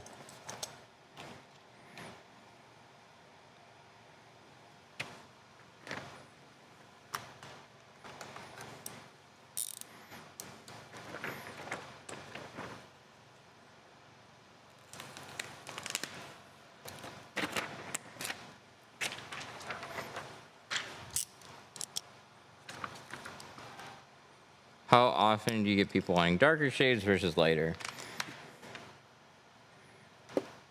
Depend on where I was tinting. Here, it's a lot more variety of 20, 35, and 5. It's very normal for all of them. I think I get a little bit more 20 than anything.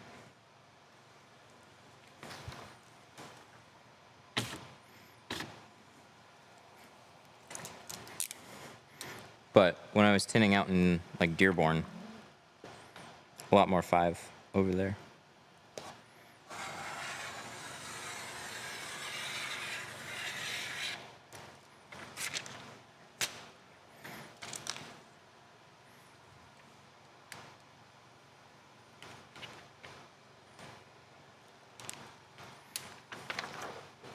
I stopped at a detail shop the first time. I had a detailer nitpick my work. It was a solid job. Never had this before.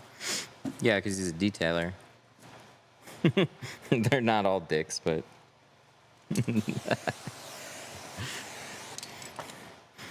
They're trained to stare at and point out imperfections. So they like to do that.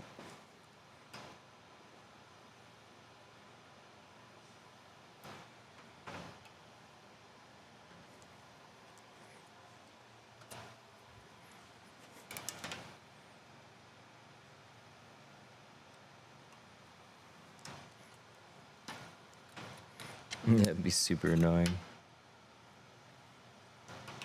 It's great getting told from people that don't really understand your job because they've never done it.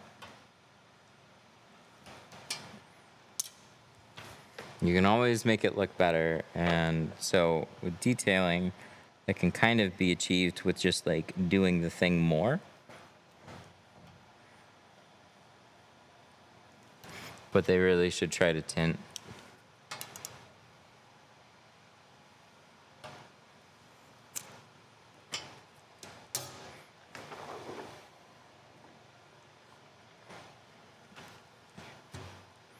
Why is it when I use my polarized glasses, can I see through dark tint? I don't know. I actually don't have a pair of polarized glasses. Polarized glasses cut reflections though. And a lot of looking and the privacy of window tint has to do with reflections. So I've got a whole bunch of like lights bouncing off of this, and you'll notice like on an overcast day, that's when like your film kind of looks the darkest, or if there's clouds in the sky on a sunny day, the more clouds that there are, the more reflections are bouncing off of the window and it's harder to see in. It kind of gives you the illusion. But if you're in the middle of the day with the sun shining and you have a clear sky, it's a lot easier to see in that car because there's just no cloud reflections. So it probably has something to do with all that.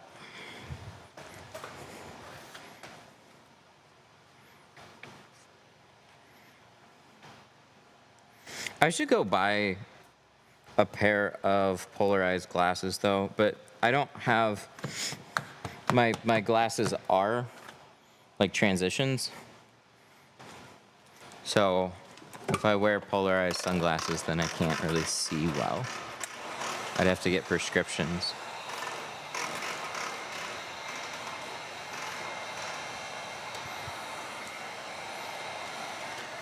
It'd probably make a good video though. Just take a polarized sunglass, put it in front of a camera lens, and then see what we see. You get that rainbow effect on the inside of the car.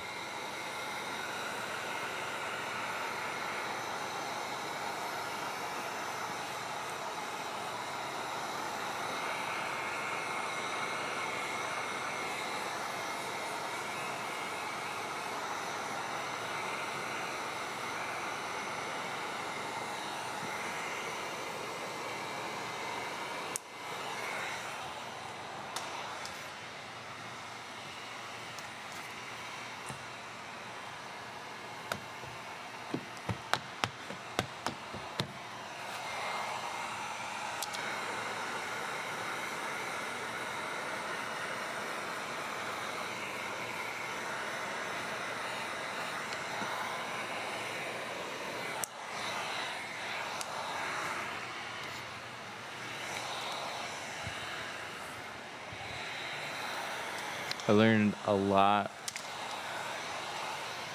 watching your videos back in the day. I remember you filling up the tint keg using, on what we used to do with the tint kegs. Used to be 3 ounces of baby shampoo, 1 ounce of Dawn. That was a really good mix. Now we're just using 3 ounces of tint slip.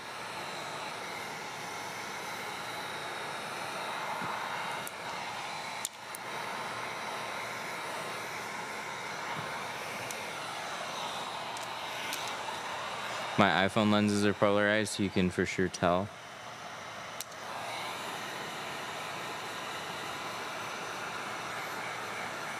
I've played around with like a polarizer.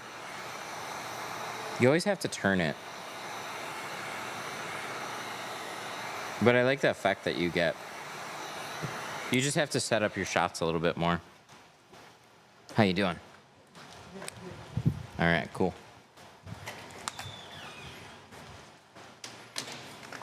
How much is 3 ounce in ml? Ooh, I can answer this because of our measuring cup. Look, 30 ml. Come on, there we go. 30 ml is 1 ounce. So you'd be 90. I only know that because they're both there. So I fill up this little cup. Up to the top is 1 ounce. How much does it take, or how long does it take to do an entire car? So if I'm not streaming and I just focus on the car and just like get stuff done, I'll have the car done in like 2.5 hours typically. But I'll tell people it'll take up to 4.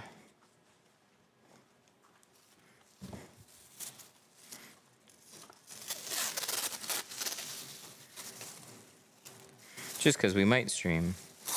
And it gives me a little bit of leeway if I screw up. Or if I get sidetracked.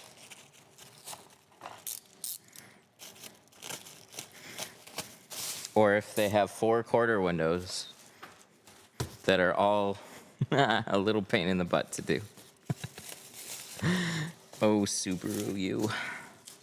These ones are different, though. They look a little bit more straightforward because the gaskets aren't really pressing. And you have a little, I don't know, we'll see. We'll see how they are. I was going to put some window spine in there, but I don't think I have to. Oh, it's starting to look like a tint shop now.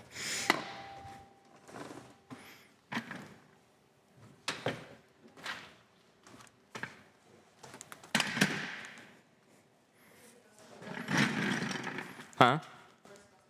Oh, okay. All right, hang on, guys. Front camera. We'll put this there. I got a customer. Right quick.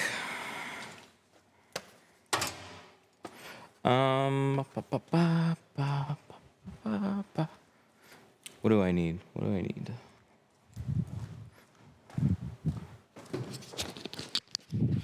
Let's take off this.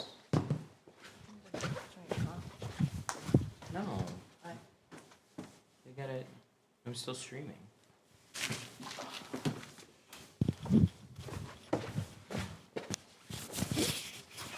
I gotta get an invoice together real quick, too.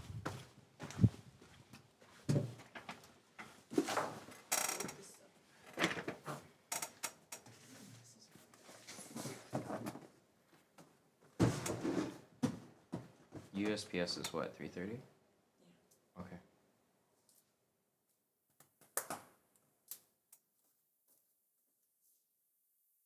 Low vehicle. Windshield.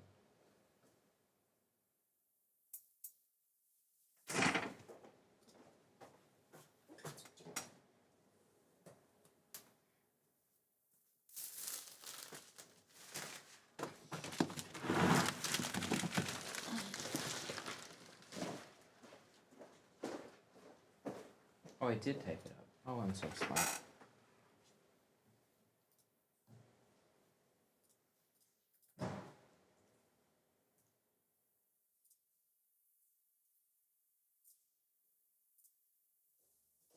I'm so smart. Record payment. We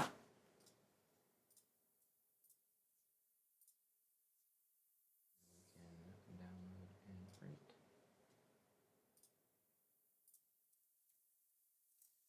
Downloading takes too long. It takes like 30 seconds. It's weird. This is the only thing about the invoice that's silly.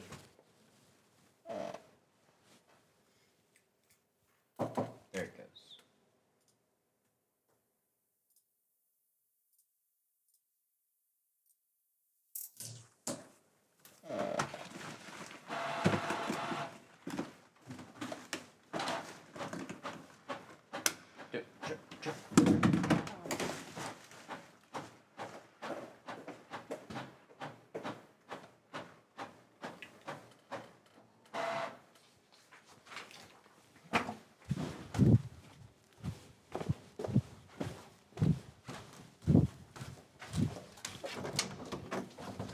Hello.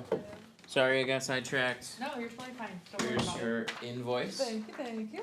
and your keys. It turned out really, really nice. It looks great. Good. Glad to hear it. Just a few care instructions. So always use ammonium-free glass cleaner and then a soft microfiber. So those are yours to take with you. Perfect, thank you. You're gonna notice some moisture in between the film and the glass still. It's gonna take at least like 2 to 3 days for it to dry out. Okay. It can sometimes take up to a week if there's like a little bigger water pocket or something. Okay. So just leave the windows up for about 3 days. If there's anything beyond a week that you see that's concerning, definitely take pictures, let us know, we'll take care of it. Sounds So, good. Enjoy. Thank you so much, I appreciate it. Yeah, you're very welcome. Thank you for bringing it in. Of course.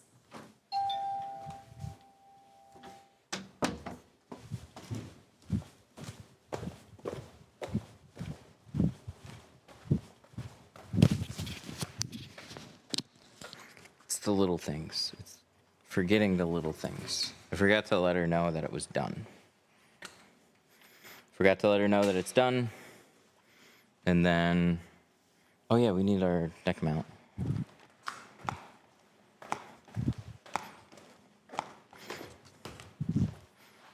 getting invoices together. There is no sidetrack. There's so much sidetracked. There's so much that's easily missed.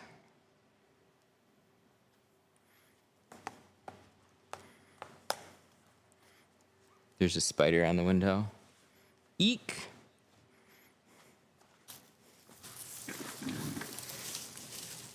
I like hearing you speak to customers.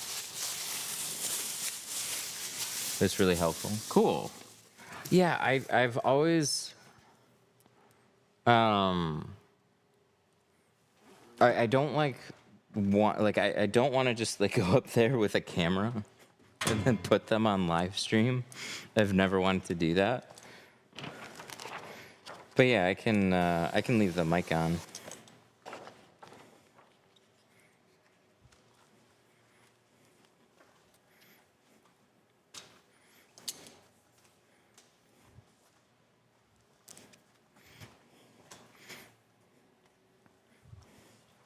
What did you say about the seal tape the other day? I don't have a ETA yet. We're trying to just make it better.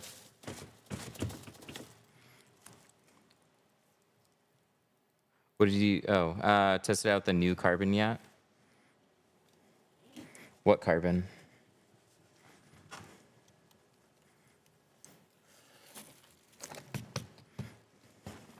Is this your business? Yeah, this is mine. Yep, out of stock right now, unfortunately. Trying to find some good alternatives for now. Something that we can actually stock. I mean, you can always just go to Home Depot and get house wrap tape. That's what we were using far before. Oh, now Jesse's back. Hey, buddy. You should probably make sure these are not on the floor. We're gonna have to glue this down, huh? Yeehaw.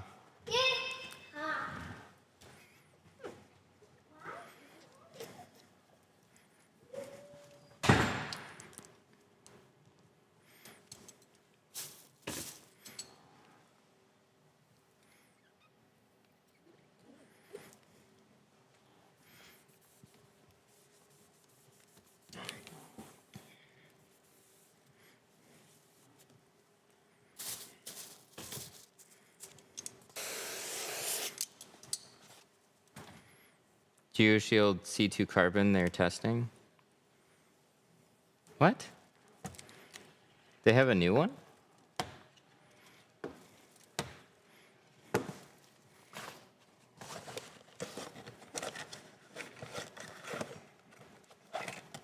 Sheathing tape is popular in epoxy mold?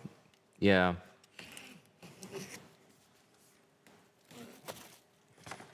Yeah, I haven't heard anything about a new carbon. Apparently it has a blue hue instead of a brown.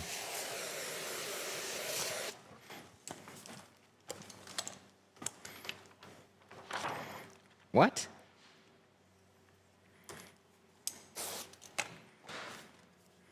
All right, I guess I'll have to talk to them. I don't think the one that they have right now is brown. Maybe in the 5 it's a little bit, I don't know. Well, I can go get the slide.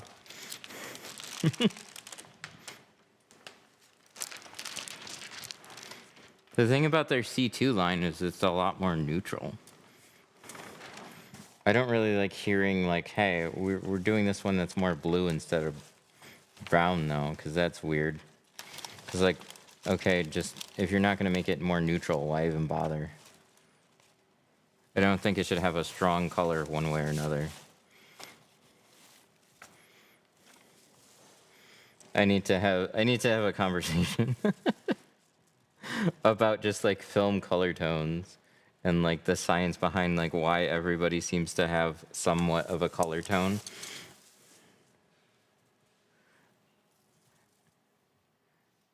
And why we all can't just be a little bit more neutral. But C2 is a really good neutral line, both in the carbon and the ceramic. I definitely wouldn't say this is blue. Oh no! Something.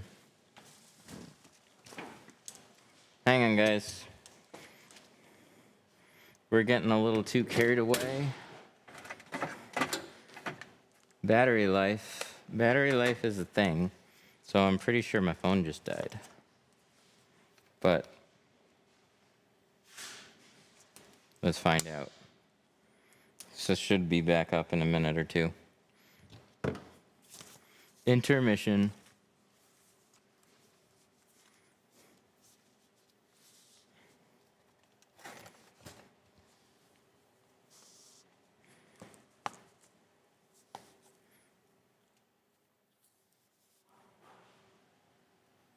Yep, it was a phone. It was a phone dying.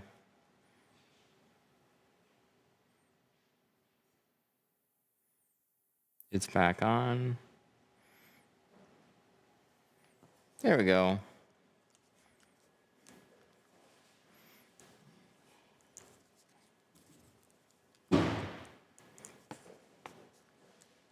Okay, where's the MagSafe? Is that it?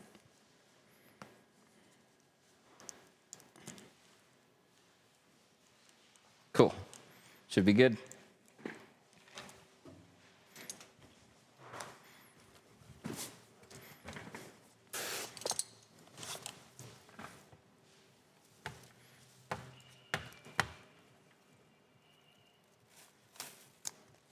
What do you think about Ghost Shield's tint slip? What's Ghost Shield?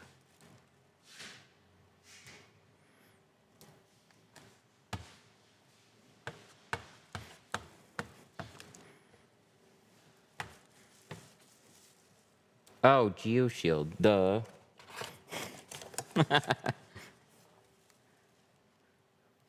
I like it. I use it. My logo's on it.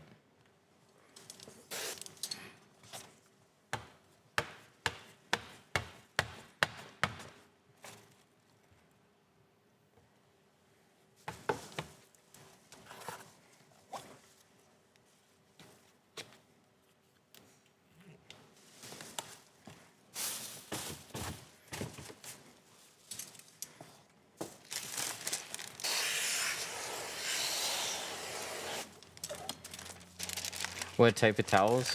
We sell some really good purple ones. Or the gray ones.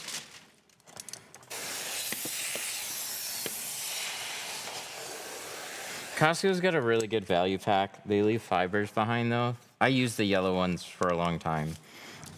If you want just some like soak up a lot of water towels, then you just want to try and buy like as much plushy ones as you can. And then for cleaning the glass, I think these purple ones, they're my favorite. I haven't seen a better one. I'm not the most well-versed person in microfibers, but I've tried a bunch, and they don't leave hardly anything behind when you're trying to just clean up the glass at the end.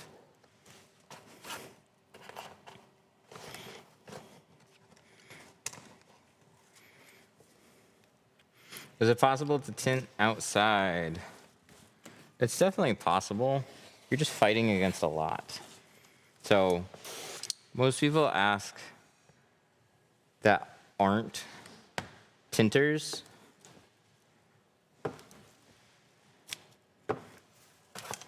The plastic piece on the brake light can be popped off with the pry bar. Thank you. I appreciate that. I really, really appreciate that. That's what it looks like. Just wouldn't want to go ham on it.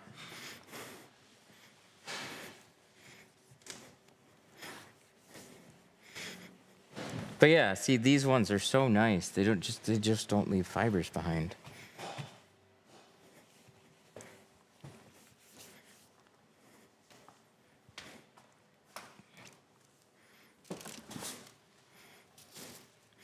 If you flip a roll sideways, do you just shrink fingers on the side? Yes, exactly, because your roll is now flipped.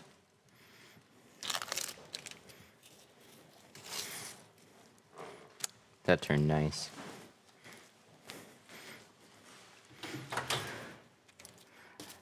It's possible. I did 2 front windows on a Ram 2500 last night out in Texas wind. Turned out half-ass decent. Probably will redo again. Yeah, you're just fighting against a lot. So if you're good at tinting, you just learn how to deal with that stuff and you can do a decent job. But you're always like, some days will be really nice and some will just be like complete shit.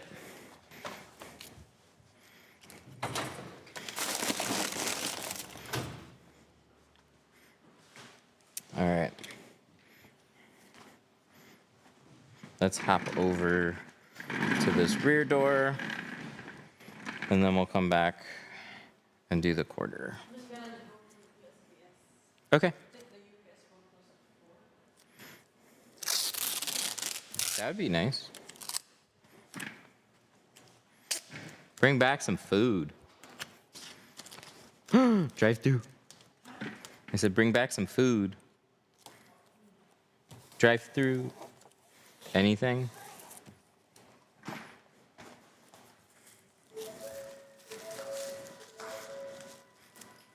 I think Luke is hungry. He keeps bringing me snacks. He's doing good though. I can grab the door for you.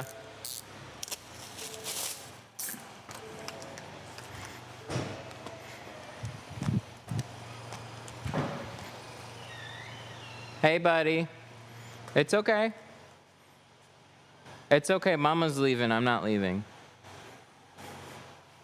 He's got an ear for this. It's okay. I'm not leaving. He's gonna come out here with the tablet and everything. Hey, it's okay. Mama's, just wait.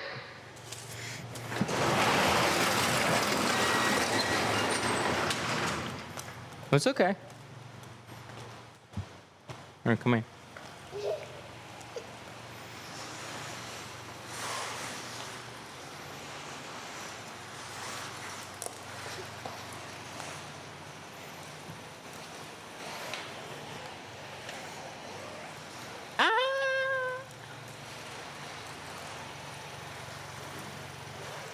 Should be good.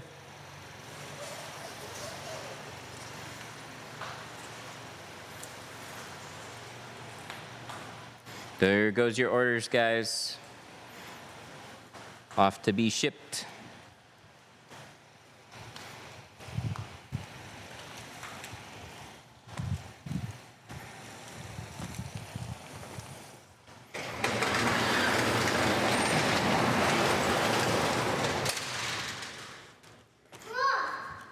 More? More what? Uh-oh. Let me grab you a water real quick.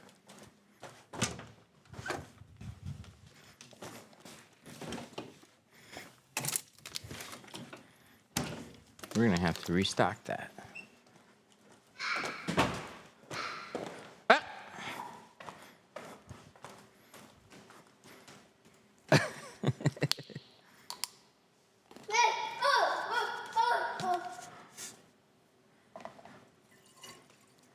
That's the future right there. All right, here you go. All right, have fun. No problem.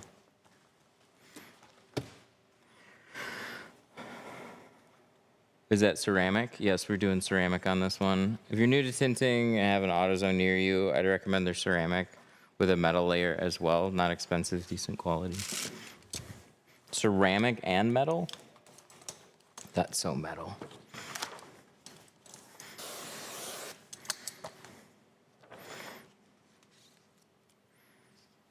Oh, I'm gonna put this down a little bit.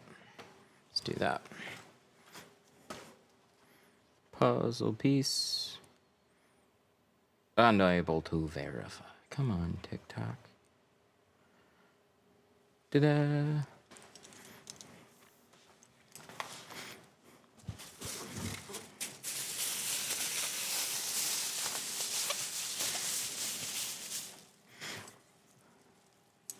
Tint X, I think they're carbon. They're Duramax is a good value. I think everything else is, I wouldn't use it. But it's pretty much the pricing is the same.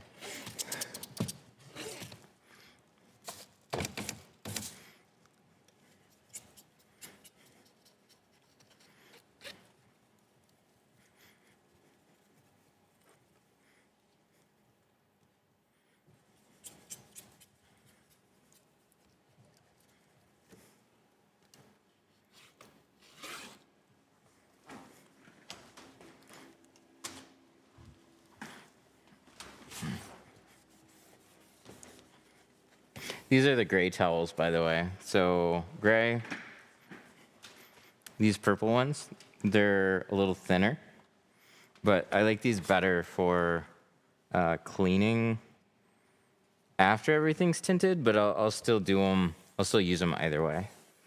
They're not gonna absorb quite as much water. So I think they're better if you just like keep them as your like really clean towels. But you can use them all over the place.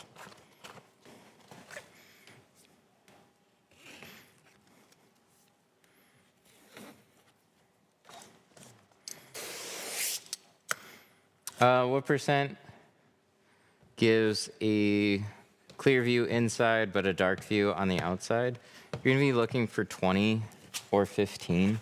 That's gonna be the closest that you're gonna get to that effect. All tint is going to be easier to see through sitting in the car than on the outside. But you don't really get privacy until you're in like 20%.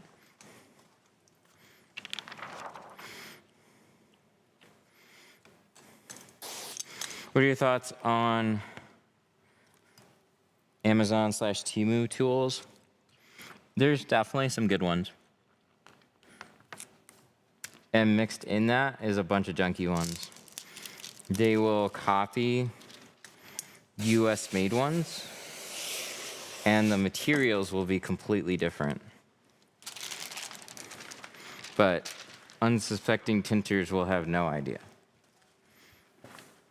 They'll just buy them and think that's how that card is, and then wonder why it scratches or whatever.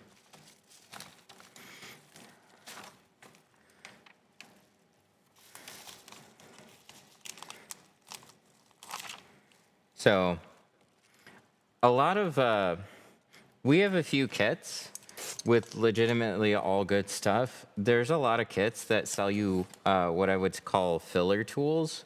It's to make a kit look busy, but it was actually just really expensive to throw it in, and it looks pretty in a picture. But you're not going to use it. So in a lot of those kits, you'll end up only using like 2 or 3 tools out of like 10.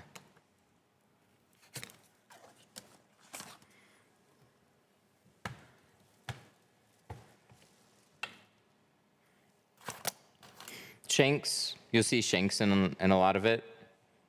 That's fine. Triangles, these are American made. These are by Tri-Edge. They're made in West Palm Beach, Florida.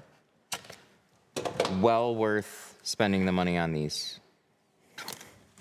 There's a lot of triangles on Amazon, and even you could buy the same 2 or 3 looking ones from 2 or 3 different vendors, and they're all going to be different materials. I have a video that I did a while back. I bought a bunch of Amazon toolkits. Did a bunch of, looked at a bunch of different tools. I think I bought like 5 or 6 different kits, all at like varying price points and stuff. And I was just kind of shocked at how different, like a yellow teardrop squeegee was like 3 different hardnesses and materials and looked different out of each kit.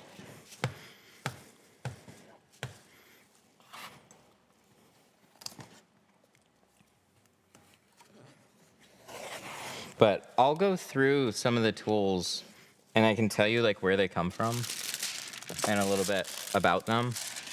kind of like as we go through it.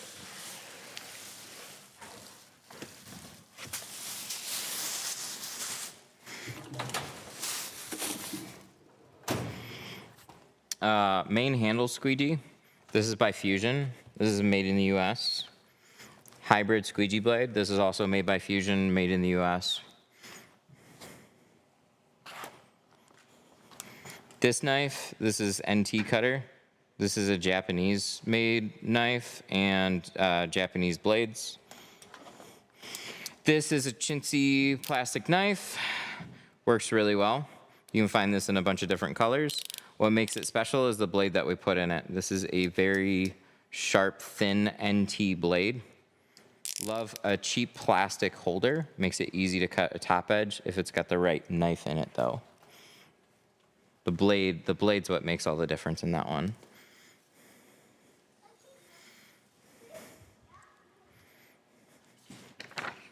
That's not gonna fit. I wanna cut those, I think I wanna cut these ones on the plotter. So what are we tinting? We're tinting a Subaru Impreza. And so front's 35, rear is 20. So let's remember that first.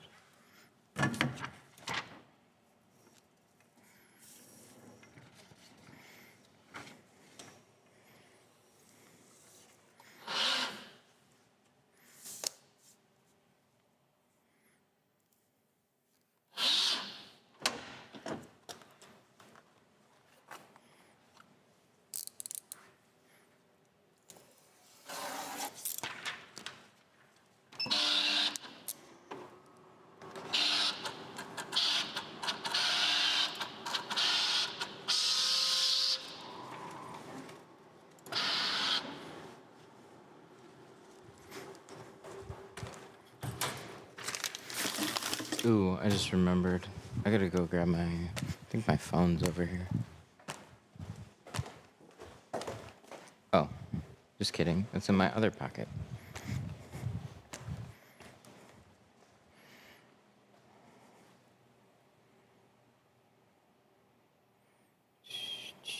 '22. This is a '22 Impreza. So we're gonna go.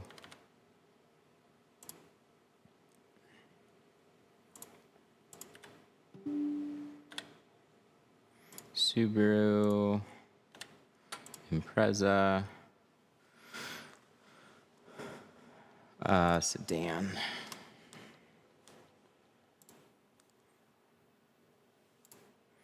Do you sell ceramic pre-cut tint? No. No, we don't do any pre-cuts. We have the power. We just don't want to get into that.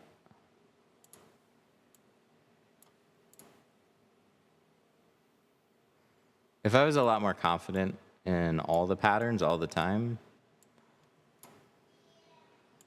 but some of them just don't line up right, and you don't know until they're on the car. And there's so many options when it comes to trucks. It just becomes tedious. Not a huge fan.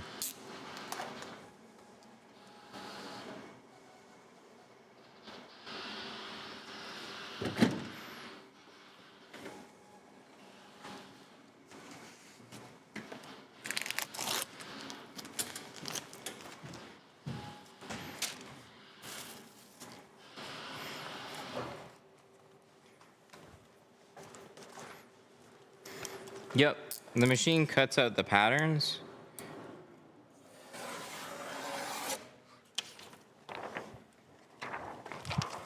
Oh, I should probably take this away. Actually, no, it's fine for now. So with orders that were placed today, let us know if you've placed an order today during the stream, just let us know your t-shirt size. Hey, what's up?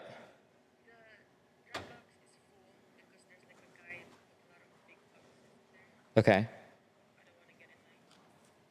So we're not dropping anything off? Can you try and knock on the door and see if anybody can just take them?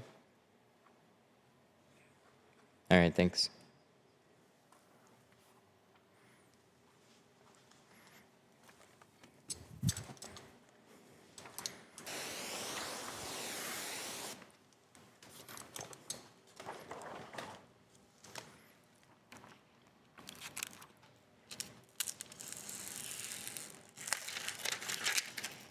Do you make 8XL shirts? I don't.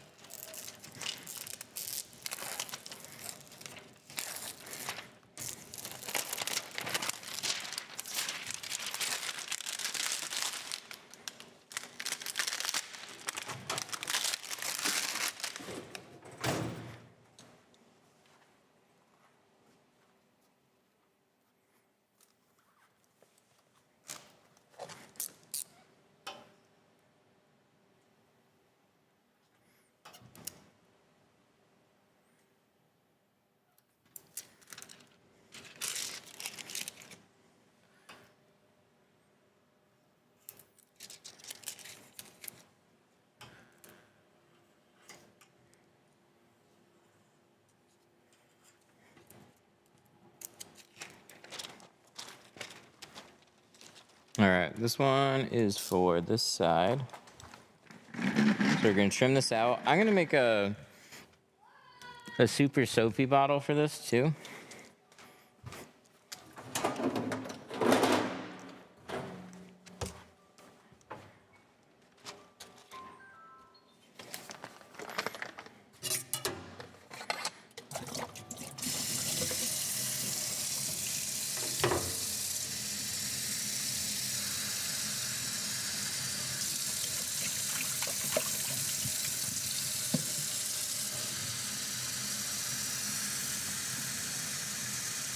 So I'm gonna fill this up.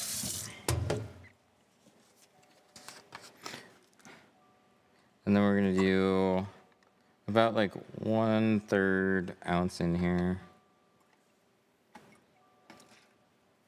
That's good. How much for the machine? They aren't cheap. That one's like $8 grand. That one's cheaper. That one's like 2,300.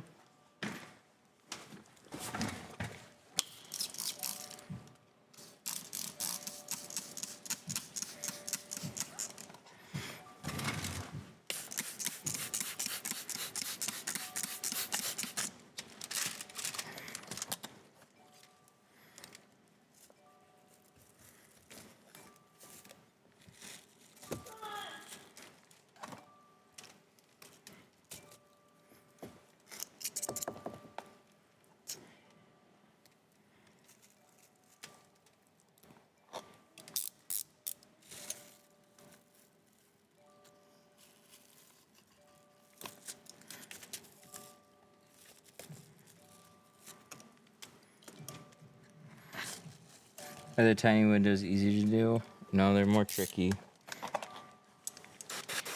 I would rather do 4 more roll down windows than I would 2 of these.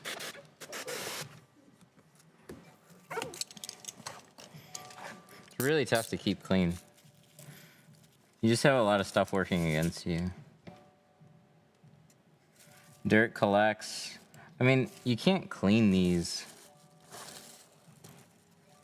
as like an owner of the vehicle. There's like no good way to even, like, you wipe it off with a towel, but you can't dig the towel into the seals. So like, what does Subaru expect you to do? I don't know. Honda, Subaru, they like designing these windows this way. It's annoying. What chemical do you use for removing older tint? Because sometimes it's difficult. An adhesive remover like ATR or LA's Totally Awesome, or Tint Strip. Both are good.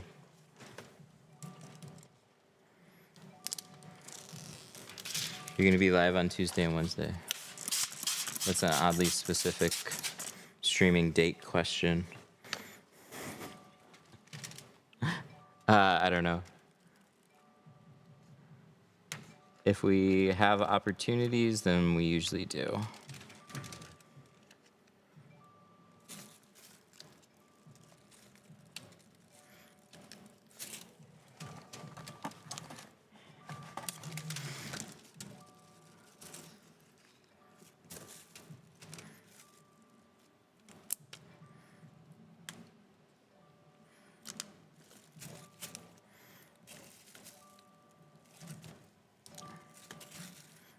Is Fusion the best lip for kegs? No. No, I've never liked Fusion's all type. I love Fusion. I don't love all type. I've never really liked that stuff. See, I think a big issue, and we could be, I'm sure we're guilty of this, but I don't see a problem with it.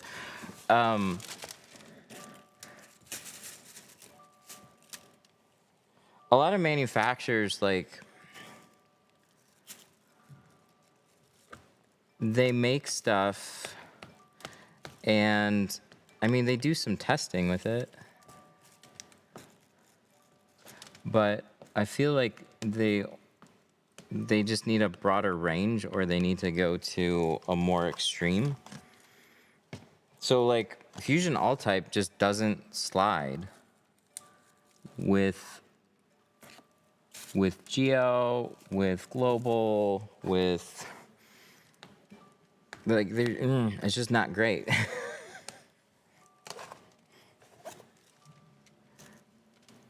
So that's why tint slip's a thing. Like, it just works a ton better, but we had to go through a lot of iterations, and I basically kept saying, make it stronger, make it stronger, make it stronger. And I still think it can be even stronger.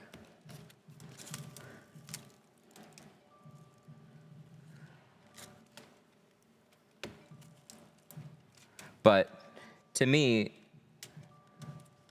it's like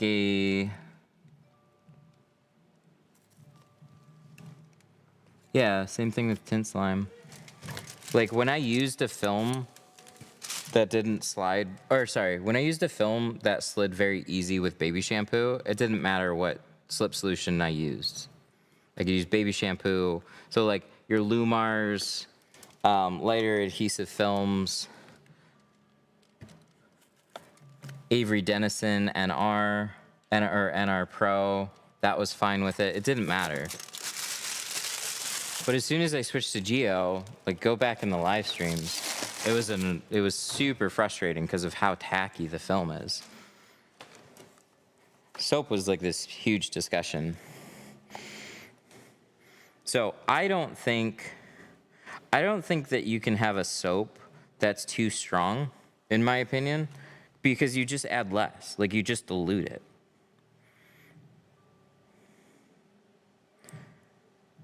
I want to basically only add like half an ounce and have it be like the slipperiest shit you've ever seen in your life.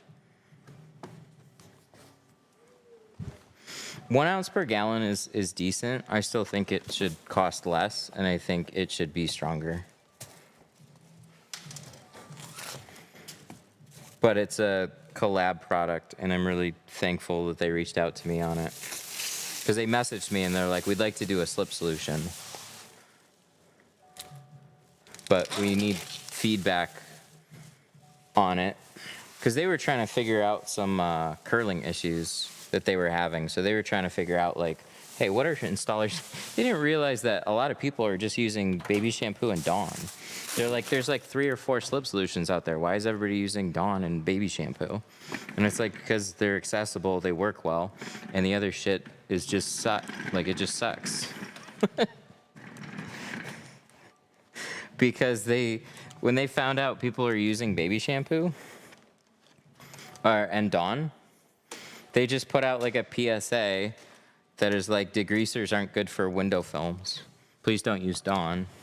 Use Fusion All Type instead. And then I looked at that and I was like, have you tried that? And then I sent them a video and they're like, oh.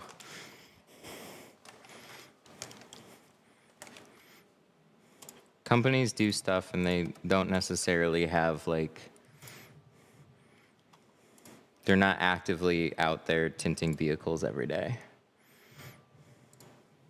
So they need to be reminded of certain things. All right, we gotta swap this out.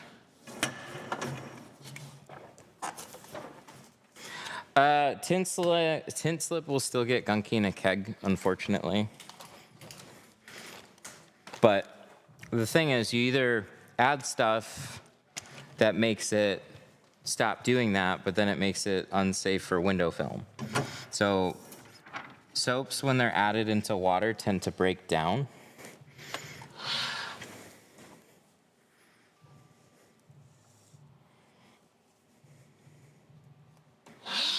So I would like that too. I would really like to not have to worry about it gumming up the inside of the keg. I just had to replace the lines. I got to replace the one on the other side.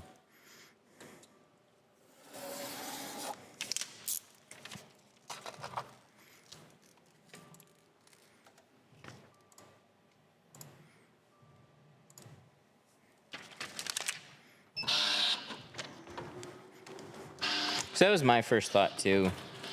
But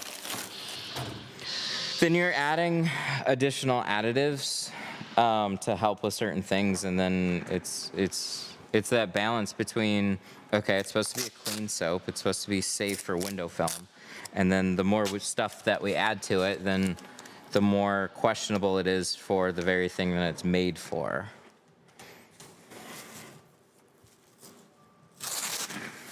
Are you gonna post videos again? We are. We're doing videos right now.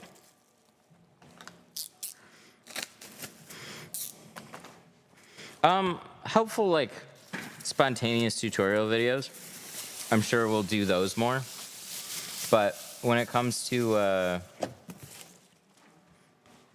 that doesn't cover quite as much as I was hoping. It's gonna trail down. So we'll cover here.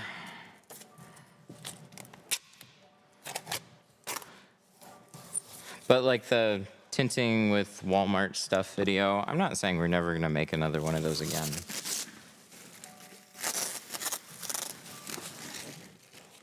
But platforms are different now.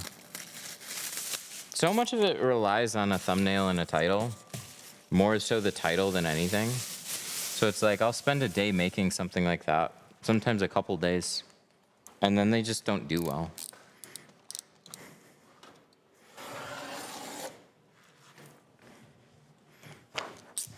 I wish the platforms were a little bit simpler than that.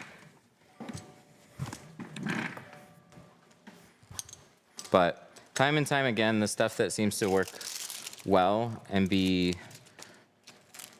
more manageable to make is either like short videos, live streams, or impromptu tutorials. Because the people that are like actively like trying to learn are the ones that are gonna watch those videos. So it doesn't necessarily matter if the video performs well, but watching somebody mess around with film from Walmart doesn't necessarily do really well. And it doesn't really teach people a lot other than how to have a good time.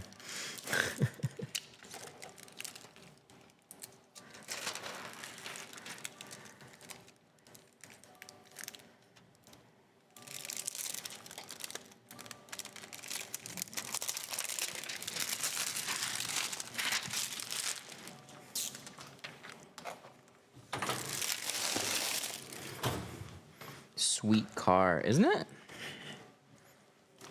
This turned out super nice, by the way. First try on that. 10 out of 10. I'm very happy with this one. Yeah, I've tinted a bunch of Imprezas. I'm curious on this one. This one to me is a lot different.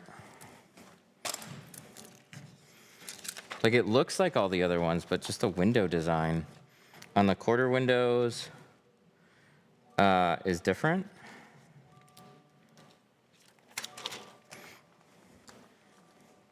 And on the back window, there's that brake light. So, sounds like it's just a cover that should pop off.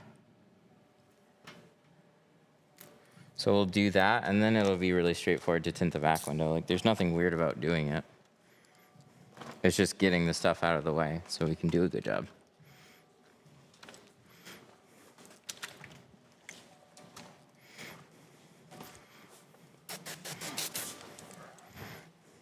How big is your shop?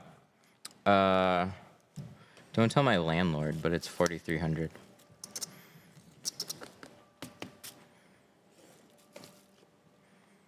He thinks it's 3,300.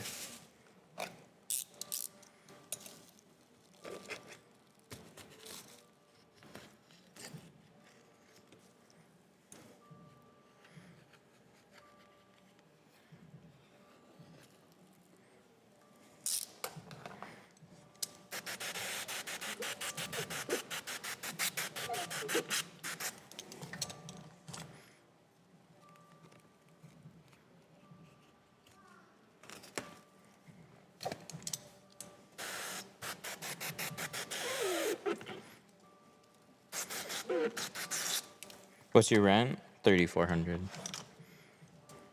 It's 3,400 for 3,300 square feet.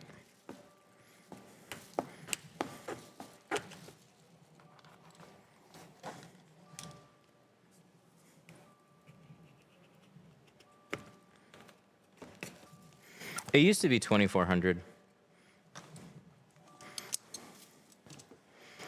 I recommend signing a longer lease.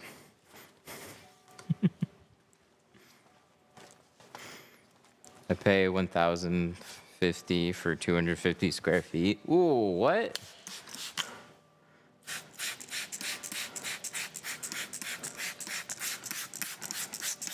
Dang, that's expensive.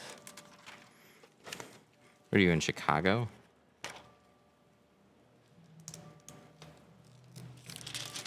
New York? Oh shit.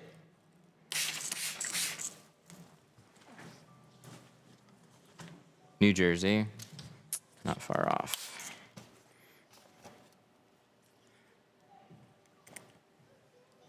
Hang on. Oh, it is this one. I'm sorry. Okay, cool. This one just looks funny because, yeah.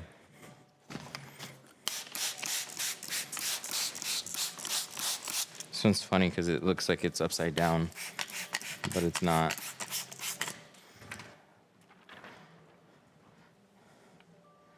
It's a wash bay. Yeah. When you're in a place like that, spaces are incredibly expensive.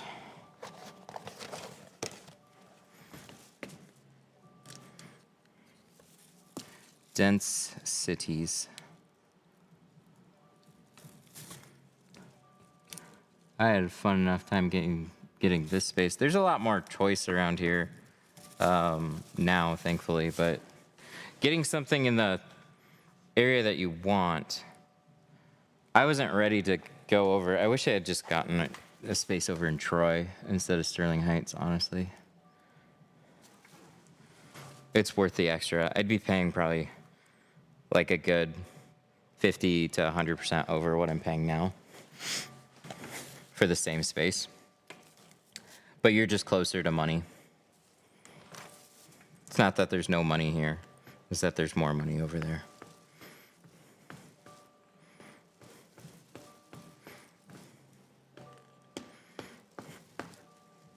I take it back on these quarter windows. They're not simple, but these ones are the easiest Subaru Impreza quarter windows that I've seen. Which usually you have to do something about like the gasket, and it's just harder to get your tools and your film where you need it to go. So thank you, Subaru. Made this one a little easier.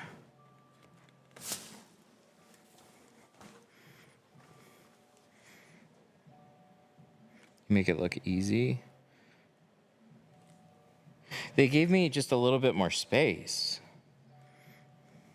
Because usually your gaskets are pushing up like a 1/4 inch before you're in the edge, but this is all opened up. So you can clean back there and get your pattern where you need to go without too much trouble. I'd still rather do more roll downs than those. I'll put it that way. So they're not dead simple, but easier overall. Did you go to the tint competition? No, I got kicked out of that group a long time ago.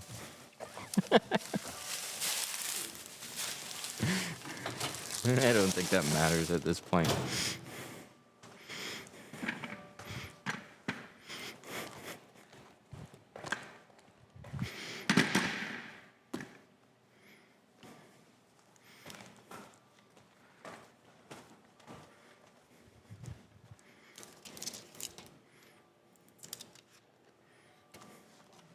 Okay, so we can take this over there.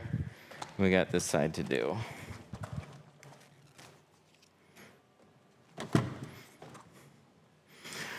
Did the second floor come with the space? No, we added that. That's why I said don't tell my landlord. He didn't have a problem with it. I just don't want him to know how much space we added to it. Because then I can look at that and go, I can charge money for that. And I don't even have to leave my G-Wagon. I've never seen him stand up.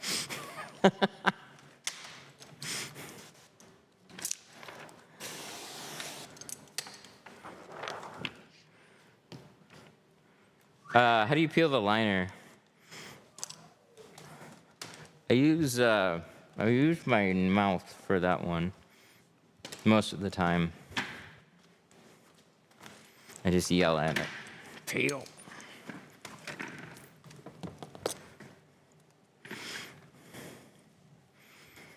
Yeah, it's a little nibble. You're not like indenting the film or anything, but you're just shifting it.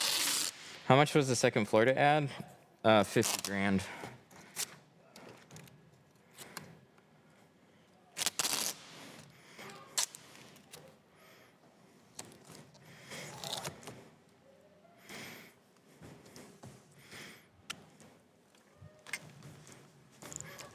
And that played out something like this. Either we do it and we have products here, up there, and we can continue doing classes, or we move locations to a bigger space, which wouldn't be finished, and we'd kind of be starting over in that department. We would be paying more in rent.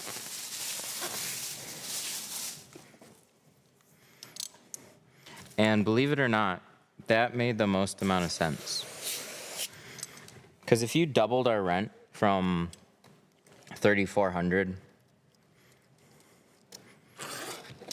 to like $6,800, and we had double the space, the cost of that extra space inside of a year, like, yeah, we'd have a little bit more space, but we didn't need a ton of space. We just needed like 1,000 square feet extra. The cost of doubling the rent, though, for like a year would have just cost more in that first year than like building the loft. And then we would have to move on top of it.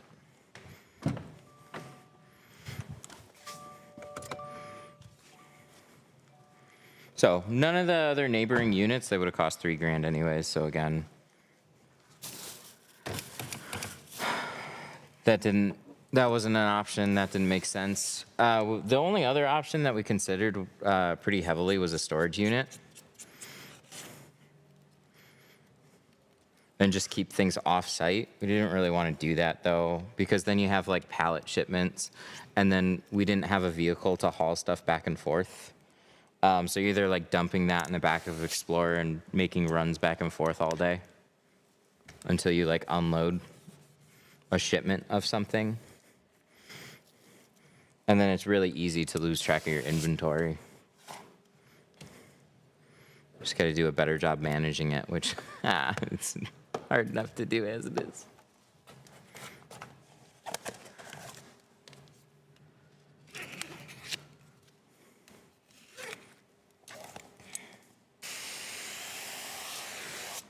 But yeah, it wasn't just a loft. It was, there's HVAC up there, there's electrical, there's new drop ceiling that had to be put. Because you basically, like, the only thing above it was, or it was just a drop ceiling that strung up to the roof. So they had to just demolish, chop down a section of the wall, and then redo drywall and build a deck above it. So we had to get, you know, the whole like showroom basically like repainted. But if that wasn't there, it would have been less expensive. It's just where we wanted it. We could have built like a mezzanine somewhere else and we toyed around with that, but they would have still been expensive. And then you're putting posts in the middle of the shop. We like open concept.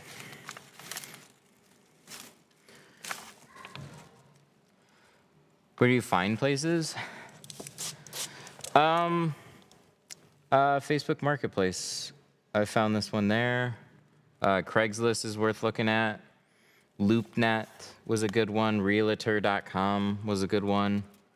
There's sites that are specifically like LoopNet and Realtor. I think, I don't remember if Realtor is, but they both have commercial property searches, like LoopNet specifically for commercial property searches. But yeah, a lot of spaces like this aren't very well advertised. So there were more industrial parks and what do you call them? There's lots of places that actually just have everything like or a bunch of garages in like a automotive suite. So if you just drive around, sometimes you'll see like there'll just be a long row of garages, right? And they all have like little suites that you can lease.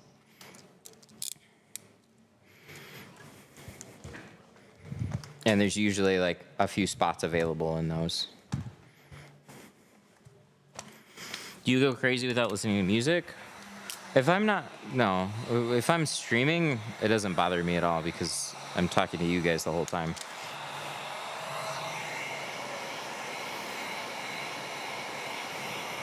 But if I'm not streaming, then I usually have a video or something I'm listening to. Less music, more podcast stuff.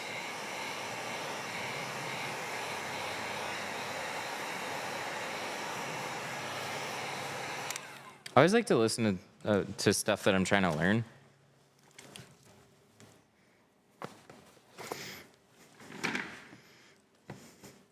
So like, if I'm trying to figure out stuff with live streaming, I'm watching a bunch of live streamer channels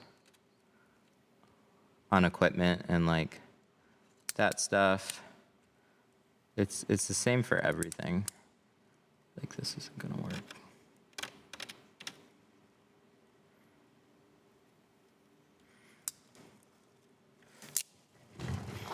I'm gonna get my, I'm less good at that. I'm gonna get my file. Once I have my Cadillac STSV tint redone with good film, how much should I expect to pay? Call around. I don't know the area that you're in. We would charge, like if we're doing a removal, everything without the windshield would be $250 for the removal. And then whatever the cost is to retint it. So like $350 in this film, $299 in a carbon film. It'd be more if we're doing like a full windshield.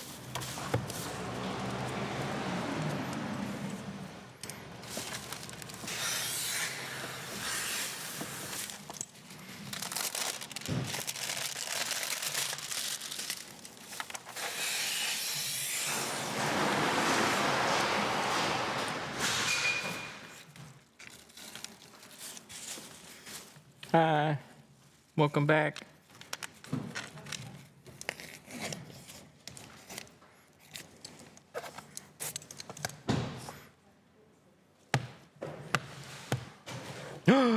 Whoa, you got panda? Oh, that was a good choice. My God, you went through a drive-through? Oh, did you really? Hey, that's smart.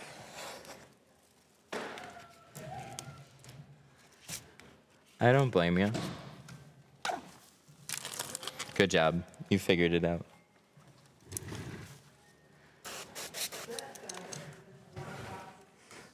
What percentage of sales do you think come from social media? Well, it's all from social media, really.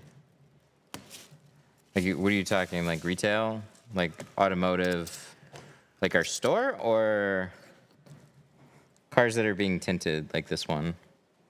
This one actually, sorry, YouTube channel.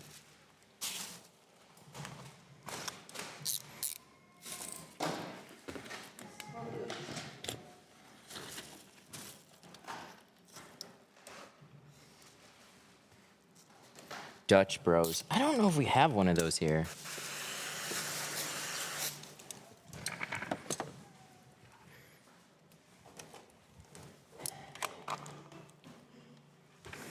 What percentage is usually on the rear of Jeeps? 20.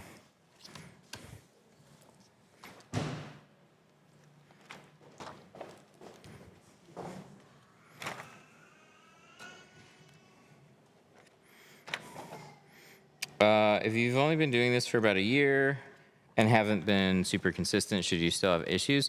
Dude, I do this every day and still have issues. Tinting is such a humbling profession. When you think you got a handle on it, you still have those days that'll just like kick your butt.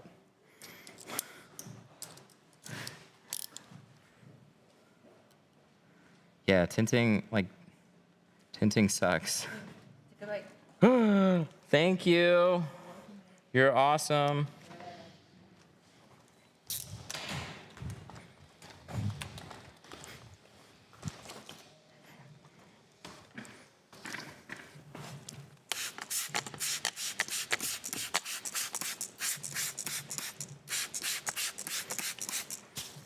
Yeah, sorry, I don't remember how much I cleaned this window, but I'm pretty sure I was about to peel this. This should be fine. Yeah, tinting sucks. Because you can do everything right and still have a bad result. It's just, that's how it goes. There's always something that you could have done to probably prevent that issue, but you can have a bug fly into your tint, you can have hair, you can have just a little speckling bleed out of an edge. You can, it can freeze in a dumb spot and then you crease it when you try and push it forward, like what usually happens with these quarter windows. That's why I made an extra soapy bottle. It's because I'll usually run into some type of binding because Geo is a very tacky film. So these quarter windows I hate the most because you have to you have to wedge it all the way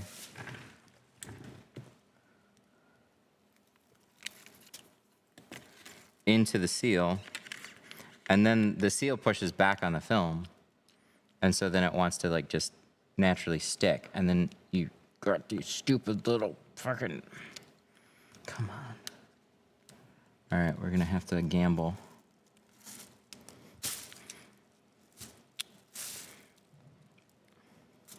I don't know if this is gonna go well, but we'll find out.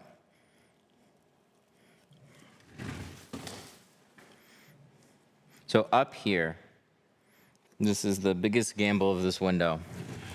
I will try and get everything to lay flat before I have to do this, but sometimes the rubbers, they're just a little bit off from your cut. There's no way to really plan for that. They just are. So then maybe I can just fix it a little bit and then try again. But there's always a point on the fucking window Ooh. Oh, we might have got it. Hang on. That's nice. Okay, I think we did it. There's like a point on these windows, up in these top corners. I always recommend rounding them a little bit more than you think you should. But there'll be like a little spot where the film will bump up against the seal.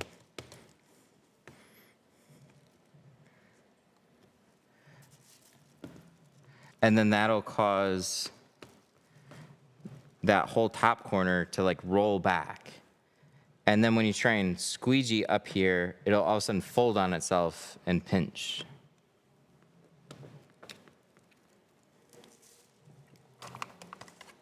Oh, do we got a bot? So when I make that swipe, that's when everything falls apart. That's when it's like, it folds on itself and you're like, shit. But it's all right, we got it.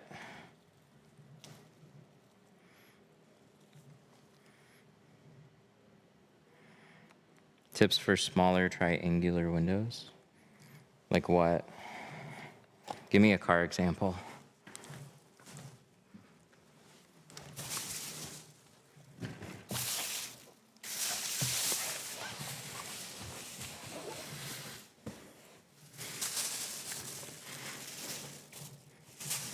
Looks like he stopped.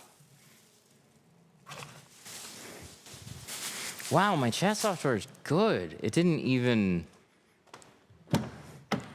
It just like, I mean, we should have something that'll delete it, but I didn't have to hear any of what he typed.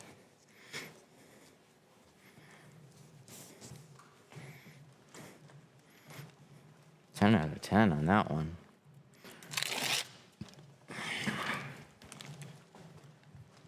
RAV4 front quarter window.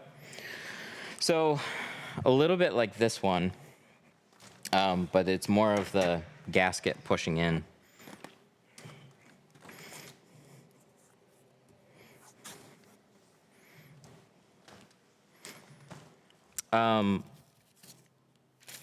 Window spline.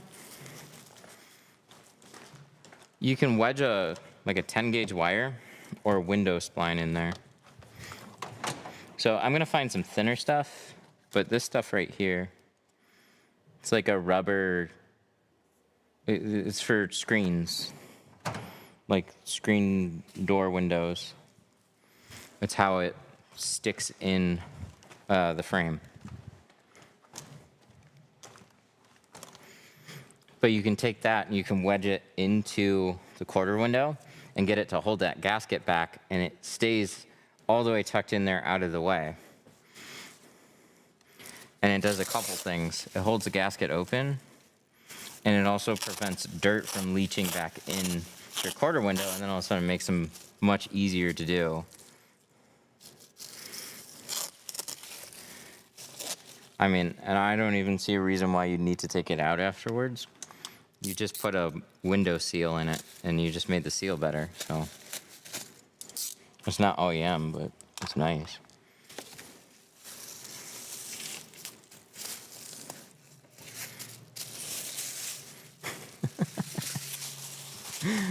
I love certain door panels. They're just, some of them are just a gentle FU. See, this is an extremely sticky tape. And it's amazing to me how it just looks like there's no adhesive here.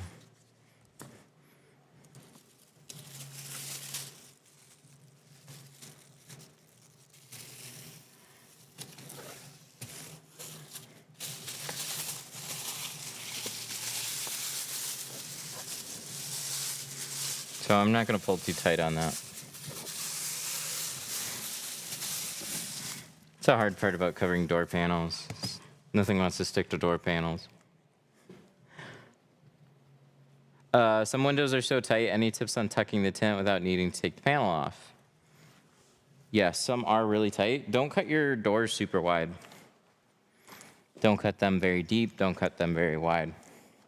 Because if you don't have a lot of film to tuck in the sides and the bottom, it makes everything way easier. but that's still, it's not going to make it simple, but that's really like your only option.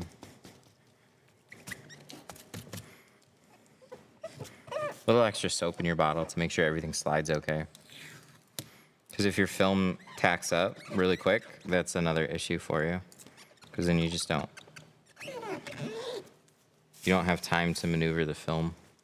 It'll just like bind.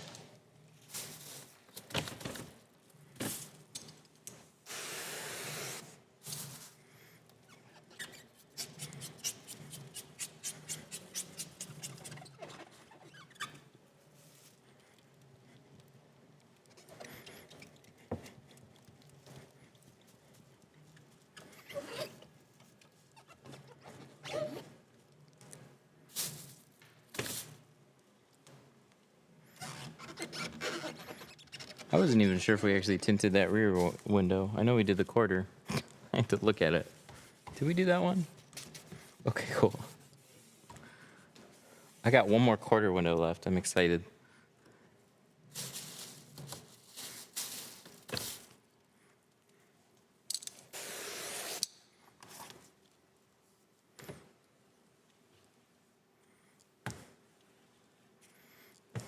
How are you charging for tint? Mostly by the market. We called around. We saw where other people were.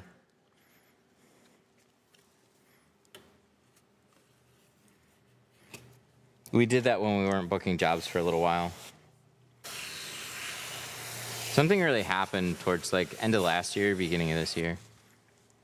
It wasn't really a problem in like the years prior. It's like, sure, you get some slow points, but it's like we're still getting calls and we're still getting inquiries and just like nobody's booking. We're like, what the hell? A lot more places just got really aggressive.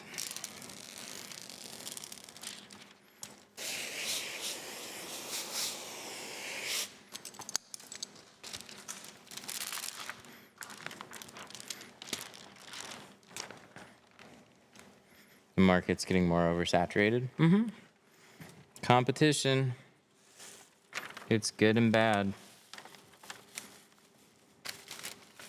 I think there's ways to do it. I still have some ideas that we haven't done yet that I would like to.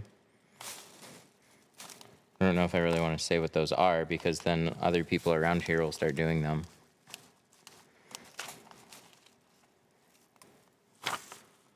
And that's kind of the point of trying to stand out. Do things a little differently.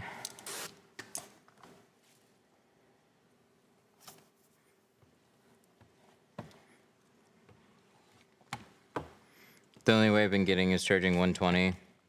Yep. Yep, lowering prices is what most people do. But it gets really frustrating when everybody does it because then customers call 2 or 3 shops and that's just what it is. And then that's eventually what it becomes. What's the usual prices? We haven't really changed ours that much. We just like downgraded our, no, not downgraded, sorry. We've upgraded our offerings for the money. So like ceramic is more of just like normal rather than like a significant upgrade. There's a lot of shops that are using low quality and then charging, yep. They'll bait and switch or they'll just use like really cheap ceramic. And it just hurts. I hate seeing that kind of stuff. But, you know, it all, if you're being like completely unbiased, it's not that it all looks the same, but to somebody that doesn't care about tint other than just like, yeah, I just want to make my windows darker, which is going to be most people. That's fair. It's going to look fine enough. And then the shop is basically like, you know, if something happens, then that's when they turn into a bad shop. But what's also happened is like, there's like an Expel dealer near us close enough. I mean, and they're just charging like regular whatever prices. I thought XPEL dealers were supposed to charge more. They're one of the cheaper places. So then people see XPEL's marketing, and then they see a shop that's just charging like whatever prices, and it's like, oh, well, if they're doing XPEL for this, then like, where's the value? Or it's a great value for them, all right? So, I don't know. Price-wise, they were like $450 for XR, everything with the windshield.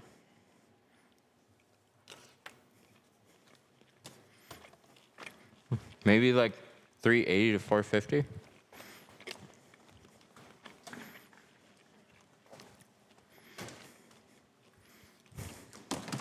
I didn't realize XPEL was a value brand.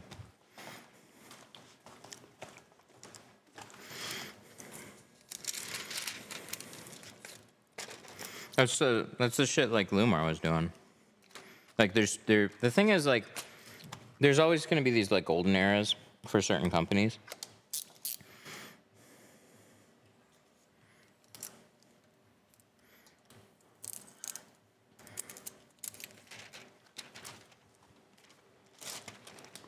So that one goes there.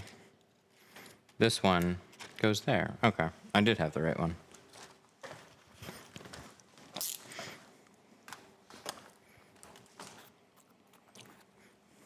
Like what's wild to me is how much certain dealers want to shoot themselves in the foot. So like if you go down to Florida, I mean it's more than just Florida, but there'll be a tint shop on every corner. But they'll carry stuff like Lumar film, and they'll be spending $500-600 for a box, and they'll charge like $100 to tint the car. And you're like, dude, what are you doing? That makes no sense. They're literally looking to make like $20 on a car. And then just go purely on volume. That really, that was half scary. A knife flying at your eyeball. Looking at your glasses.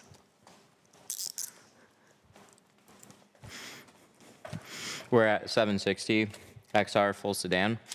Yeah, it just depends on like where you are. So it's like a average looking tint shop. I don't know their showroom, but it's an average looking tint shop. Looks like a bunch of them that I worked for, basically.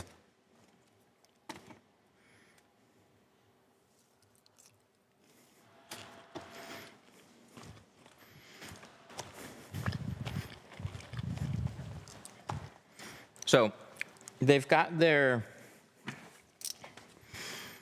XPEL has like, this goes for any of them.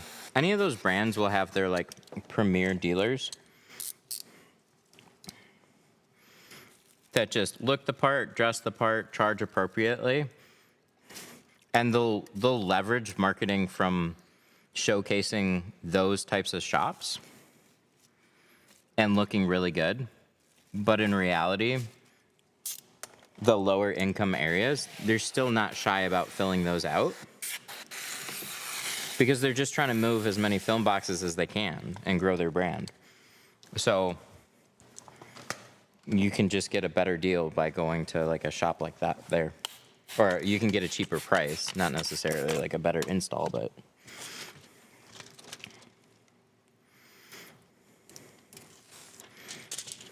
Does GeoShield do much marketing like XPEL? No.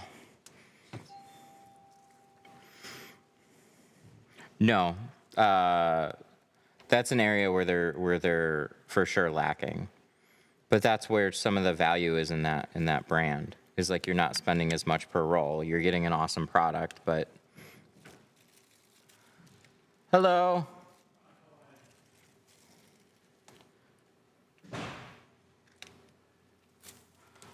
What's up? Quick question. Yeah. Can you give me an estimate on from the windshield and 2 doors What kind of vehicle? at 150? F-150, front doors and full windshield? Yeah, from windshield. We would be $299 for the front doors and full windshield. 2 door and 2 saying 99? Mm-hmm. That's what kind of material? That would be our carbon film. That's secondary. Mm-hmm. Okay, that's good. If I bring you windshield by themselves, you can do it? We could do a windshield by itself. Yeah, it would be easy for you then? It doesn't really make it that much easier because we still gotta have somebody like hold it up and everything. It'll make it a little bit. So you prefer to have it replaced and then? It would be fine for us either way. Whatever's easy. Honestly, whatever's easier for you to if you just want to have it replaced and bring it to us, and then we can do it after that. Okay. But if you wanted to bring it before, that would be fine. We could get it done too. Do appointment Monday with you or? We could get it done on Monday. Okay, so I'm going to talk to the windshield guy across the street, see how fast he can do it. Okay. And I back to you then. All right. You did it, my son, and the big guy, Oh yeah. he had the Subaru, the white. I'm trying to remember the car. Let's I think I remember. Do you have a BMW? Yeah, I do have a BMW right, I remember seeing that one. You have the Polish place over there, right? right here, right, yeah. We'll do ceramic for you at that price. All right, thank you. No problem.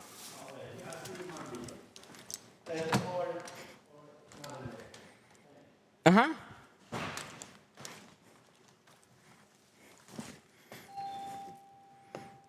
I remember him. Really nice family.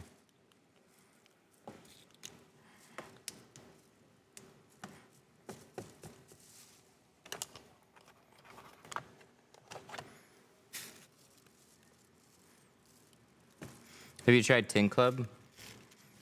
No. I really don't have any interest. I know too much about the club.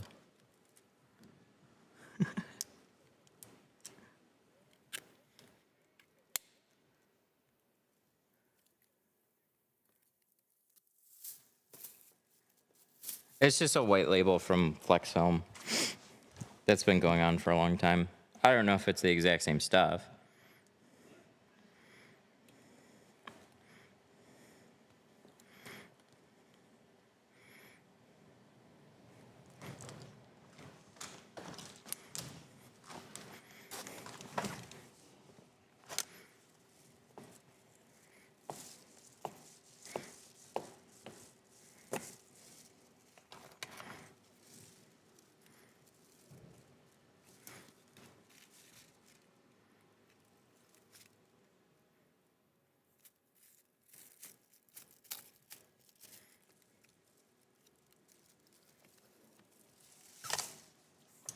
All right, let's check it out. I think if you want like a really good perspective on any of those film brands, you just talk to people that honestly enjoy them and live with them. It's hard to get just 100% like unbiased opinion because the people that are using it are going to talk really positively about it. But I think that's what it takes. Like, just getting a roll of film, trying to shrink it and install it and look at the color and stuff, that gives you like a really surface level opinion of what it's actually like. I didn't try and order it for any period of time. I didn't try and live with it. I didn't give it to my customers. It hasn't been on any of my customers' cars for like, you know, it like, I've used some other brands, and I've been using GeoShield since like 2018 or 2019 now.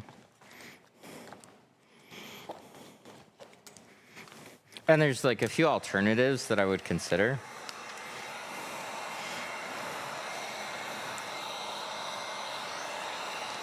But I just don't see.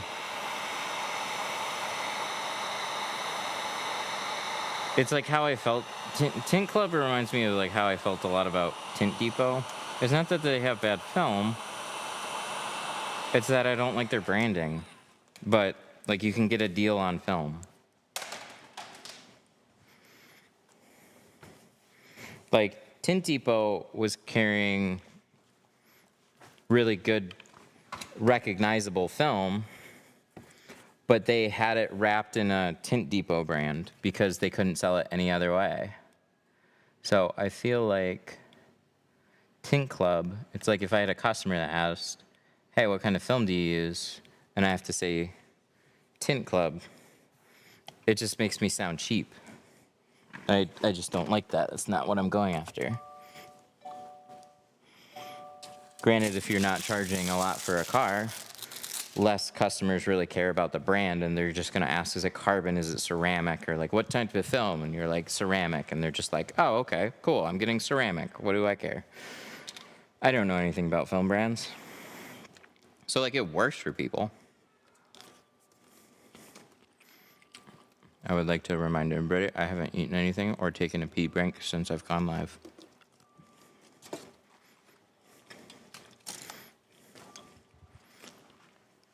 What's the first rule of Tint Club? No warranties on anything.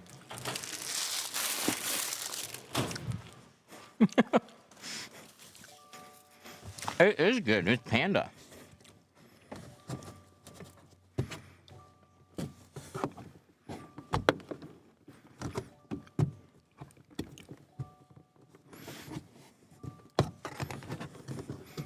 Are you and Ralph good buddies? Fuck no.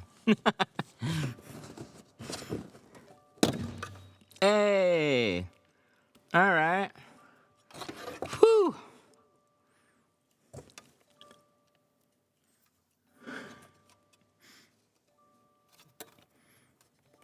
Okay, I just gotta figure out how to unplug that.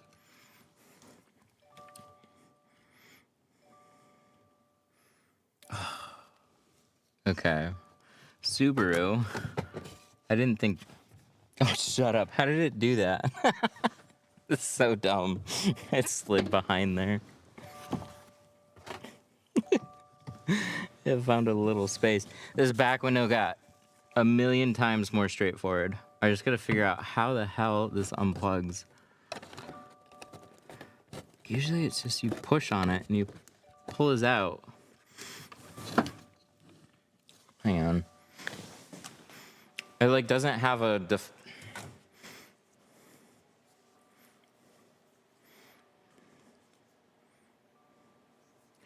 what? Anyways, let me take a good look at this. So I have a clip here, but it's 100% enclosed. It's got to be just like a pull thing then. But it almost looks like it's hooked on something. I'm not gonna pull on those wires.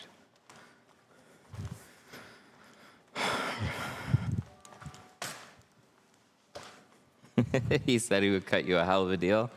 Wow. Wow, what a deal.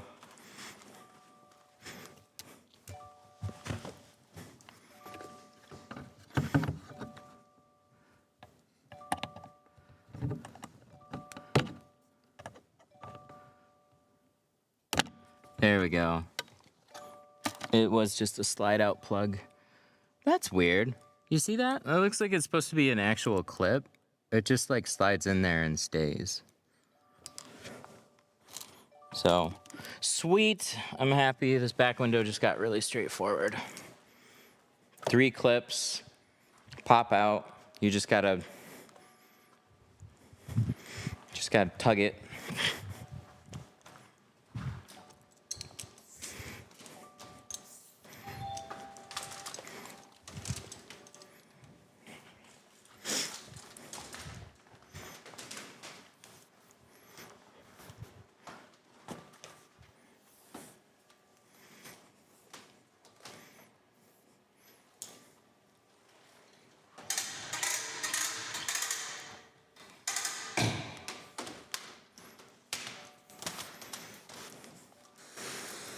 No, if you dig deep enough in different Facebook groups,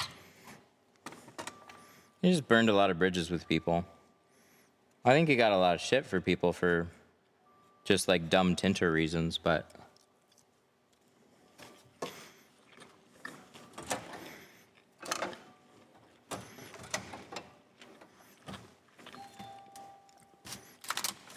it's old history. We're tinting cars here. I'm having a good time.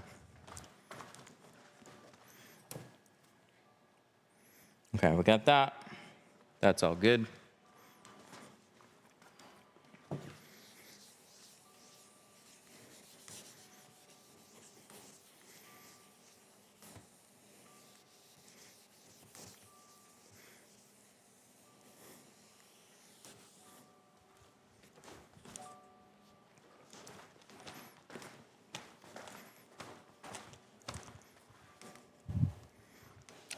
Do you own that business? Mm-hmm. Yeah, it's mine.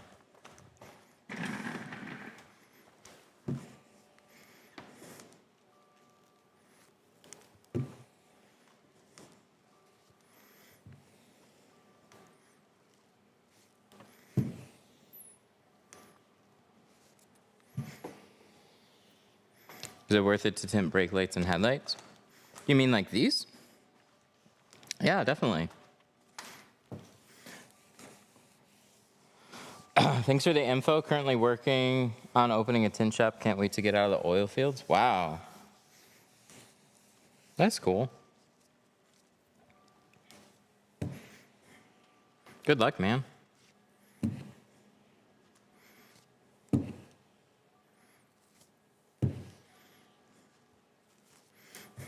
I think it's definitely worth learning taillights.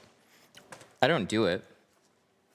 It's more a vinyl wrapping skill. But not a lot of people have it. Like you have to go to like a wrap shop usually to get your lights tinted. Not every tint shop does them.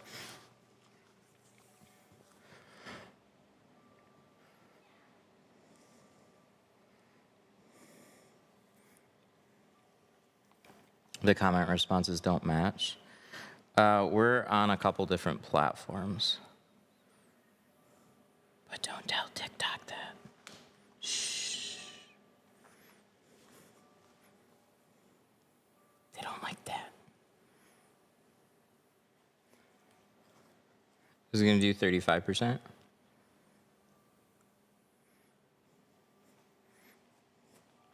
On the windshield? 35 is nice on the windshield. This is my favorite shade on it. My favorite practical shade is 50. At least practical for here. Yeah, we got a couple chats. My two favorite platforms.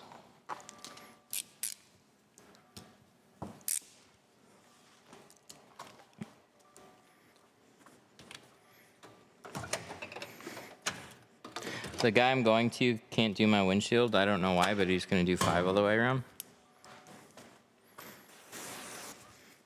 I'm not going to try and cancel somebody's appointment. Maybe it's he won't do 5, or he won't tint your windshield at all.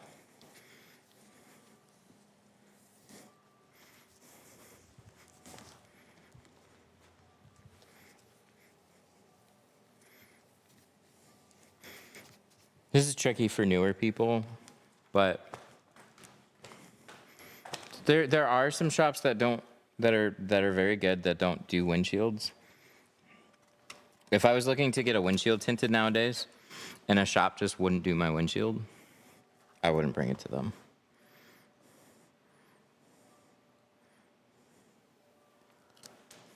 I want to do red on the windshield if they'll do it. Oh, like a chameleon red? Sorry, I'm just thinking literal red.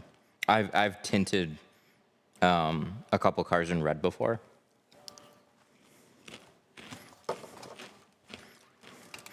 Dude, it gave me a headache looking through, but it wasn't the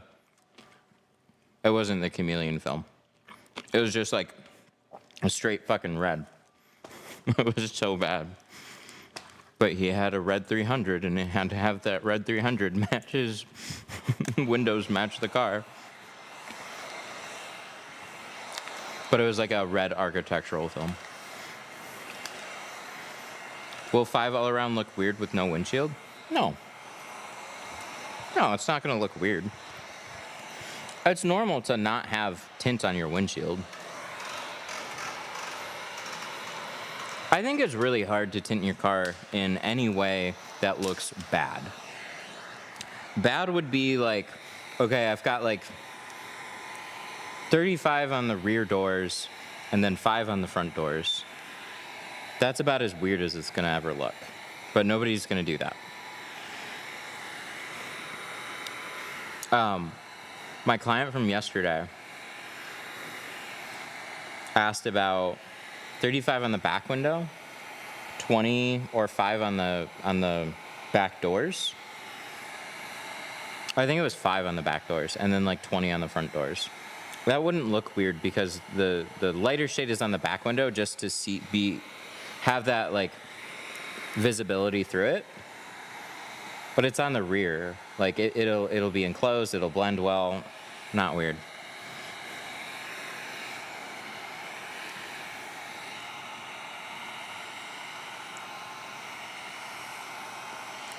We should have done this back window first, like prepped it first. Again.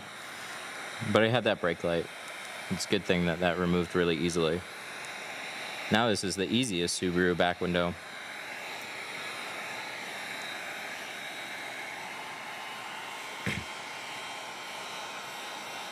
Where did you get the back window tape? 313tint.tiktok shop.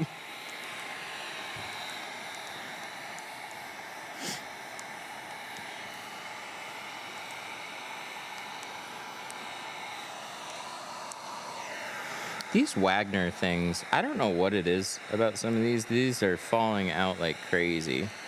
They keep doing this. It's just not hooking. Like a few of them are doing it for us. It's not like that old of a heat gun.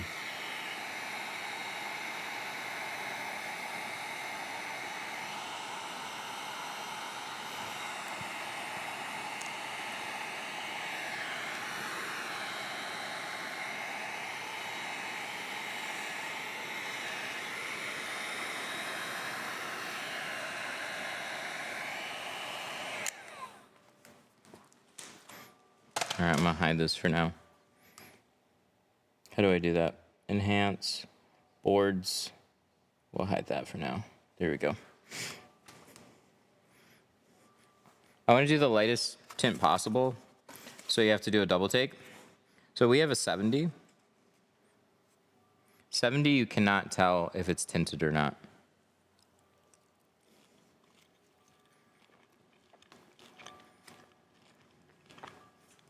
Few bites. Beijing beef. Whatever the other one was.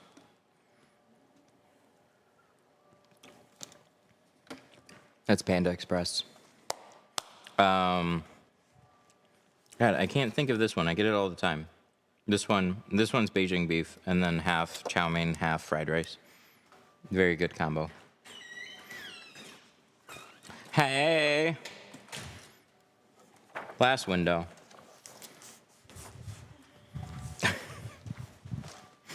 Is it going okay?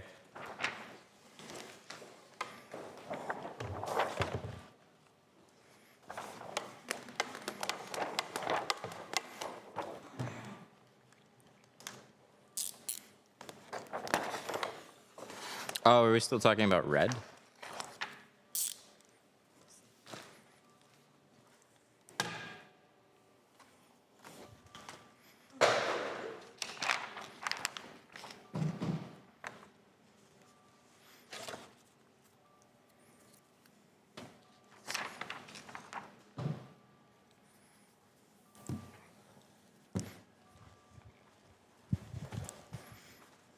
Yeah, I don't know a percentage on chameleon. The only thing it's probably going to give you like one option. It's probably going to be in like the 15% range.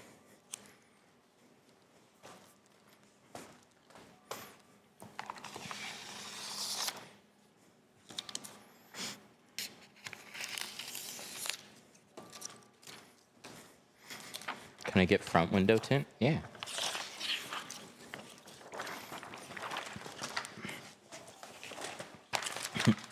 I'll be needing 8 XL shirts, yeah. I'm on the way there. Okay. We gotta shrink this thing.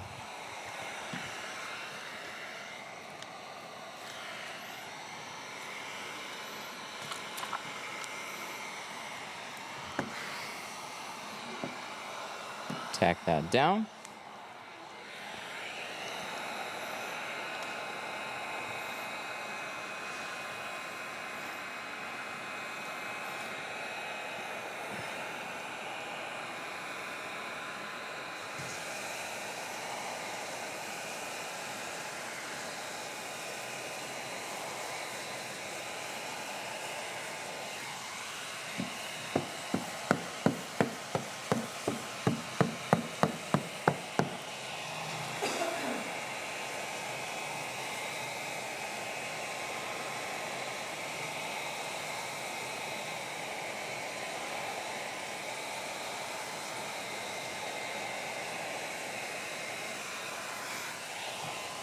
Lighting does help. I miss my diffuser quite a bit.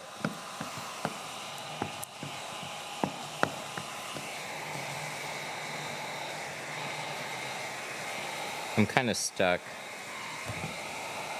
There's an overhead lighting system. I could get a 20 by 20.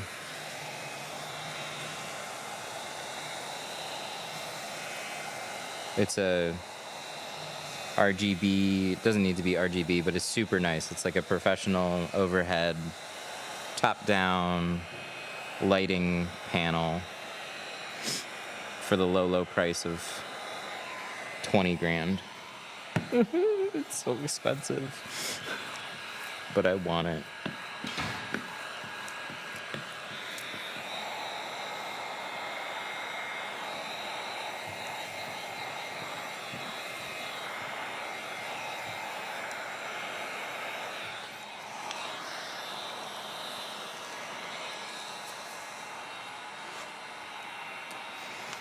$20K is absurd. I know, it's professional lighting.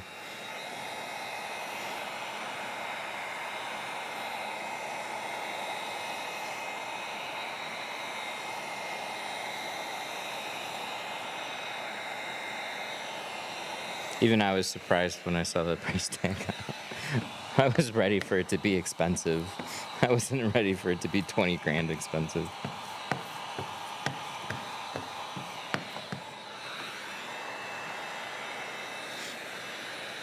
So I bought a 20 by 20 overhead diffuser screen, and then that's what I had. That's what like I strung up and had overhead here. So what I want to do is fix up the lighting and just make it even, and then put the diffuser back up there. But I really wanted to make it a little bit cleaner.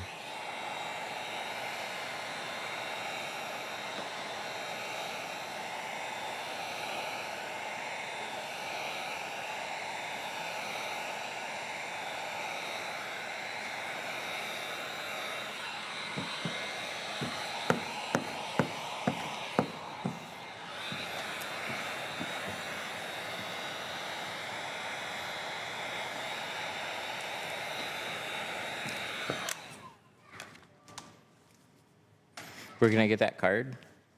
We have these. Are you on TikTok? We have them in the TikTok shop, actually. But that's a good time. Where can I get this card? 313 Tint is a discount code. Gives you 5% off tools at TikTok Shop. 313 Tint TikTok Shop.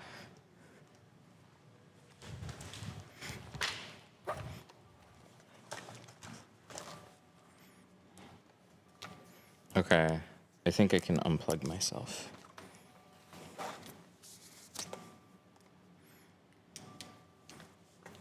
Is this still? Oh yeah.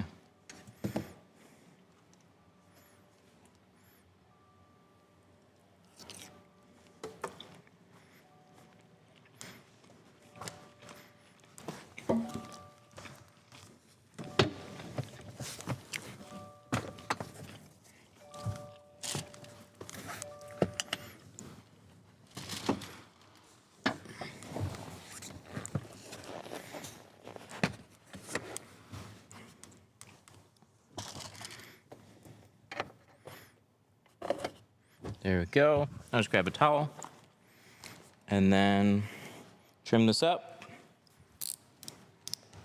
Install. Should be all good. Very, very good.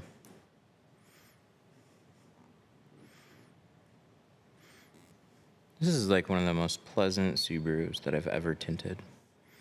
Quarter windows all went straight forward. Roll downs, easy peasy. Back window is where we screwed everything up now.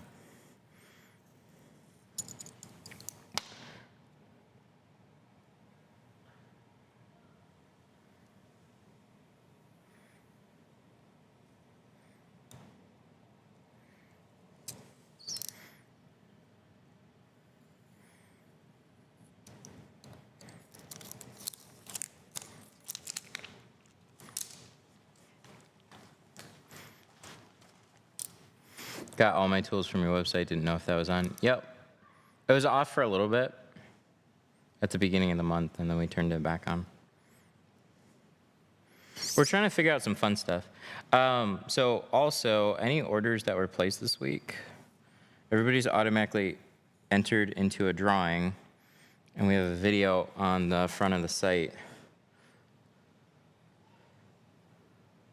that talks about a giveaway that we're doing. So come like Sunday or Monday, we're gonna post the giveaway video, and then we'll email whoever won. But every week this month, we're gonna be giving away 3 tool sets.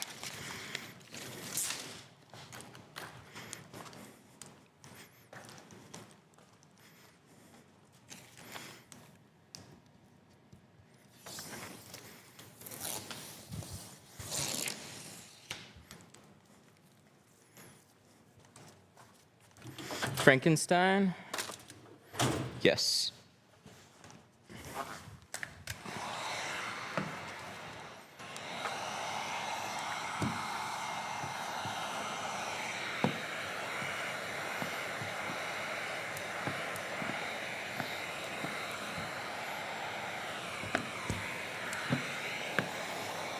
For the giveaway, go to the site, 313 Tint.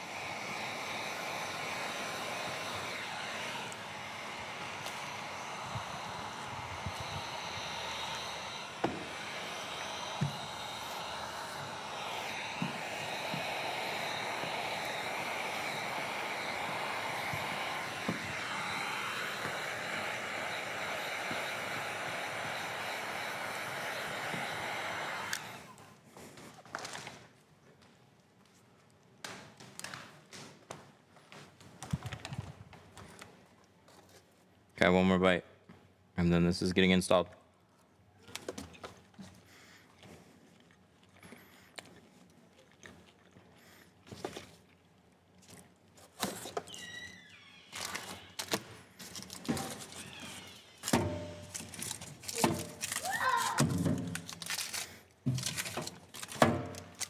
Uh-oh.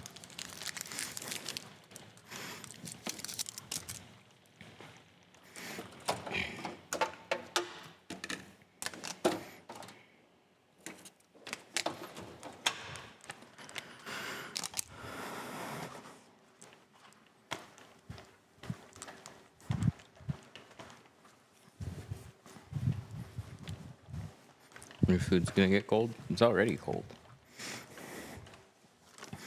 It's been cold. We do what we can. Food and pee breaks. Those are optional.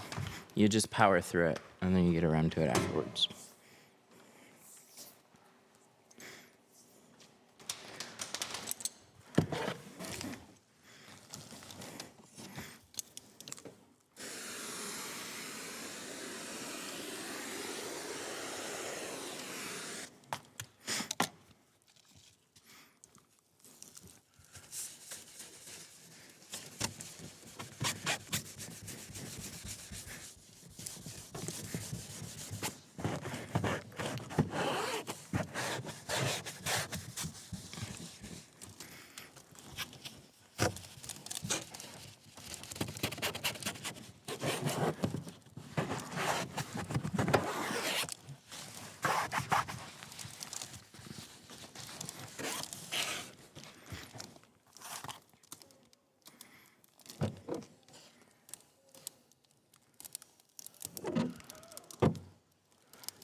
My knuckles.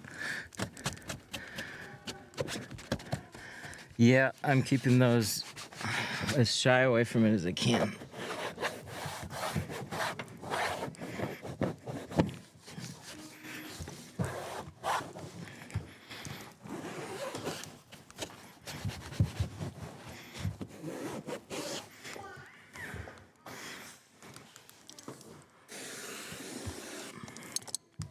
All metal shop. Ooh. Yep.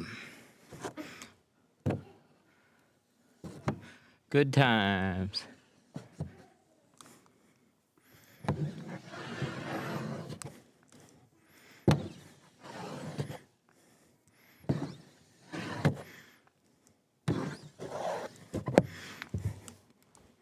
Yeah, few places. I've seen a few places that were not quite that bad, but 90, 95-degree days, and then you're like telling installers to close the garage doors so you don't have a breeze, and they just look at you like they want to kill you.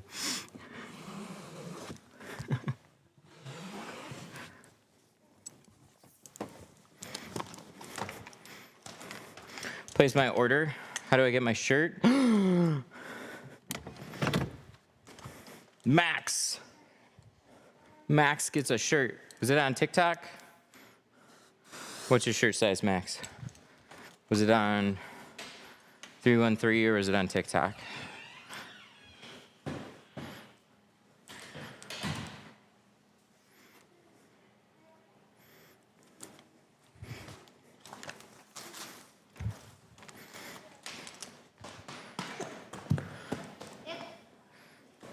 Eight XL.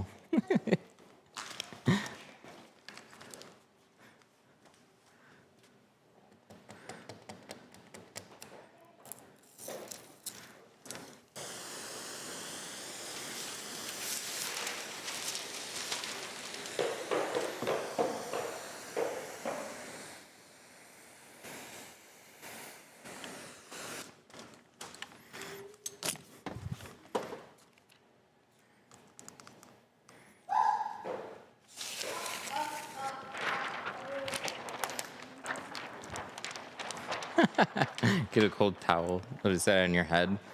You know, I should have done that. But also my personal favorite, in your pants.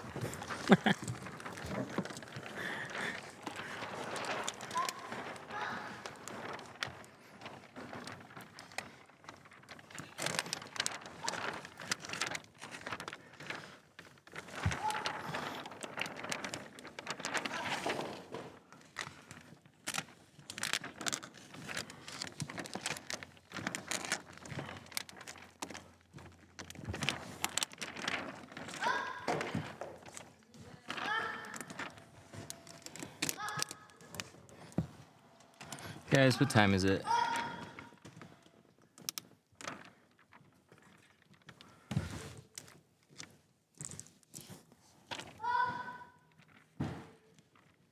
Hey.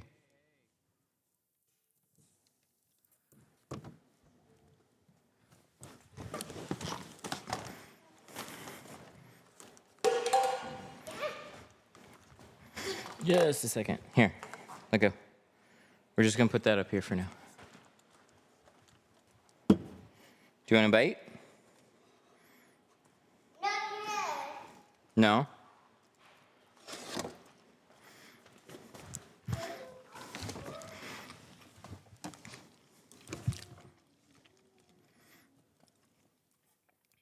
What time? Eastern time.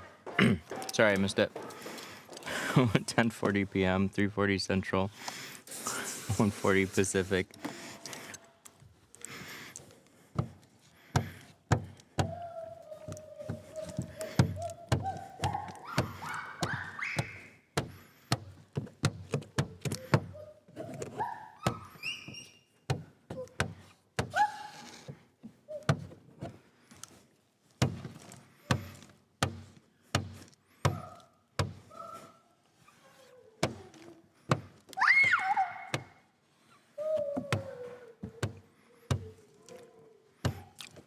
$4.40.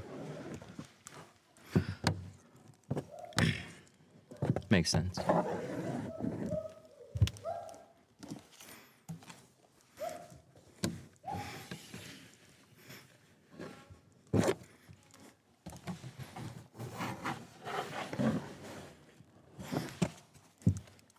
right, one more pass.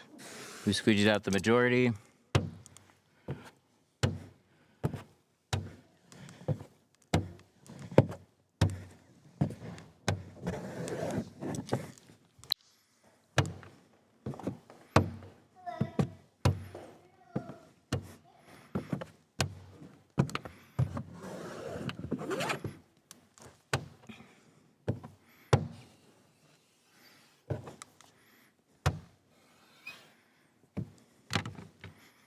Good, good, good.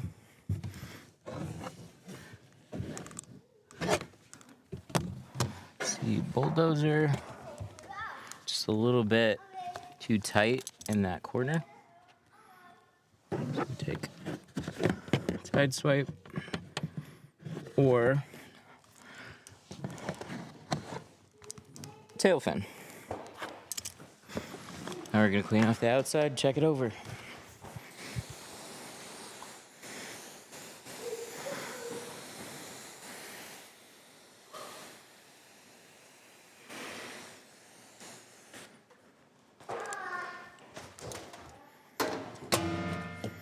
Oh, here's my scrub pad. It was hiding. It's because they put it face up and it's black.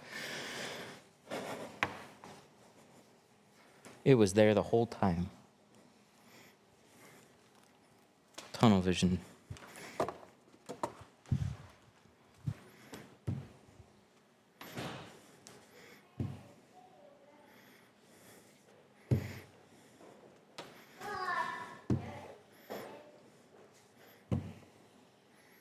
Ooh, that's nice.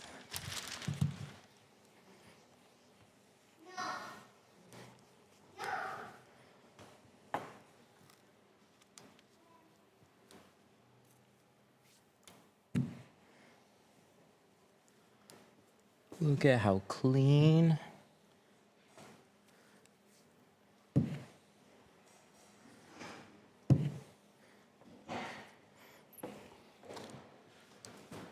I like it.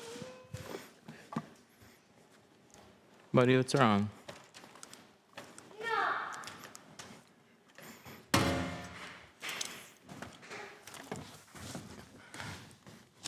Are you redoing the back window again? I sure hope not. No, I got one teeny tiny little thing.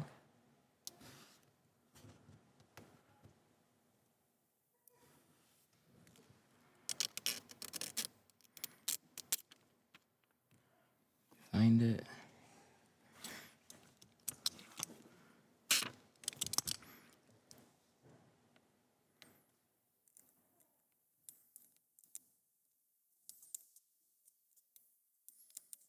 I know, buddy. You worked a long day today.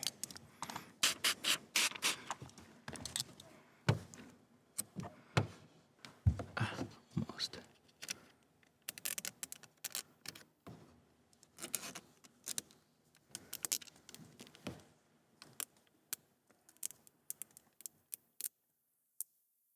Prius. Prius for an edit. Where is it? It's like right in here.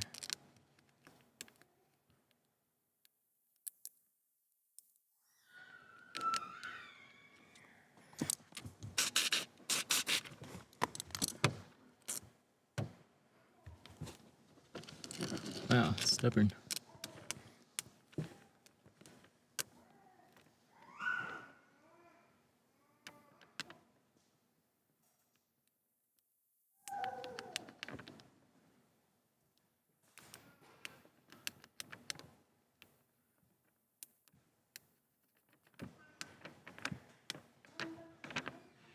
It's not April Fool's.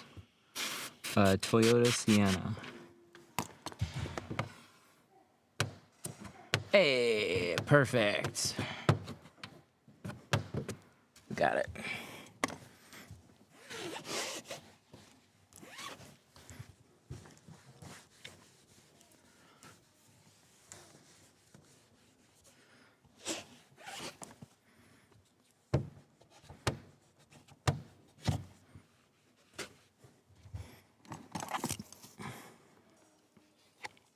Yeah, what was weird about that BMW yesterday is it turned out to be on the glass. It wasn't my install. There were hard specs that were like fused to the window.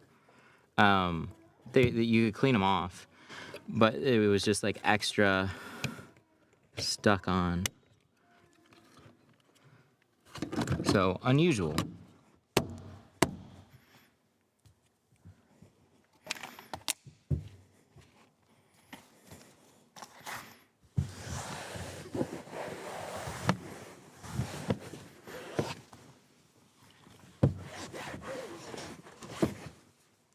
Cool.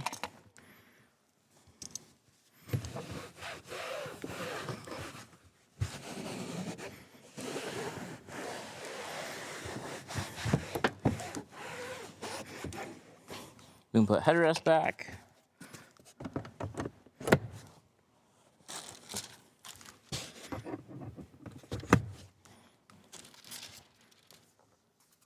Beautiful, beautiful, beautiful.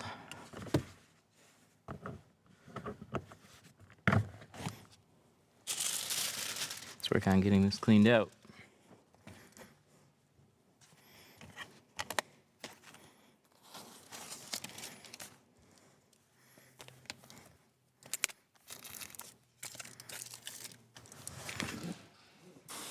Ah! I'm gonna shoot myself.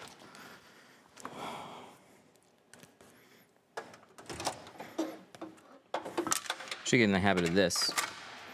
Everything from the back window, as soon as it comes out of the back seat, goes back there. What are we doing here? We just finished.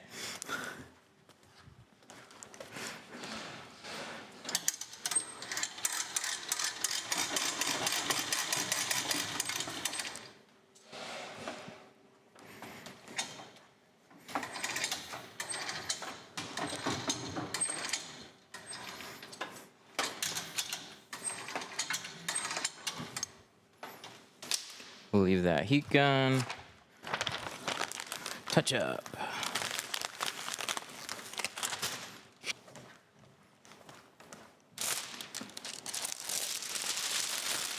Touch up. Clean up. And then we be gone.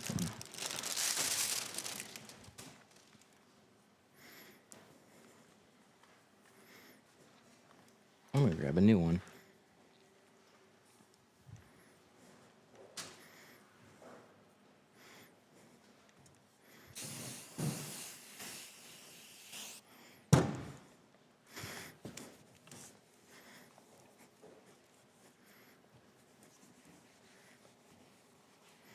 Nice work. Thank you for the tips and tricks. You are welcome. Floor mats. These are through RaceDeck. RaceDeck.com. Oh shit, I shouldn't have said that. It's through the TikTok shop. There's a lot more sources for these than there were. I don't know if they're all the same though. I don't think some of them are. But nice tiles.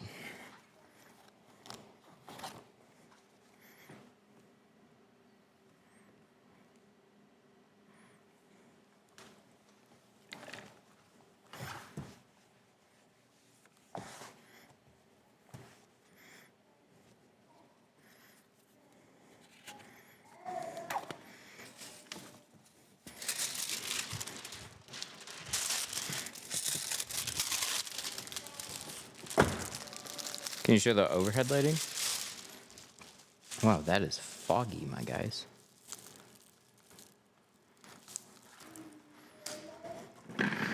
Yeah, I can show it. It's just kind of a mess. We have like rectangle high bay lights. Those came with this place. And then all the circle ones. Those I got off Amazon. And just kind of strung them up and plug them in. And it's nice to have a lot. But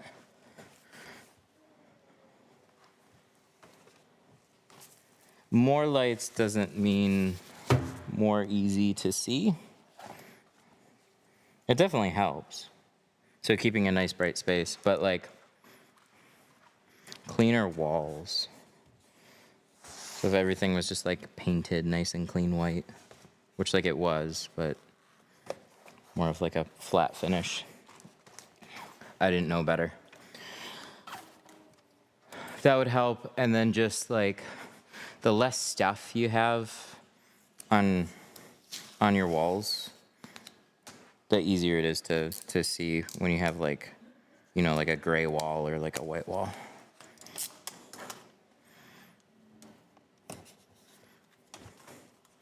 Oh, look at that. We'll just cut a chunk out of this.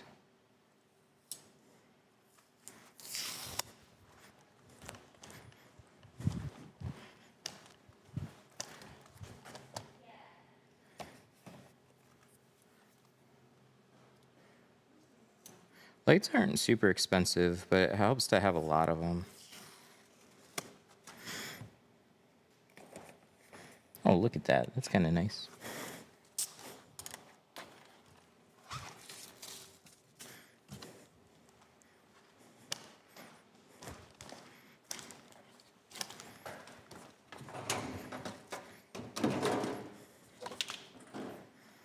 Are hex lights good? I don't really think so. They're good for if you want that accent light. I don't think people really care anymore. But they're not bright enough. They're definitely not bright enough.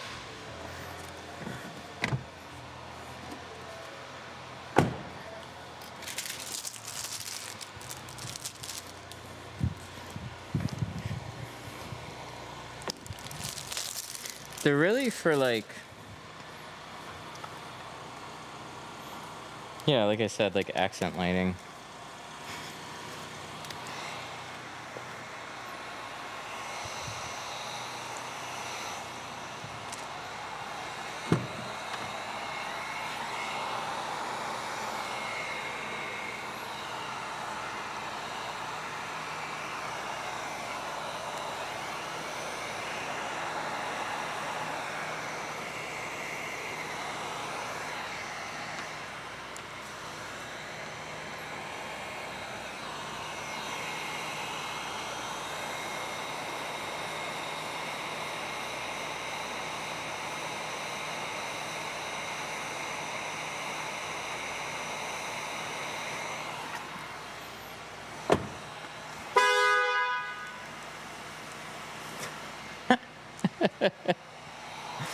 My daughter's impatient.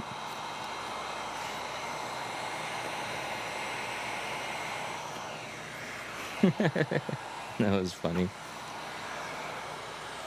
All right, guys.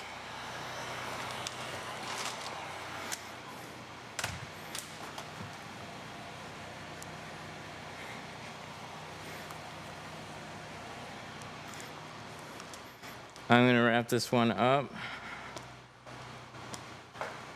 Thank you for watching. Oh, what a day. I will see you guys later. But she looks very nice.